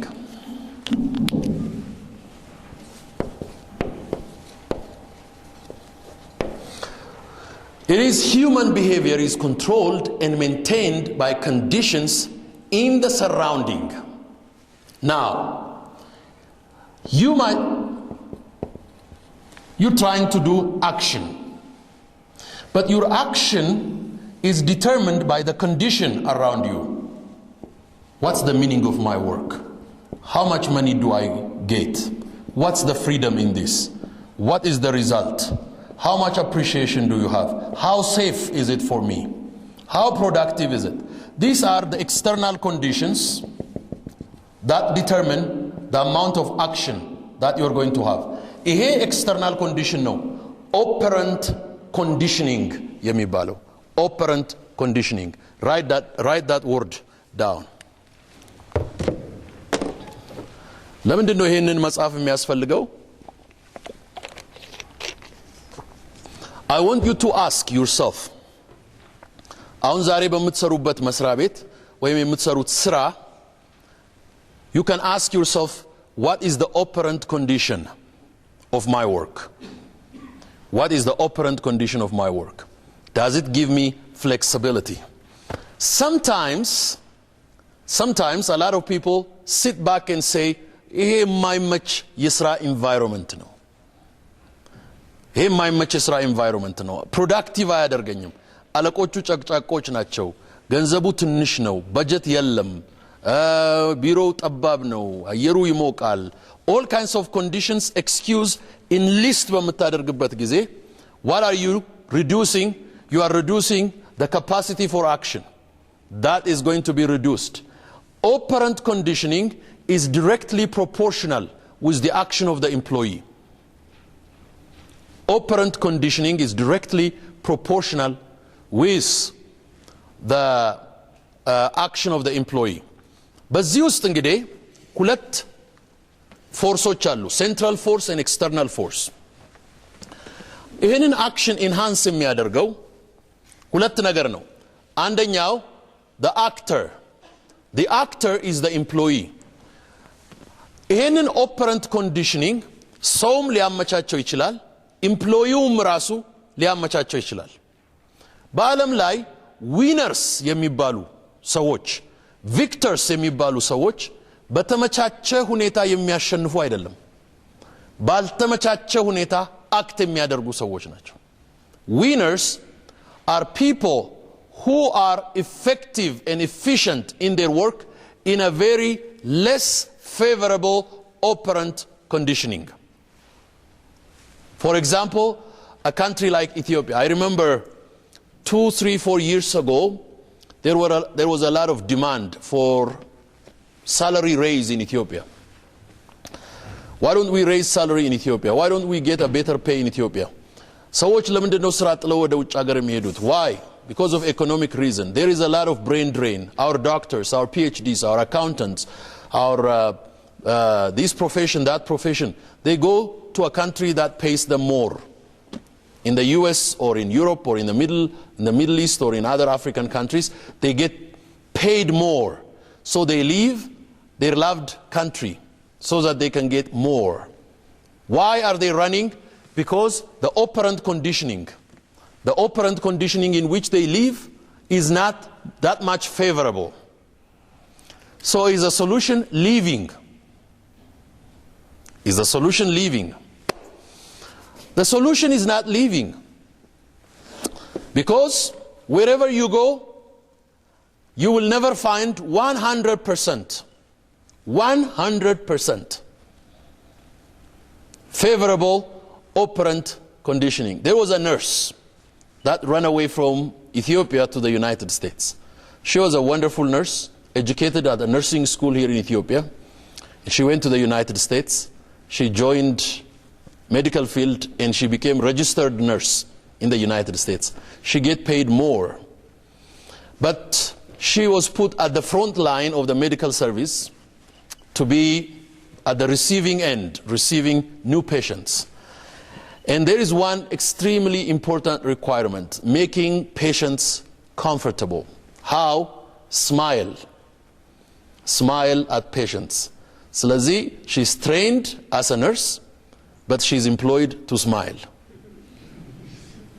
So her job was smiling katwat iskamata. Katwat iskamata, smile. Ziga iskiyamani drasalach. So, is that a favorable condition to work in? She said, I'm making much more money by smiling than treating people in Ethiopia. So, is that a favorable condition in the US? No. Is that a favorable condition in Ethiopia? No. Wherever you go, a condition, one would be lacking, one would be available, always. The critical thing is the actor trying to create a favorable operant conditioning. If you make other people responsible for your success, you will never succeed. If you make other people for your success, you will never succeed. If you make yourself for your own success, you will always be successful. Operant conditioning tells you that there will be a condition in which you exist. Mabrat tafa, wadabet in need. That's one option. No, mabrat tafa, Africa style in Qatal. That is another possibility. So, in whatever condition, there is a book. I don't know if we have it in our library. I read that book. It's written by Professor Vijay. Professor Vijay is a writer, and he is a professor at Wharton School of Business in Pennsylvania. The title of his book is Africa Rising. Africa Rising. And one of the key questions that he's asking is it possible to do business and succeed in Africa? Is there money in Africa? A lot of people in the rest of the world don't think that there is money in Africa. So they don't think about investment sitasab. They think about US, Europe, Middle East, Asia. Never Africa. They only think about Africa, aid. Other countries, trade. So how can we change that trade, that aid into trade? How can we create a favorable condition? Is Africa favorable? And then he took one of the most disastrous countries in Africa, Zimbabwe, where inflation is so high, where Zimbabwean currency is just a trash. Everybody carries a billion thing in their pocket, and it doesn't amount to anything. Is that possible to do business in Zimbabwe and become successful? He says, yeah, it's possible. And creating that kind of environment, in that kind of operant conditioning. በተመቻቸ operant conditioning successful ለመሆን የሚፈልጉ ሰዎች Africa is not their home. Africa is not their place. I don't know if the world is their place. There is no environment. There is no environment that is conducive, absolutely conducive for any business environment. Everywhere you go, operant conditioning, you have to take your operant conditioning into your hand and make it favorable. There are movies that I would like to recommend to you. Very, very interesting movies. I will give it to you when I remember. I don't remember the titles, but I have seen people succeeding in most disastrous situations. That is your Skinner theory. There is a tendency that behavior which is rewarded will be repeated, and that behavior which is punished will be avoided. This is called positive and negative reinforcement. Now, reward and punishment የሚባል ነገር አለ. Reward and punishment is another motivation. ቅጣትና ሽልማት ሁለቱም motivational factors ናቸው. እንደዚህ ካደረክ ትሸለማለህ፣ እንደዚህ ካላደረክ ትቀጣለህ። ስለዚህ ቅጣትና ሽልማት both of them are motivational factors. Reward is a positive reinforcement. Punishment is a negative reinforcement.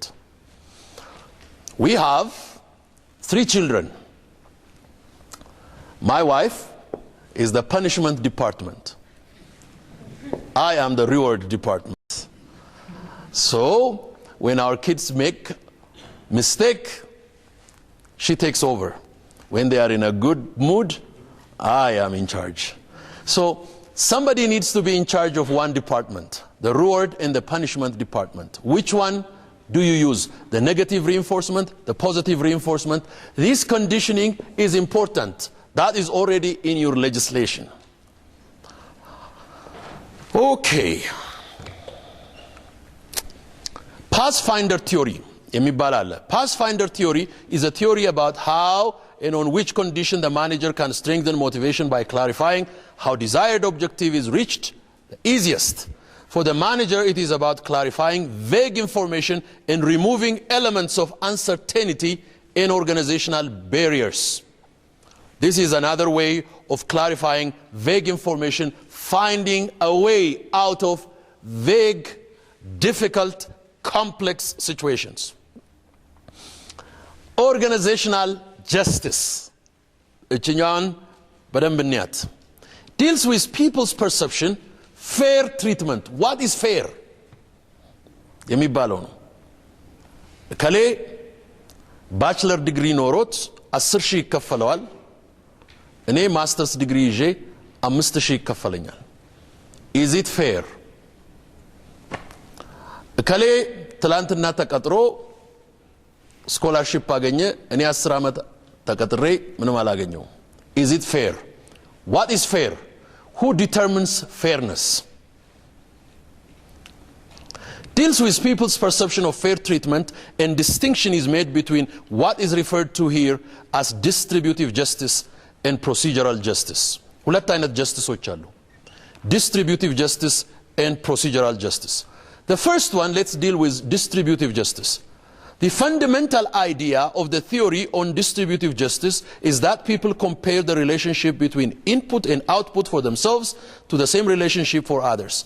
Comparable persons, that is, how do I perform and what do I receive compared to others, what others perform and receive. If a person assesses that the result of this comparison is not fair, the person will be motivated to create justice by changing the sizes of input and output either to himself or the person who he has compared himself to. Let's procedural justice in the morning. Procedural justice is in organizational justice. It deals with the matter, whether a person has the expected influence on the process, whether his opinion have been heard, with the information has been sufficient. Okay. The first one is distributive justice. The second one is procedural justice. The question of justice is the question of fairness. What is fair in organization? It's critical, no, but it's very motivational. Who determines what is fair in a company, especially in this privatized economy?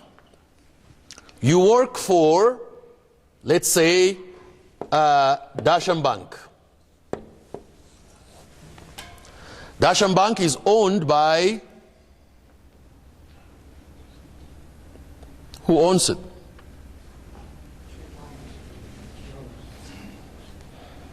Somebody knows about the Sheikh, right? Sheikh Mohammed Alamuddin owns, or the biggest share belongs to him. Okay, Mr. X, Mr. Y, Mr. D, Mr. C, all of them are bank tellers. The Sheikh doesn't know these people. The Sheikh doesn't care about these people. The manager, Mr. X has a bachelor degree. This one has MBA. This one has PhD. This one graduated with a certificate from a community college. All of them are tailors. ብዙ ስራ ስለሌለ ኤምኤውም ተቀጥሯል፣ ፒኤችዲውም ተቀጥሯል፣ ባችለሩም ተቀጥሯል፣ ሰርቲፊኬቱም ተቀጥሯል። Tailors deal with customers. Customer ሲመጣ እነዚህ ሰዎች when customer deals with them, ይሄ ባለ ሰርቲፊኬቱ ልባረር እችላለሁ፣ ፒኤችዲ የለኝም፣ ኤምቢኤ የለኝም፣ ቢኤ የለኝም፣ ስለዚህ የሚያዋጣኝ የኔ ኳሊፊኬሽን ጠንክሮ መስራት ብቻ ነው። ስለዚህ ይሄ ሰው ጧት comes in very early, leaves very late, his job is very efficient, and he entertains 200 people per day. The PhD is very analyst. He comes with necktie and he tells every customer what his PhD is before serving them. So he probably serves 20 people. And this one, the MEA, serves 50 people. And the bachelor serves 100 people. ባንክ ማኔጀር ሚስተር ታደለ እነዚህን ሰዎች ያይና ሲቀጠሩ ሁሉም በ3000 ነው የተቀጠሩት። የዚህን ሰውዬ ደሞዝ 6000 ያደርገዋል። እነዚህ ሰዎች they go to his office on Monday morning with a letter ሶስቱም ፈርመው ፌር አይደለም፣ ባለ ሰርቲፊኬቱ እንዴት ይሄን ሁሉ ገንዘብ ያገኛል? What is fair የሚለውን question በምንመለከትበት ጊዜ it's not the amount of time you spend in school. The employee, the company looks at these employees at who is my most valuable asset. Who is the most valuable asset to the company? The degree belongs to you, but your performance belongs to me. As long as your degree doesn't work for me, it's of no value for me. Having a title behind your name doesn't mean anything in the private economy. It is your performance which matters, your output. That is what matters. I have difficulty at Lead Star. Sometimes there are employees who have bachelor degree who are extremely effective in their work, better than those who have master's degrees. But academic community and academic authorities in Ethiopia, the Ministry of Education says you have to hire people with master's degrees or PhD, and they are not efficient. My BA employees are way better than sometimes my PhD employees. What do? I have to make the government happy, and I also have to keep my BA employees happy by keeping them. So what is fair? In this environment, what is fair? If you apply the collective communist rule, what is fair is pay these people according to their qualification. That is communism.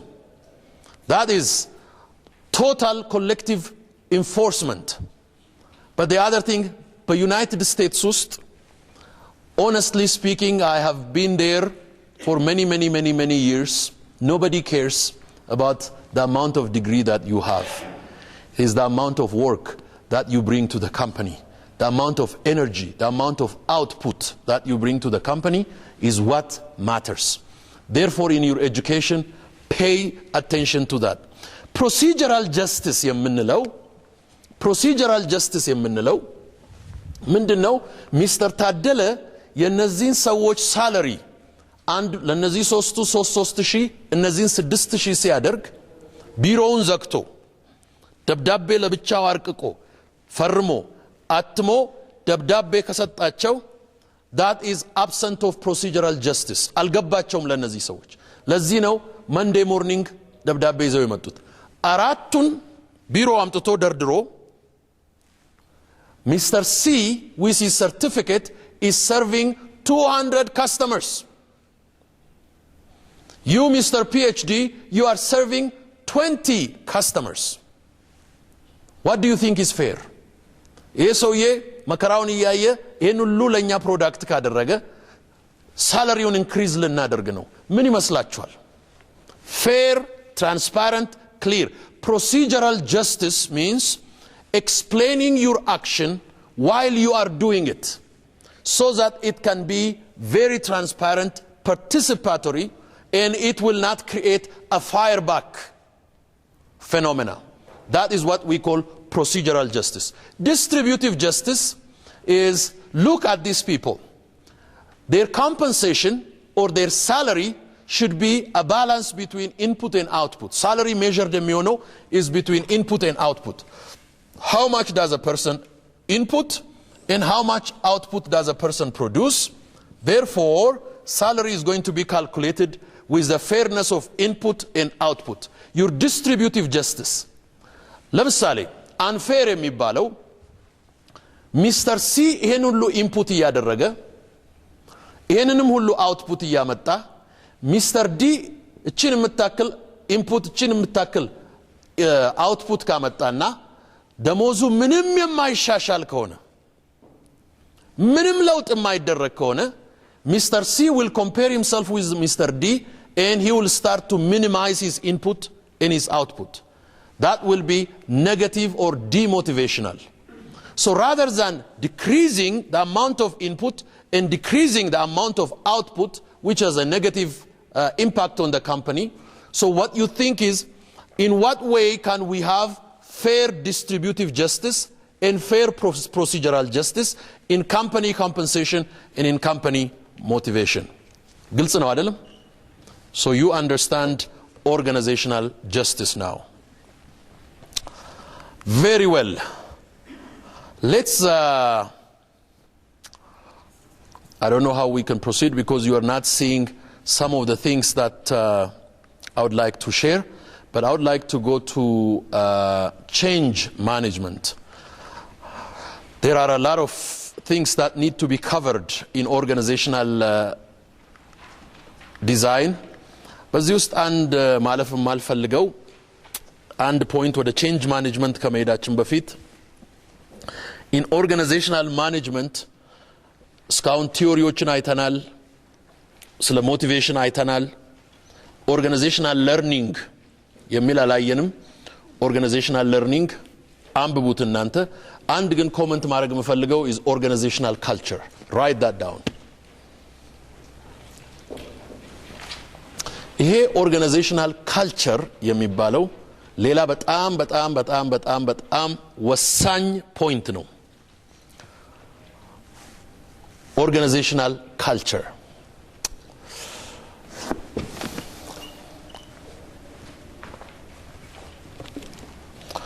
Here is a book that I would like to refer to you, Managing Cultural Differences. This is one book. The other book is written by Bellevue College on organizational behavior, organizational culture. እዚህ ውስጥ ታገኛላችሁ። ሌላ leadership challenge የሚል እዚህ ላይ ያለ ኩዞስ የጻፈው organizational culture እዚህ ላይ ታገኛላችሁ። እነዚህ በጣም በጣም በጣም ወሳኝ ፖይንቶች ናቸው። ቅርብ ጊዜ we had academic conference here at Lead Star, and a professor came with me from the United States. A comment that he gave about culture stuck in my mind. This is what he said: culture will eat strategy for breakfast, for lunch, and for dinner. No matter how strong no matter how strong, how clear, how well done your strategy is, unless it matches, unless it is compatible with organizational culture, your culture will eat up your strategic plan. ስለዚህ strategic plan without changing the culture of the organization is difficult. ቅርብ ጊዜ ኢትዮጵያ መጥቼ አንድ ካምፓኒ የ10 ዓመት እቅዳቸውን አሳዩኝ። They came to my hotel for breakfast. The owners of that organization were a husband and a wife, and the wife is a PhD student at Phoenix University in the United States. Both of them are Ethiopians. Yes, both of them are Ethiopians, and they came and shared with me የ10 ዓመት strategic planaቸውን በመጽሐፍ መልክ አሳትመውታል። It's beautiful, it's well done, very detailed, very well done. በጣም PhD የምትማረውን ልጅቷ አላስቀረችው፣ በደንብ ነው የሰራችው። ሰውየው ምንም አልተማረም፣ ሃይ ስኩል ነው። ካገቡ አይቀር እንደዚህ ነው። Now this is so this high school guy was so confident to introduce his wife to me. They came and had breakfast with me, and I looked and I asked them for a day, and I went and read through all their detailed strategic plan. And at night I was thinking, and I really felt that their organization is headed to disaster, because it is done, she has done using all of research methodologies, taking Western culture. That strategy will be very fruitful, very efficient in the United States or in Europe, but it's never going to be successful in Ethiopia, because it did not take the social, behavioral, human, cultural context and culture into account. So I called them back to a second breakfast. They came and I gave them the news. This is what I think. She has done an exceptional job. If she comes to my strategic planning class, I will give her an A. There is nothing that she missed in the strategic planning. But she has overlooked culture. Organization that doesn't look at culture will always be doomed to disaster. What does the culture look like? That's why when European consultants and American consultants and Asian consultants and come work with Ethiopians or Kenyans or Tanzanians or Africans, they fail. They don't understand why their plan doesn't succeed. Most consultant stories done by expatriates always ends in disaster because of cultural clash and cultural conflict. ስለዚህ cultural sensitivity is very important. ለዚህ ነው in organizational design ይሄ ኮምፖነንት እንዳይቀር ኢንኮርፖሬት ያደረኩት በዚህ ኮርስ ውስጥ organizational culture ይሄንን organizational culture በዚህ በመጽሐፋችሁ ውስጥ አለ በደንብ በተለይ አንድ ሰው የጻፈው መጽሐፍ አለ his name is Shane and all his book is analyzed and it's incorporated in one of the chapters that are in this book in organizational culture. So one thing that you have to find out is the layers of culture. Culture has its own layers. እነዚህን ካልቸሮች ዲተርሚን አድርጎ cultural diagnosis ሰርቶ organizational culture understand ካላደረግን በስተቀር effective መሆን አንችልም. Culture is the heartbeat. It is within the life of that organization. And that's why when you form organization or when you analyze organization, when you try to work within an organization, having a strong strategy is not enough. ለዚህ ነው ኬን በርንሃርት የሚባል ፕሮፌሰር እዚህ ሊድ ስታር መጥቶ ሌክቸር ሲያደርግ this is a comment that he gave us. Culture will eat strategy for breakfast, for lunch, and for dinner. That's why if you want your strategy to survive, then you have to deal with culture. Very good. Let's go to change management, but before we go to change management, I would like to give you a break. Let's take a break for 15 minutes. During break, እርስ በራሳችሁ ተነጋገሩ. If you want to come and ask question, noon, we will discuss a little bit about the word change. I will start by defining and explaining change. It's very hard to define the word change. Change, which is also equivalent to transformation, to transform, to change, and to alter.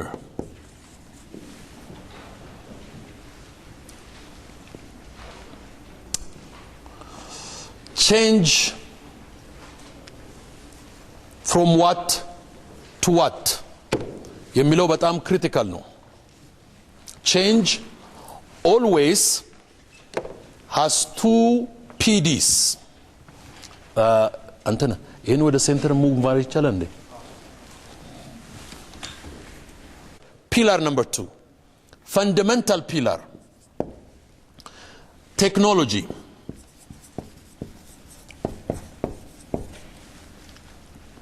Technology deals with two things again. Work process and technology deals with information and communication.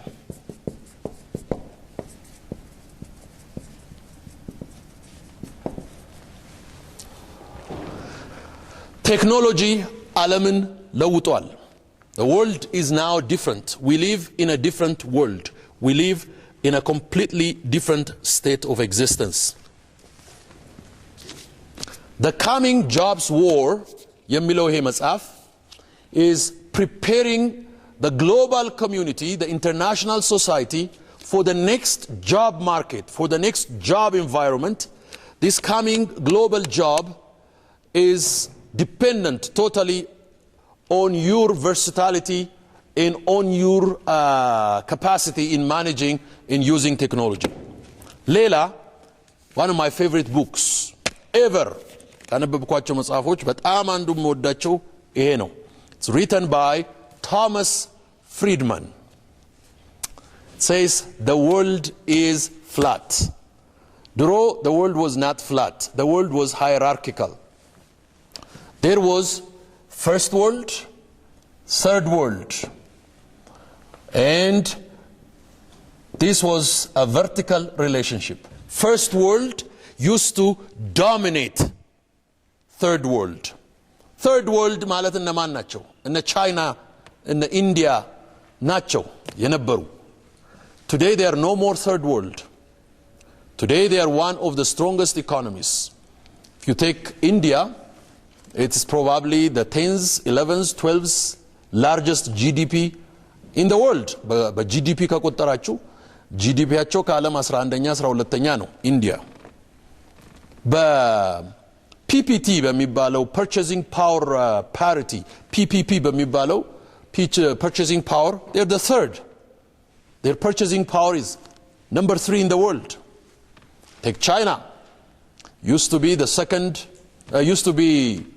third world country, is now probably the second largest economy in terms of its GDP next to the United States, competing with Japan. So with all these changes, the world is no more up and down. The world is flat. ሌሎቹ እንደ ኢትዮጵያ ያሉ ሀገሮች ደግሞ አሁን አድቫንቴጅ ያላቸው ምንድነው? In terms of technology and science from the United States and Europe በቀላሉ መማር ይችላሉ. We are using Apple computer. We're using power projector. We're using recording machines. We did not research this. We did not pay for research and development. እነዚህ ነገሮች ለመፍጠር ብዙ ሀገሮች research and development in millions invest አድርጓል. Without investing, we are harvesting the benefit of those research and investment. That's the advantage of emerging economies. You don't have the front-end investment, which is investment into research and development, but you harvest the profit and the benefit from that harvest. That's why Thomas Friedman wrote, the world is no more hierarchical. The world is flat. The world is flattened not by a nuclear weapon, by technology. A farmer in Zambia have the same access to a professor in Switzerland to information through Google or through cyberspace communication through their internet. So that kind of access, that kind of globalization has impacted the world. Indian middle class is equivalent to the entire population of the United States. There are probably 300 million Indians that are considered as middle class. Nazi middle class የሚባሉት the entire population of the United States. Their purchasing power is extremely high. Technology ዓለምን ለውጧል፣ ዓለምንም እየለወጠ ይሄዳል። ከዚህ በኋላ እንደ ድሮ ዳር ድንበር የሚባለው የድሮ ዳር ድንበር አሁን የቴክኖሎጂ ዳር ድንበር ነው። ሶ የድሮ ዳር ድንበሮች ብዙ ጥቅም የላቸውም ከዚህ በኋላ. They're not really that much useful. The world is becoming borderless. I visited China, and the first time I visited China, I went to see the Great Walls of China. That was a fascinating visit. How they built the Great Walls on huge mountains. እዛ ላይ በጣም ብዙ ሺህ ሰው ነው ያለቀው ያንን ግንብ ለመስራት። ያ ግንብ ለምንድን ነው የተሰራው? በዚህኛው በኩልና በዚህኛው በኩል ያሉ ሰዎች ስለማይዋደዱ ነው። So they don't want to see each other, so the solution is building wall. So they built that wall, በጣም መከራ ታይቶ ብዙ ሰው ያንን ቢልዲንግ ለመስራት አልቆ ሞቶ ደምቶ ተርቦ ብዙ አመታት ከተሰራ በኋላ ግንቡ ሲያልቅ ሁለቱ ሰዎች ታረቁ።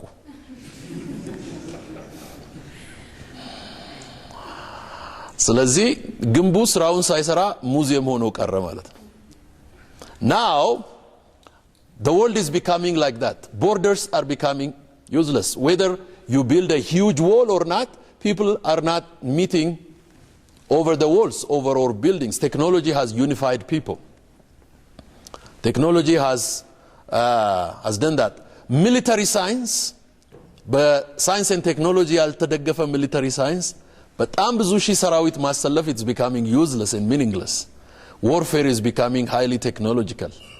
Medical science, the same. Education, the same. እኛ emerging education sectors more advantage አለን. For example, we at LeadStar can shape our academic institution in any way that we want because we don't have a lot of baggage, lot of history, lots of building. የለንም የምንሸከመው. We're not worried about maintaining buildings or so. Our goal is to be dependent on technology so that we can deliver academic content without the burden of having buildings and a lot of employees and a lot of infrastructure, simplifying, becoming a lean organization that is technology driven. That is the future. Technology is changing the world. That's the second pillar. It is speeding up work process. It is speeding up information and communication.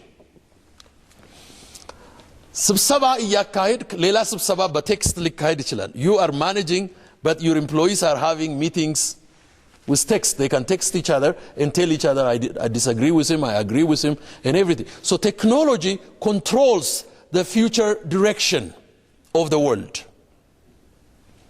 Pilots are no more now ከዋሽንግተን እስከ አሜሪካ እስከ አዲስ አበባ መሪ ይዞ የሚቀመጥ ፓይለት የለም. ሲነሳ ሁሉን ጨርሶ they will put it on autopilot. ከኛ ጋር ነው መጥተው የሚተኙት. ራሱን ነው የሚነዳው.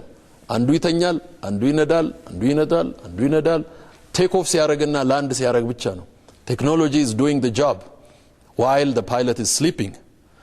Information, technology is changing the world. Work process, speeding up work process, information communication. In your own organization, how can we bring in technology, adding the value of technology? Ethiopia have lagged behind in technology and in technology use because the bureaucracy, Ethiopian bureaucracy, is occupied by people who don't have much knowledge about technology. The older generation በቶሎ ጡረታ ስላልወጣ አዲሱ ጀነሬሽን ስላልተተካ የቴክኖሎጂ በጣም ቢሃይንድ አድርጓል. ይሄ የጻን መጫወቻ ነው የሚሉት older generation እንጂ they don't understand the technological value of iPads and computers, and they were the bureaucrats for many years. In the 1970s, 80s, 60s, በዛ ዓለም በቴክኖሎጂ በነጠፈ በሄደበት ጊዜ our bureaucrats did not even have any access to computer and did not have the value of computers, so we've lagged way behind. That's why our bureaucrats are so scared of using technology as a way to enhance productivity, as a way to enhance. But we can't afford to stay away from the technological circuit. ሶስተኛ, the third pillar in changing, the third pillar is people.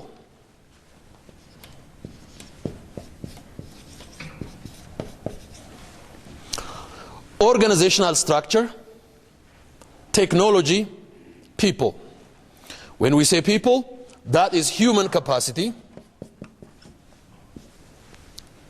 and human behavior.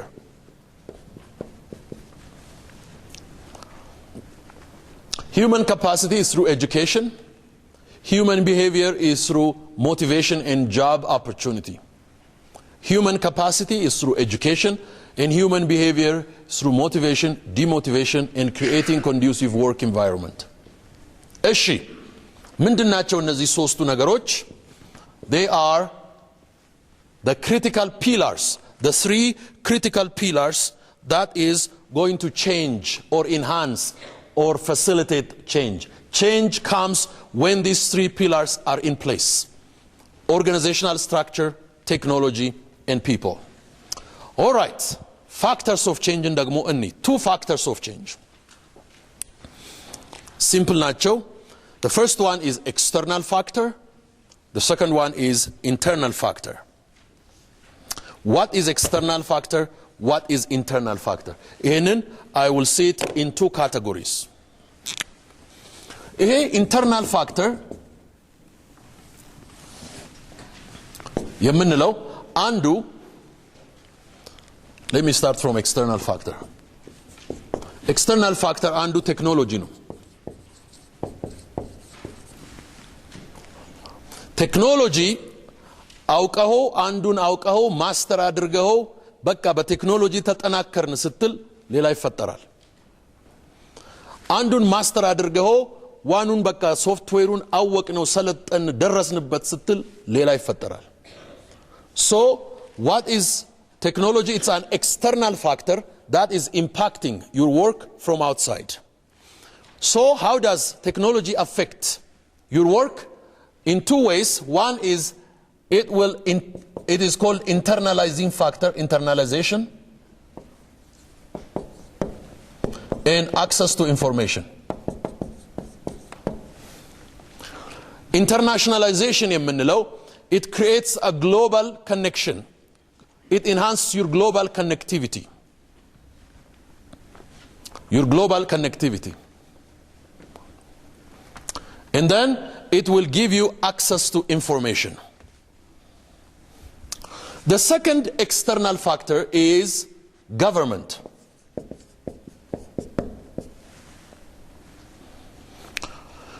Whether you run a private company, especially when you run a private company, government is involved as an external factor. How? The government will issue legal regulation, the law. ህግ ያወጣል። የምትጠቀመው መንግስት የሚያወጣው ህግ ነው። ይሄንን ገቨርንመንት በቢዝነስ ማኔጅመንት ውስጥ ምንድነው የምንለው? two product, the government product የምንላቸው is regulation and deregulation.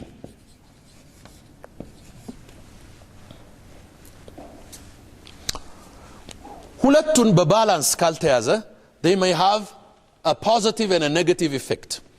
In 2007, 2008, you remember global economic crisis, both in the US and in Europe. Huge global economic crisis ነበር በጣም። ይሄ global economic crisis ምንጩ ምንድነው? What is the source of this global economic crisis? ምንጩ ትልቁ ምንጭ ኢኮኖሚስቶች ፋይናሊ ዲስቲል አድርገው ሲያቀርቡት is the government deregulation factor. ያን ጊዜ አገሩን ይመራ የነበረው especially in the US is the Republican Party. The Republican Party is pro-business. Because they are pro-business, they have a tendency to highly deregulate. That means the regulation factor, የመንግስትን ቁጥጥር ታክስ የማብዛት ቁጥጥር የማብዛት ህግ የማብዛት ነገር በጣም ይቀንሱና ለቢዝነሶች ብዙ ፍሪደም ይሰጣሉ። So ያንን ቢዝነሶች ፍሪደሙን ይጠቀሙና they get into risky business. Risky business, investing in wrong things, not protecting the consumer, not protecting the shareholders, not protecting the customers. So it becomes a free run for businesses.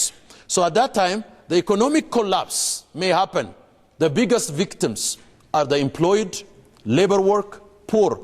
በዛ ኢኮኖሚክ ክራይሲስ ውስጥ ትልቅ ጉዳት የደረሰበት ባለሀብቱ አይደለም፣ ደሃው ህዝብ ነው። ስራውን አጣ፣ ኢንሹራንሱን አጣ፣ ቤቱን አጣ። በጣም highly disaster ነው የደረሰበት. Why? It's government deregulation. So they came back, they removed President George Bush from power, they elected President Barack Obama, and then what happened? They went to the Democratic side and they declared high level of regulation. High level of regulation. A high level of regulation ምን አመጣ? Strict control of that organization. Strict control over businesses. ህግ በዛ። ህግ ሲበዛ ቢዝነሶች ደግሞ ምን አደረጉ? They fled, they left the US and they started to invest in another place. Deregulate ካደረክም ፕሮብሌም ነው። Highly regulate ካደረክም ፕሮብሌም ነው። So always that is a game within the economic environment. That is the challenge now emerging economies like Ethiopia are engaged in. In order to attract foreign direct investment, all the time investors will look at the nature of your regulation. Is that highly regulated environment? Is it very difficult? Is it very difficult to take my money out, to open business, to close business, to hire, to fire? What is the regulation environment? Is that pro-business or pro-labor? Ethiopian business environment for many years have been extremely pro-labor because ስናምንና ስንናገር የነበረው ዓለም የወዛደሮች ትሆናለች ስለሆነ ሀገሪቱ የወዛደሮች ነበር so investors are not here because it belongs to the proletariat it's not the investors so regulation and deregulation is the external factor coming from government external factor in እያየን ነው the third external factor is what we call economics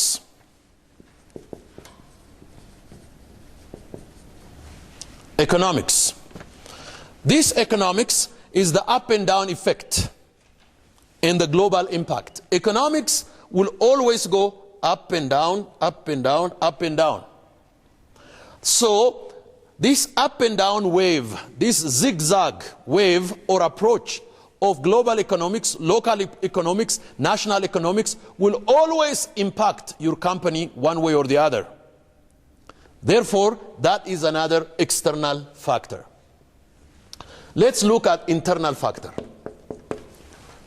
እነዚህ የናንተ ኦርጋናይዜሽን እንደ ኳስ ይውት ብያችኋለሁ ኳስ ሆኖ ከውጪ ኢምፓክት የሚያደርገው ነው ኦርጋናይዜሽናችሁን government is external technology is external economics is external what is internal internal force for change or internal factor for change የምንለው number 1 is your strategy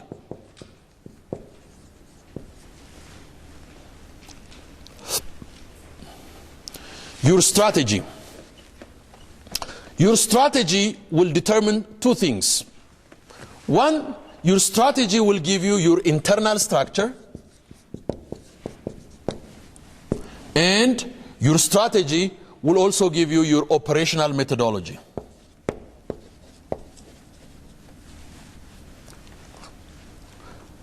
strategy if you work for Care Ethiopia an NGO if you work for Dashan Bank or if you work for Abyssinia or if you work for a sugar company or a government or a church or a mosque wherever you work the internal structure the internal strategy is not given to you by outside you develop your own internal strategy it's in your hands ማለት ነው it's your own internal product the second internal strategy is what we call workforce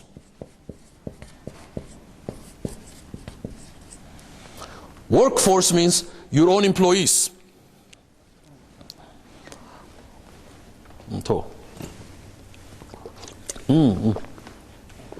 PowerPoint workforce that is employee turnover and capacity building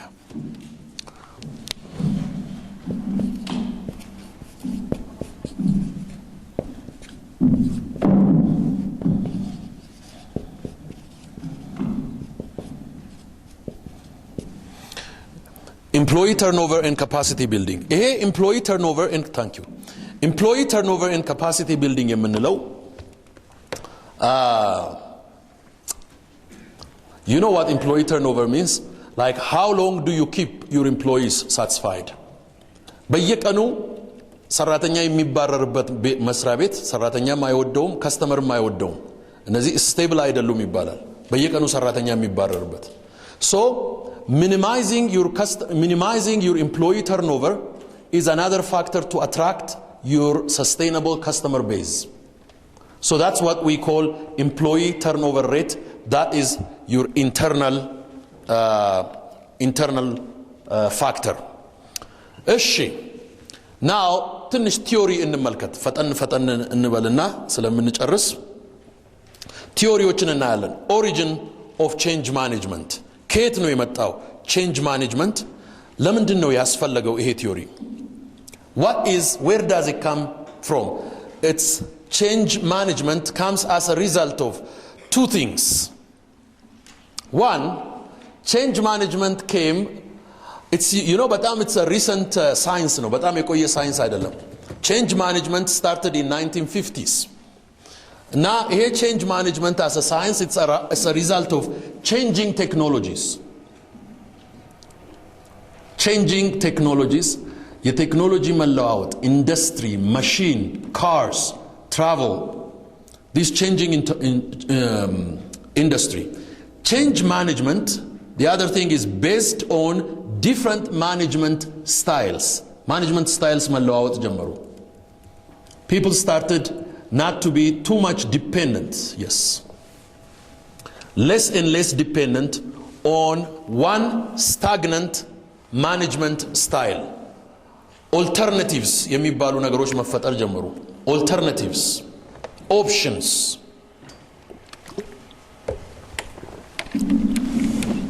ይሄ 1950s is after the Second World War. It's after the Second World War. The Second World War አለቀ. The world was tired of war. And the world was tired of dictators. The world was tired of one way of thinking. The world was hungry for freedom, innovation, creativity, and rebuilding. So that was the source of change management. Change management has its origins in 1950s. አሁን እንዳልኩት management style, things like teamwork and autonomous and independent groups. In 1950s there was a war ማለት እንችላለን between two kinds of management, top down and bottom up management tension. Which one is better የሚለው there was a huge fight. There is also another cultural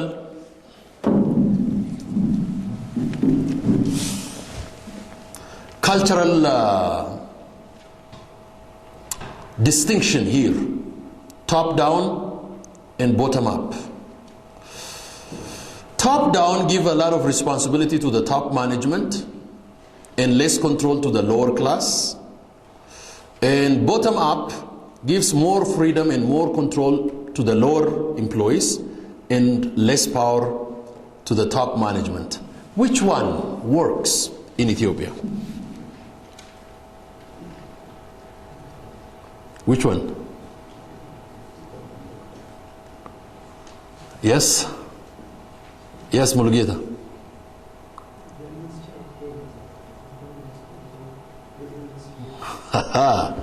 You are a perfect Ethiopian, my brother. Okay, any other response? Really good point. Yeah. Yes.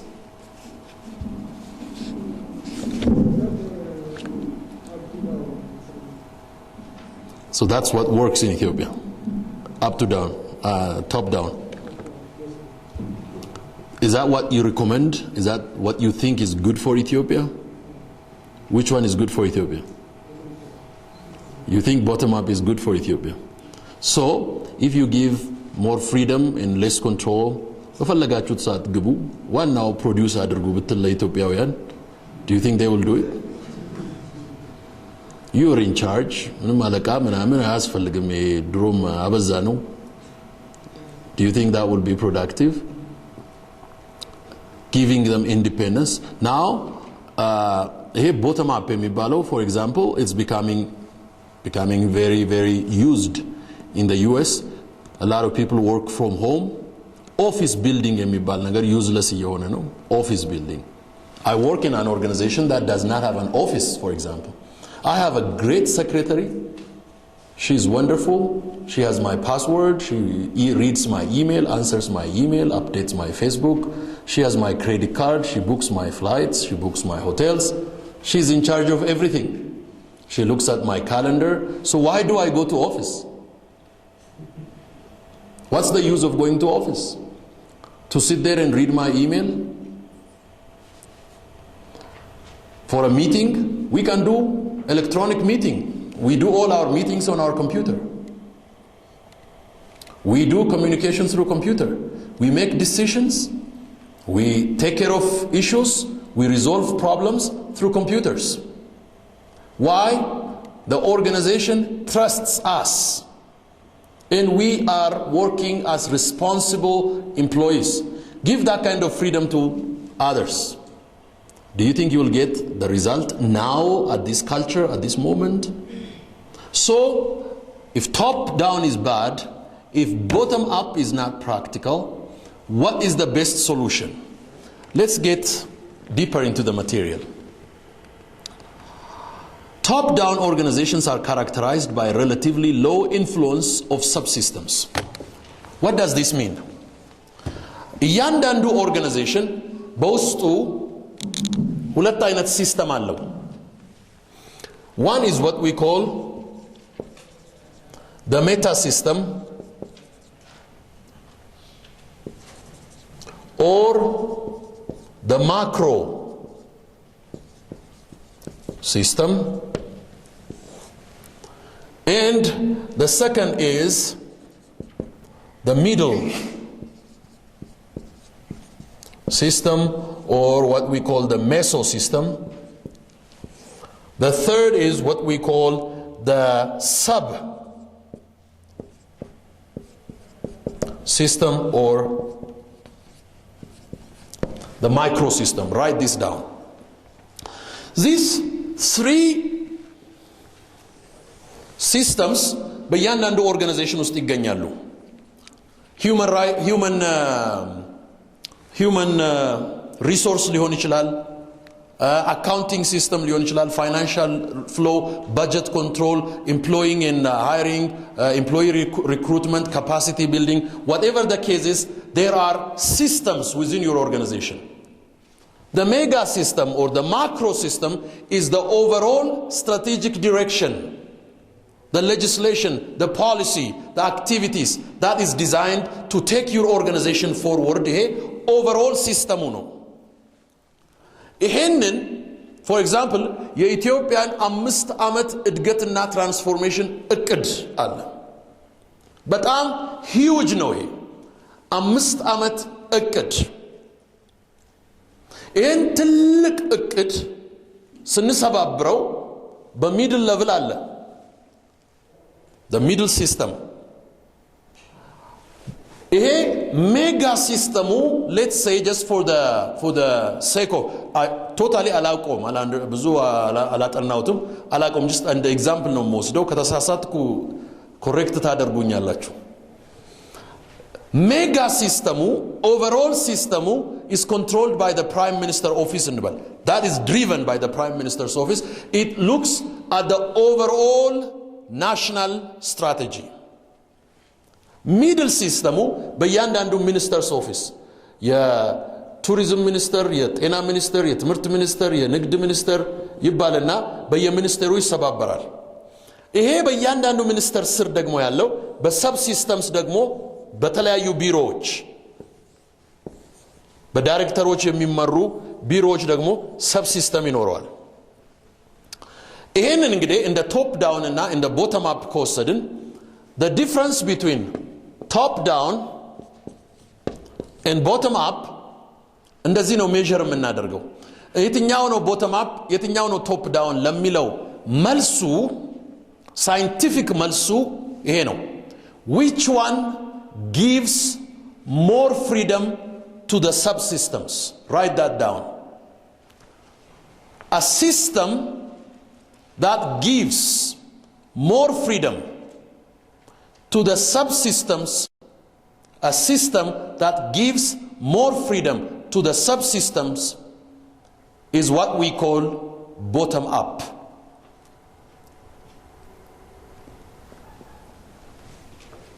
Bottom up. A system that gives more freedom to the subsystems is what we call a bottom up.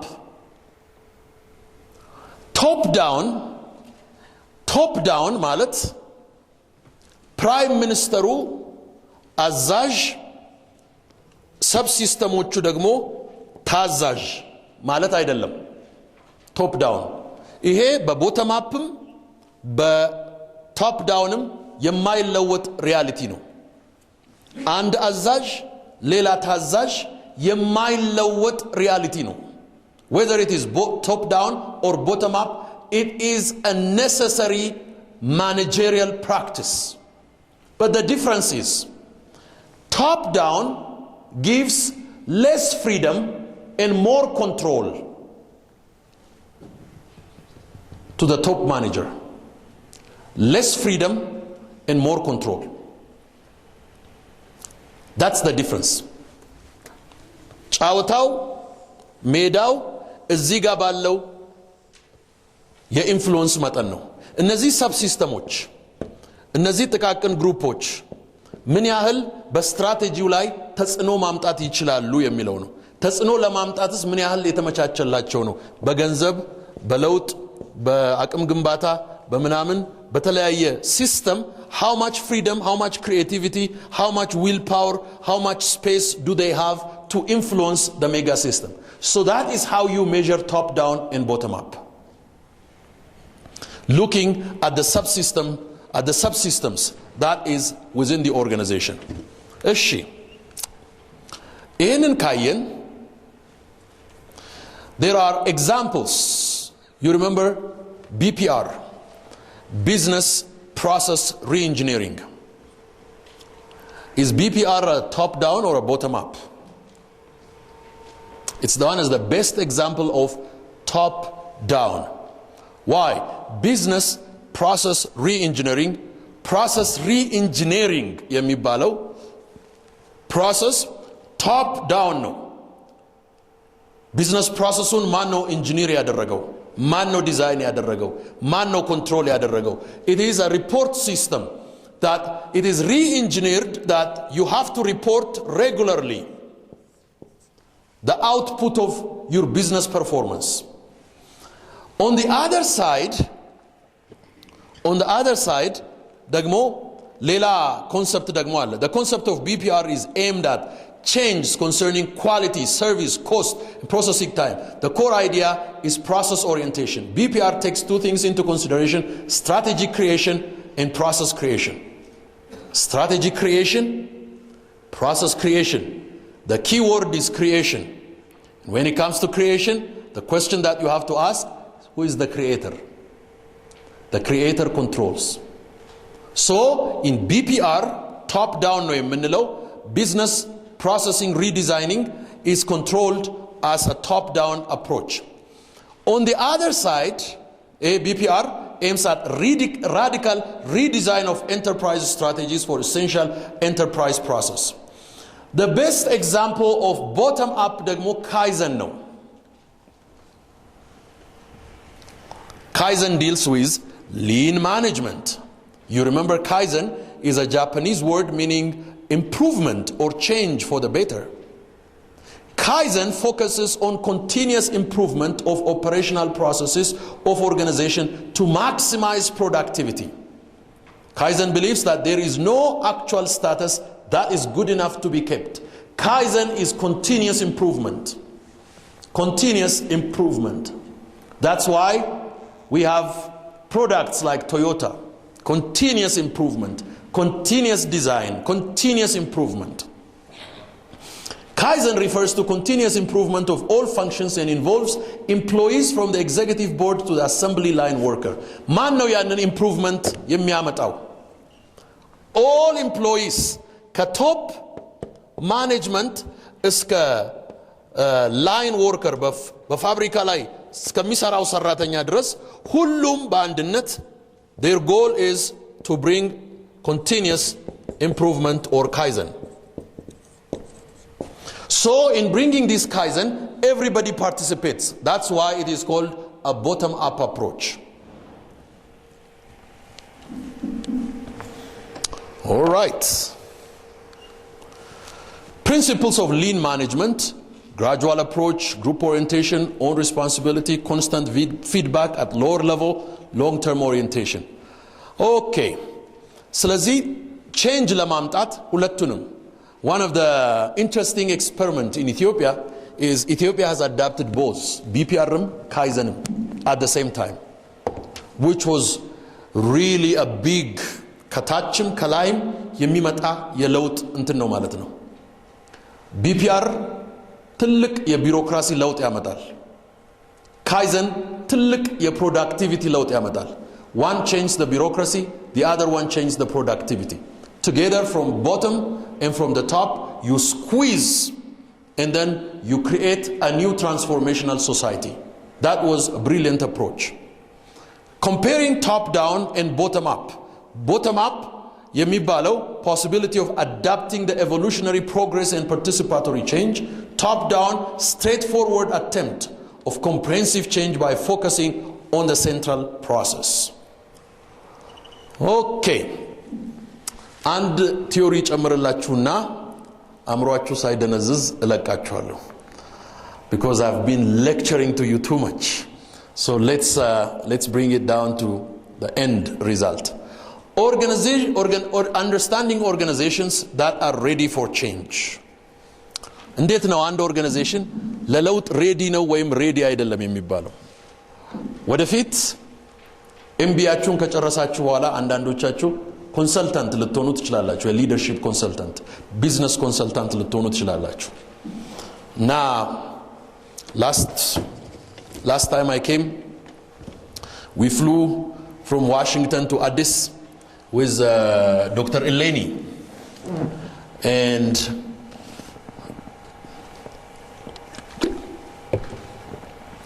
one of the things I really wanted to discuss with her was here at LeadStar we're now training about 1,000 MBAs.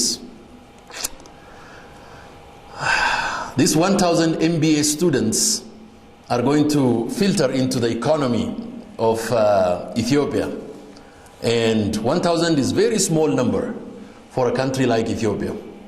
And my hope is this 1,000 MBA graduates from LeadStar can easily become business consultants for lots of business enterprises in Ethiopia. So when you study, ስትማሩ ለመቀጠር ብቻ አትማሩ. Think about having your own consultancy firm. Believe big, especially at this beginning stage. ገና ስትጀምሩ እነዚህን መጽሐፎች በሙሉ አንብባችሁ ይሄን ሁሉ ገንዘብ ከፍላችሁ ቅዳሜ ቀኑን ሙሉ ሌክቸር ሰምታችሁ ሄዳችሁ ለመቀጠር ከሆነ it's a waste of your time. ለመቅጠር ነው መስራት ያለባችሁ። How do I create my own business? How do I become a consultant? And now how do I fire my boss? You have to think about how do I fire my boss at my graduation and create my own business. So that's how you should think, creating yourself. Now አንድ ሰው ኮንሰልታንት ለመሆን ኮንሰልታንሲ ኦፊስ ኢስት አፍሪካ ላይ ለመመስረት ምንድነው የሚያደርገው? እና አያት ነበረ ከጎን ቁጭ ብላ ነው ከዋሽንግተን እዚህ ድረስ ስንበር አያት ነበረ Eleni. She's just one woman. She was sitting next to her father. Her father was an elderly man, typical Ethiopian man who raised a wonderful, brilliant girl who went to United States, did her PhD, came back and did a marvelous work in Ethiopia. And now she's trying to multiply her experience in many other African countries, established her office in Nairobi, and she's shuttling back and forth between the US, works with World Bank and the United Nations, and believes that she can change a nation. And looking at her, I was always thinking about my LeadStar students. How can they think this way? Obviously, we don't have a regular class where we spend time together daily, but through these lectures, what I want you to think about becoming consultants, business owners, advisors, leaders.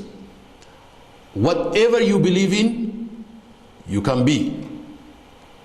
Whatever you believe in, you can become. The amount of your future is in here, it's in your mind. Imagine yourself as one successful business consultant. If you have a language constraint, don't worry. You will be consultant for people who don't speak English. There is always a market for you. There is always a possibility for you. If you don't have access to a lot of things, just do the best with what you have. እነዚህን ሁሉ resources, exploit them, use them. ይህንን encourage ላረጋችሁ ነው. This is your first class ስለሆነ ነው አታውቁም ብዬ አይደለም, but I just wanted to interject this. ይሄ point ወደዛ ስለሚያመጣን ነው። Change management ውስጥ the first test is readiness test. Write that down. Readiness test. ይሄ readiness test If one organization is not ready for change, your effort to change that organization is futile. It's useless. You have to read the symptoms. So change management is understanding organizations that are ready for change and understanding people who are ready for change. How do you do that? How do you understand? How do you know if an organization is ready? Understanding comprehensive dynamics of change. Change management እነዚህን ሶስት ነገሮች ይይዛል በውስጡ. How ready is that organization? How ready are the people? And what is the comprehensive dynamics for change? Okay. Structures እንመልከት. There is one structure called adhocracy. Adhocracy is more democracy and less bureaucracy. Simple organizational structure. Adhocracy or adhocratic organization have more freedom, more creativity. That's emerging more and more now in the global space. Simple organizational structure will reach a simple dynamic environment.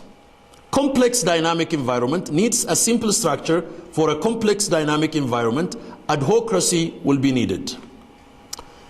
People, core factors of every change. Culture. These are the two things. They form the organization. Culture, the way of working, attitude and norms. ይህንን ቅድም ስላልነው አልመለስበትም. Concepts of change management. Concepts are important. እናንተ ማስተርስ ተማሪዎች ስለሆናችሁ ሁልጊዜ ለምትሰሩት ስራ concept paper is important. Theory is important. What is the theory? What is the concept paper? What is the concept behind it? These concepts are available to facilitate one's understanding of transitioning of individuals through various phases of change management.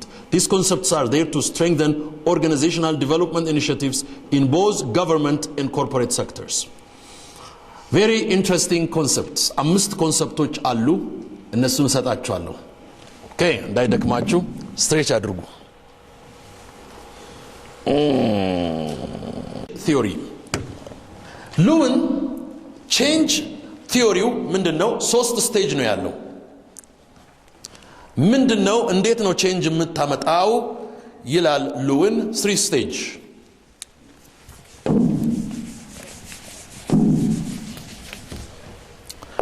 One is what we call unfreezing.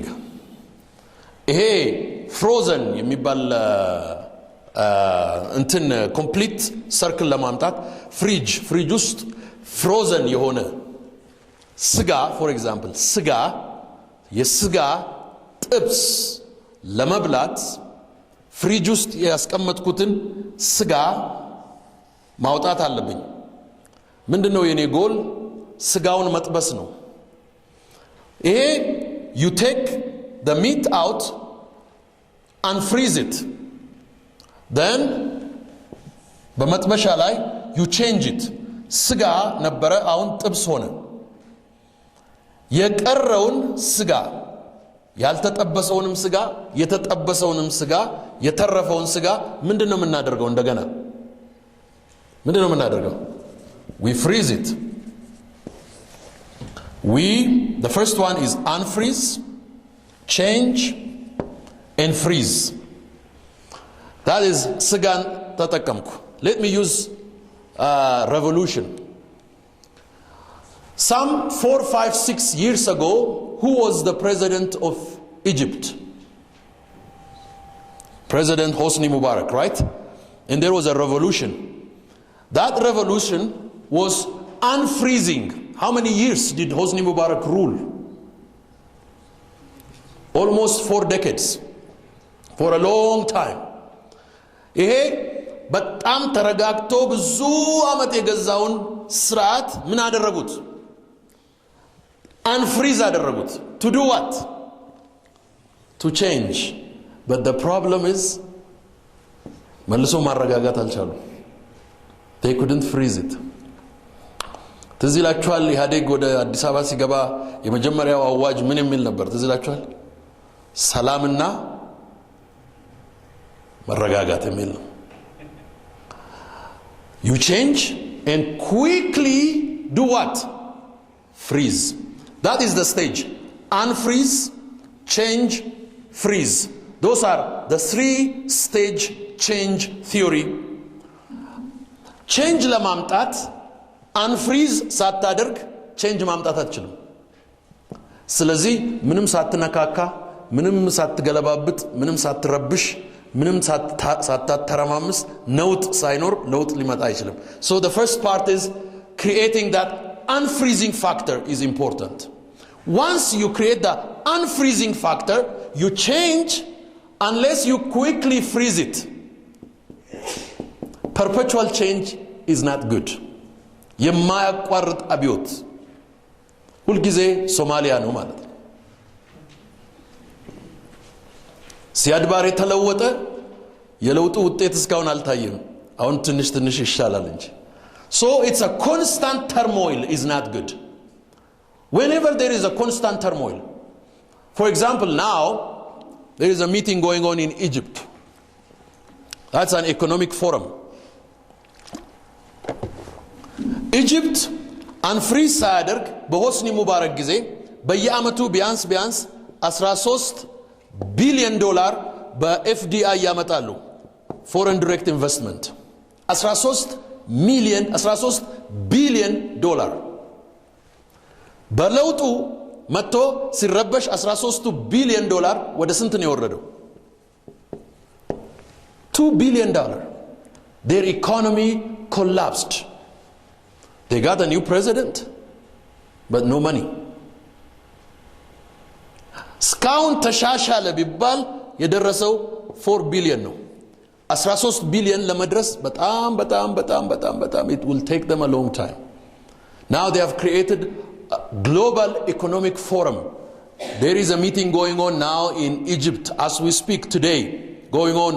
The Prime Minister of Ethiopia is also in Egypt meeting and discussing why the Egyptian economy plummeted. Unfreeze, change and freeze. ይሄ macro level ነው የተጠቀምኩት። I used the government of Egypt as an example. Take your own company, take your own department. በእናንተም ዲፓርትመንት እንደዛ ነው። ለውጥ ለማምጣት የኤምፕሎይ ሪሸፍሊንግ፣ የኦርጋናይዜሽን የስትራክቸር ለውጥ፣ የደሞዝ ለውጥ፣ የምን ለውጥ፣ የቴክኖሎጂ ለውጥ፣ ይህን ዝብርቅርቁን ካወጣህ በኋላ unless you quickly freeze it and create a norm and stability, constant change will have a negative effect on the company. Lewin's change theory, unfreeze, change, freeze. Say that with me. Unfreeze. One more time. Say it more with your gusto. One more time. Okay. Atersu. Lewin's change theory balale. Let me give you one more theory. Chin and Bene yemibal affecting change in human system. There are 3 human systems. Empirical rational approach yemibal aለ ይሄ empirical rational approach change እኮ የሚመጣው በማስተማር ነው። changeን የምታመጣው በማስተማር ነው የሚል ነው። Change is created by dissemination of knowledge gained from research. The underlying assumption is that individuals are rational and will follow their rational self-interest. If good change is suggested, people of good intention ሰውን በትምህርት መለወጥ ይቻላል የሚለው ማስተማር education as a factor, empirical rational approach. Second, what we call power coercive approach, influencing individuals and systems change through legislation, external leverage where power is a dominant factor. በህግ መለወጥ ይቻላል። ህግ በማውጣት ሲጋራ የሚያጨስ ሰው ሲጋራ ማጨስ ይገላል ብሎ ማስተማር ይቻላል። ሁለተኛው ከዛ ከባሰ ሲጋራ ማጨስ በህግ የተከለከለ ነው። So that is the second approach, which is a legal approach, coercive approach. This approach uses 3: protest, government policy, legislation, electing people into political offices. Third is normative re-education approach. The overarching principle of this model is individual must take part in his or her own change if it is going to occur. This model includes direct intervention by change agents whose focus of the client system to solve problem. Engagement, participation. So እነዚህን ሶስቱን መጠቀም እንችላለን ነው የሚሉት Chin and Benet. What are those three? Education, rational reorientation of human mind. The second one is using law and legislation. The third one is normative re-education approach through participation and intervention. ሶስተኛውን ቲዮሪ ልንገራችሁ። ሉን ቲዮሪ አየን፣ ቢንን ቸኔን አየን። Block and baton phases of planned change driven project management. Phases of planned change: explore ማድረግ, study, explore, research, plan, action and integration. Phases of planned change. This is a project management formula.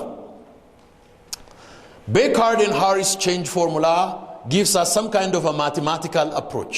Mathematics የምትወዱ accounting የምትወዱ አላችሁ፣ ይሄ ለእናንተ ነው። This mathematical representation of change process, the basic notion of change to occur is and change ለማምጣት ምንድነው የመጀመሪያው? dissatisfaction መኖር አለበት። ይሄ ሸሚዝ ካልጠበበኝ dissatisfied ካላደረገኝ በስተቀር አልቀይረውም። ከተስማማኝ ከወደድኩት በጣም የምወደው ሹራብ ነበረኝ ለረጅም ዓመት የለበስኩት ወደ 10 ዓመት እና በጣም ወደዋለው፣ አለቀብኝ፣ እጁ ተቀደደ እና መጣል አልፈለኩም because I just enjoyed it. It's so comfortable. I like my sweater. እና ሂልተን ሲያጥቡልኝ እዛን ሹራብ አዩና አንድ ሹራብ አይተና የርሱ አይመስልንም አሉ። የኔው ነው እጠቡና አምጡልኝ። I love it. It's mine. I'm not dissatisfied with it. Unless you are dissatisfied with it, you're not going to change. Dissatisfaction is the source of change. Write that down. Dissatisfaction is the source of change. Dissatisfaction with the status quo. The cost of change must be outweighed. እነዚህ ሶስቱ የመጀመሪያው dissatisfaction መኖር አለበት። Dissatisfaction is the source of change.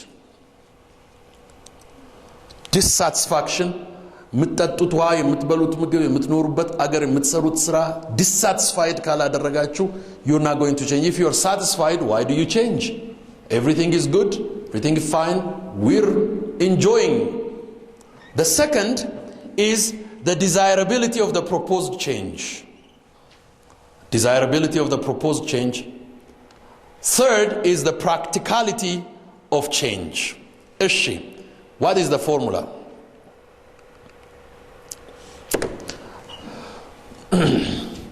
Change ለማምጣት እነዚህ ነጥቦች አስፈላጊ ናቸው ብለናል። D stands for dissatisfaction. And then V stands for vision. F stands for first step.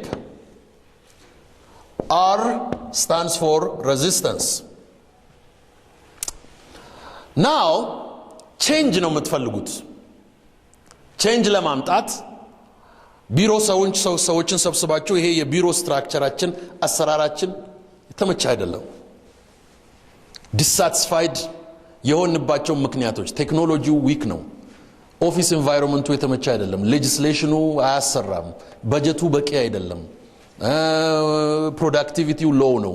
So all these are factors indicating what? Dissatisfaction. እሺ dissatisfaction is not enough for a solution. እሺ dissatisfactionን ሊስት አደረግን፣ ኦርጋናይዜሽንን እንለውጠው። አይ አንለውጠው፣ አንነካው። Why?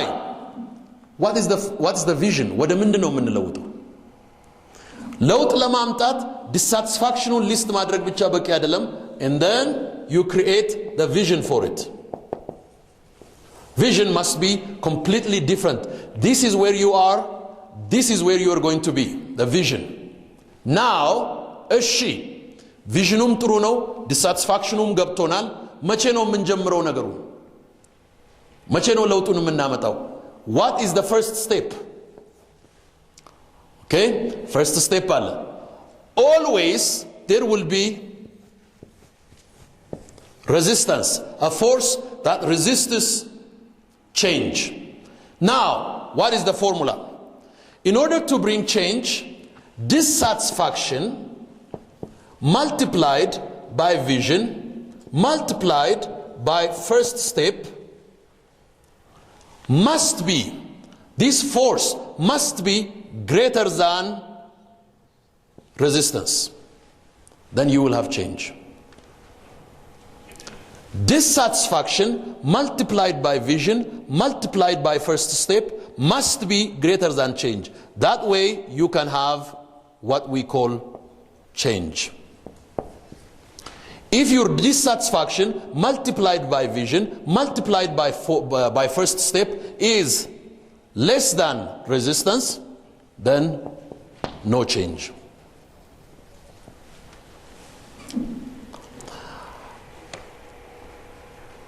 ስለዚህ አንድ ኦርጋናይዜሽን ኮንሰልት ስታደርጉ ወይም ስታነጋግሩ ያ ኦርጋናይዜሽን ለውጥ ሊያመጣ ይችላል ወይም ሊለወጥ ይችላል ወይም አይልችልም የሚለውን በዚህ ፎርሙላ ካልኩሌት ልታደርጉ ትችላላችሁ። እስቲ ኑና ነይና እስቲ ቢ አወር ኮንሰልታንት ለኛ ቢሮ ለውጥ ማምጣት እንፈልጋለንና እኛ ቢሮ አማካሪ ፈለግን ያንቺን ኮንሰልተንሲ ቢሮ ልንቀጥር ፈለግን በዚህ አማውንት ኦፍ ማኒ እንነጋገር። እሺ ኦኬ ቁጭትና ወይም ቁጭትልና ምንድነው አናላይዝ የምታደርጊው? what is their dissatisfaction factors? በምንድነው እነዚህ ሰዎች ለምንድነው ለውጥ የፈለጉት? their dissatisfaction factor። እሺ ቪዥናችሁ ምንድነው? ወደ ምንድነው መለወጥ የምትፈልጉት? እሺ what is your first step? እሺ what is your resistance? እነዚህን ሁሉ ሌይ ዳውን ካደረግሽ በኋላ ማባዛት ነው። resistance ከነዚህ ሁሉ ከበለጠ ማሸነፍ አይቻልም፣ ካነሰ ብቻ ነው። ስለዚህ ይሄ the force of dissatisfaction multiplied by vision multiplied by first step must be, this force must be greater than resistance, then they will have change. if it is less than resistance, resistance በጣም ብዙ ስለሆነ መለወጥ አትችሉም። ለምን? ብዙ በለውጡ ያላመነ ሰራተኛ ቢሮ ውስጥ አለ። በለውጡ የሚያምን maybe 20% ብቻ ነው። resistance በጣም ብዙ ነው። dissatisfied የሆናችሁባቸው ፖይንቶች ብዙ ለውጥ ሳታመጡ የምትቀይሯቸው ናቸው። so this is how you measure dissatisfaction. this is Bernard and Harris's change formula የሚባል ነው። ይሄ ተወደደም ተጠላም መጠየቅ አለብኝ ፈተና ላይ ብዬ አስባለሁ። the 7S model is a framework to analyze organizations and their effectiveness. It looks at 7 elements that make organizations successful. ይሄንን አልገባበትም። strategy, structure, systems, style, skills, staff and shared values. the 7S model የምንለው ነው። እነዚህን መነካካት እነዚህን መለዋወጥ ነው complete change የሚያመጣው። strategy, structure, systems, style, skills, staff, shared values. when you change these 7 S's, you change an organization.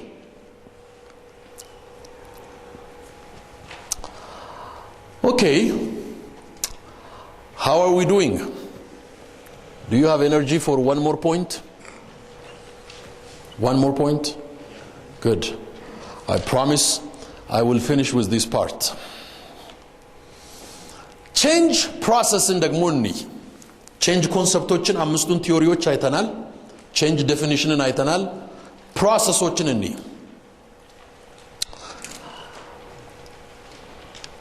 How do you process? How do you start change?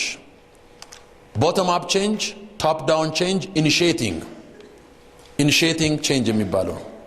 Initiating a top down change, structural and strategic audit is a cornerstone for a common image about the general and strategic position of the enterprise. Structural and strategic unit audit is the cornerstone. ከዛ ነው የሚጀምረው። audit structural and strategic audit። ይህንን ኦዲት በምናደርግበት ጊዜ ስትራቴጂውና ፕላስ ስትራክቸሩ ምን ይመስላል ነው። strategy is on paper and in people's mind, it's in their heart, it's their value. and it's their mission. This is what we call the strategy. The structure is the people and their relatedness and communication. So, structural and strategic audit is the cornerstone for a common image about the general and strategic position of the enterprise. The second step is process analysis. After this participative reconstruction of the process and the visualization of the expectations, strengths and weakness for the initialization of the lasting change is required. Process analysis in Ditno. First, the elimination of all non-value increasing activities. Second, the optimization of all remaining activities, which is very difficult in Ethiopia, because the culture in the law is extremely pro-labor. Eliminating non-value adding staff members is not easy. You hire to care, to help people, to help their families, their aunts, their uncles. One employed individual in Ethiopia carries about 10 individuals on his shoulder. So firing one individual is impacting the livelihood of all those people. Multiply that by 1,000 people. If you fire 1,000 people, you are firing close to 100,000 people. The social crisis is huge. Therefore, elimination of non-value increasing activities is very difficult. So, that kind of value system, that kind of work system will sustain lack of productivity and efficiency. It will slow down change. Second, after elimination of non-value increasing activities, the second is optimization of all remaining activities. Then you maximize the output of the remaining activities. For a successful bottom-up change management, the following principles have to be carefully applied: thoughtful planning, sensitive implementation, consultation and involvement of people affected by those changes. So this is planning, implementation, and giving information and transparency to people. Before starting organizational change, the question of strategic change has to be answered. 7 strategic questions. What do we want to achieve? Why do we change? How will we know if that change is achieved? Who is affected by this change? How will this react to? How much of this change can we achieve? What part of the change do we need help with? All these are important strategic questions. Initiating. لوط مجمر كيت نونجدي. When we do change from bottom up, we do involving. When we do from top down, we do imposing. So these two, involving and imposing, is how we change. Sometimes both are important. Sometimes you will be successful if you can get change just by involving people. Sometimes you can make a change by imposing.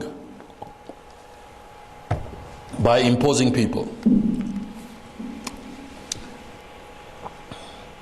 Responsibility of managing change. Responsibility of managing change lies with management and executive of the organization and not employees. ይሄኛው እናንተ ልትገነዘቡት ይገባል በጣም. As MBA graduates, maybe you will become managers, consultants, people who are responsible for the management of an organization or a company. Change የሚል ቃል mentioned ሆኖ change የሚል process ተጀመረ ማለት ሁለት ቀንድ ያለው ኃይለኛ በሬ ኦርጋናይዜሽን ውስጥ ተለቀቀ ማለት ነው። ለምን? ጆብ ሴኩሪቲ ይነካል፣ ከስራ ልባረር ነው፣ ልጆቼን ይነካል፣ ልጆቼ ምግብ ሊያጡ ነው፣ ኤፊሺየንሲ ስራው ሊጎዳ ነው፣ የሰራ የቢሮ ሚስጥር ሊወጣ ነው፣ ሰዎች ሊጣሉ ነው፣ ሰስፒሺየስ ነው፣ ሪሌሽንሺፕ ብሬክዳውን ሊፈጠር ነው፣ ኃይለኛ ነገር ሊፈጠር ነው። ቀንዳሙ በሬ ቢሮ ውስጥ ተለቋል ማለት ነው። So who is responsible to tame this powerful beast? ሁሉን የሚዋጋ ይሄንን beast ማን ነው ኮንትሮል የሚያደርገው? Whose responsibility is change? The management. If you are a manager, ወደድክም ጠላሽም ቀንዳሙን በሬ ሁለቱን ቀንድ ይዞ መታገል የማኔጅመንቱ ስራ ነው። You have to hold the ox by its horns and wrestle and take responsibility. It's my responsibility ማለት አለበት። A manager who points fingers when it comes to responsibility, her responsibility, የራሱን employee responsible የሚያደርግ manager ትክክለኛ manager አይደለም። For whatever happens, whether it is successful or not successful, it's your responsibility. Organizational successful ከሆነ ክሬዲቱ ያንተ ነው። ኦርጋናይዜሽኑ ኮላፕስ ካደረገም ብሌሙ ያንተ ነው። At one time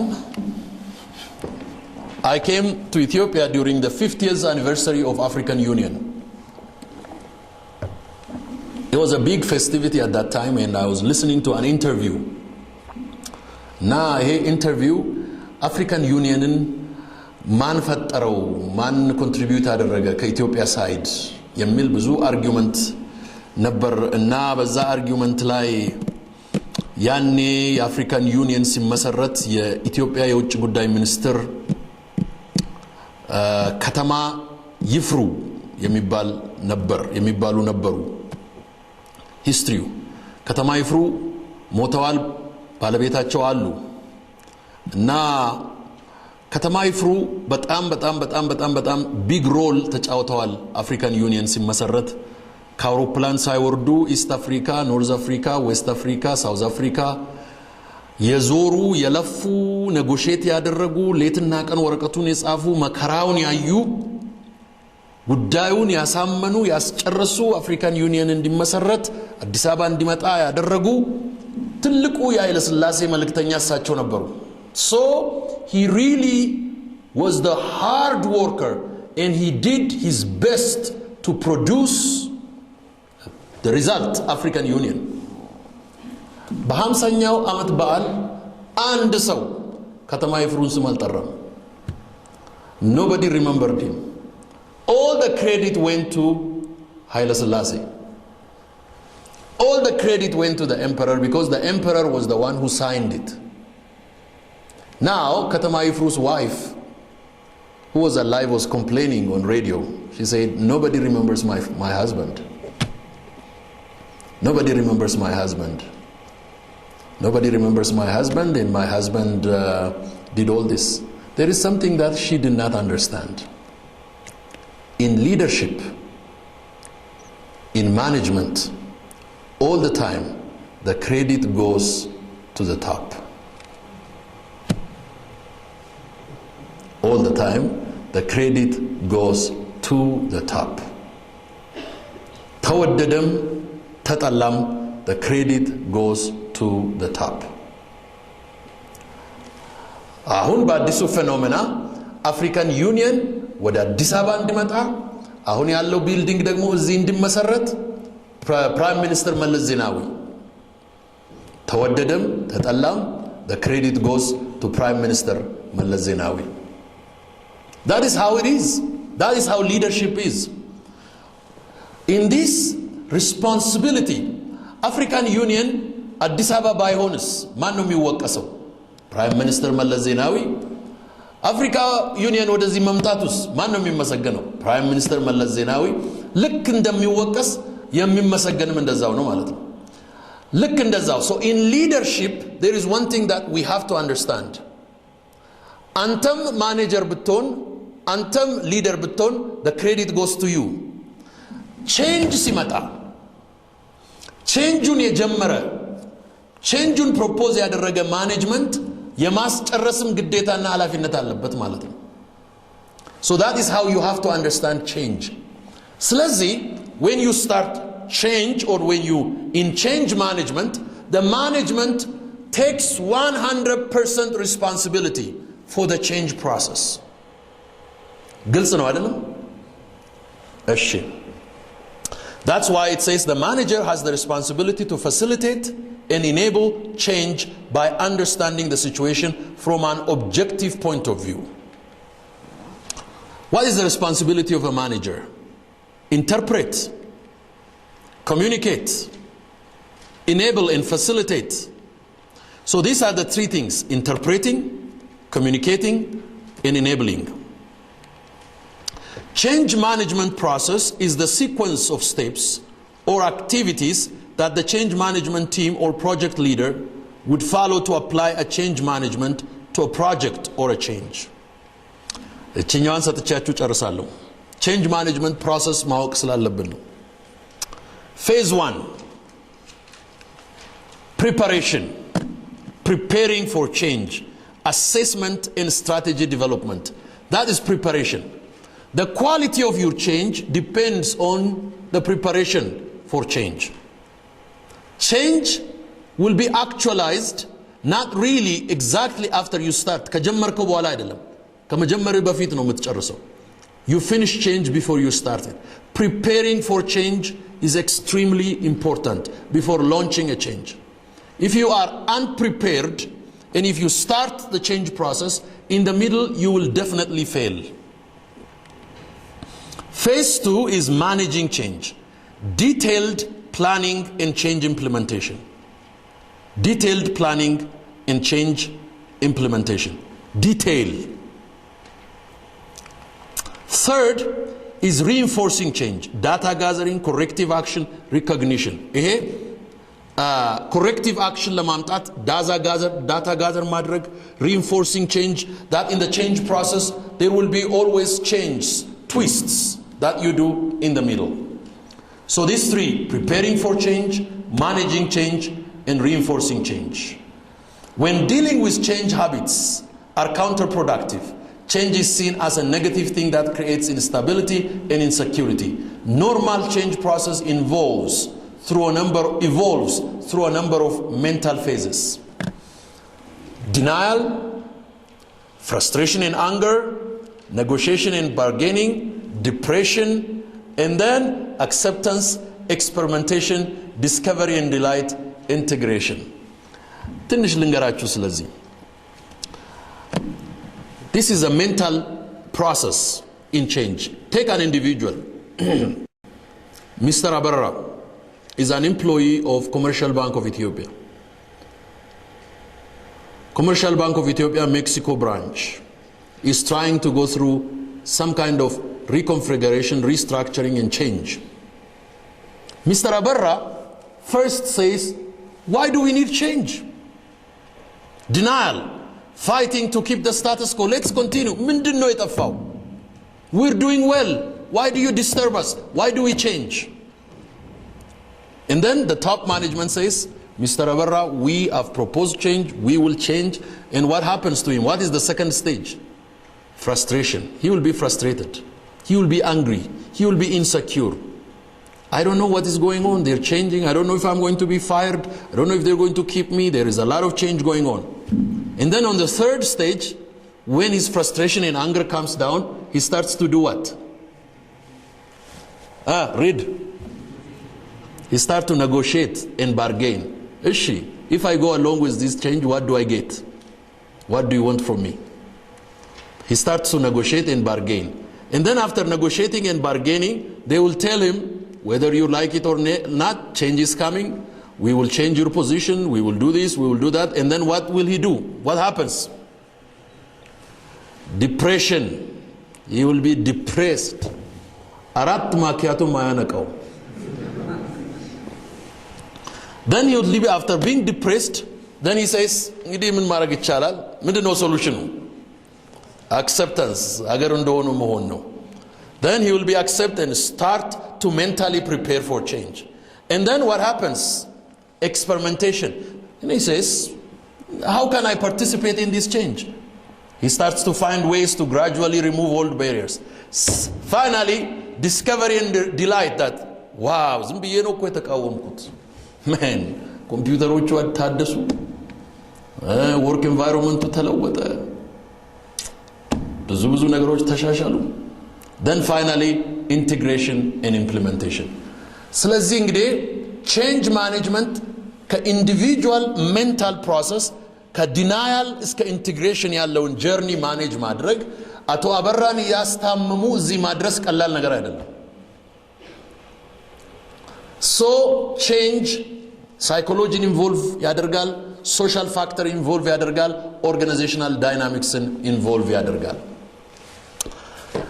የቀረውን ውድ ወዳጆቼ እዚህ ላይ ታገኙታላችሁ። ሌላውን ፓወርፖይንቱ አለላችሁ። ብዙ ከቨር ያላደረኩት ፓወርፖይንቱም ላይ አለ። ሁለት አይነት ፓወርፖይንት ነው ያለው። ይሄንን ትወስዳላችሁ። DVD, this is a second version. What I recommend is አቶ ብሩክ our audiovisual person ከተስማማ ባለፈው ጊዜም በዚህ ላይ ሌክቸር የተደረገው አሁንም በዚህ ላይ ሌክቸር የተደረገው ብዙ ሲሚላሪቲ ያለው small difference አለው። ብትፈልጉ ሁለቱን ከሱ መውሰድ ትችላላችሁ።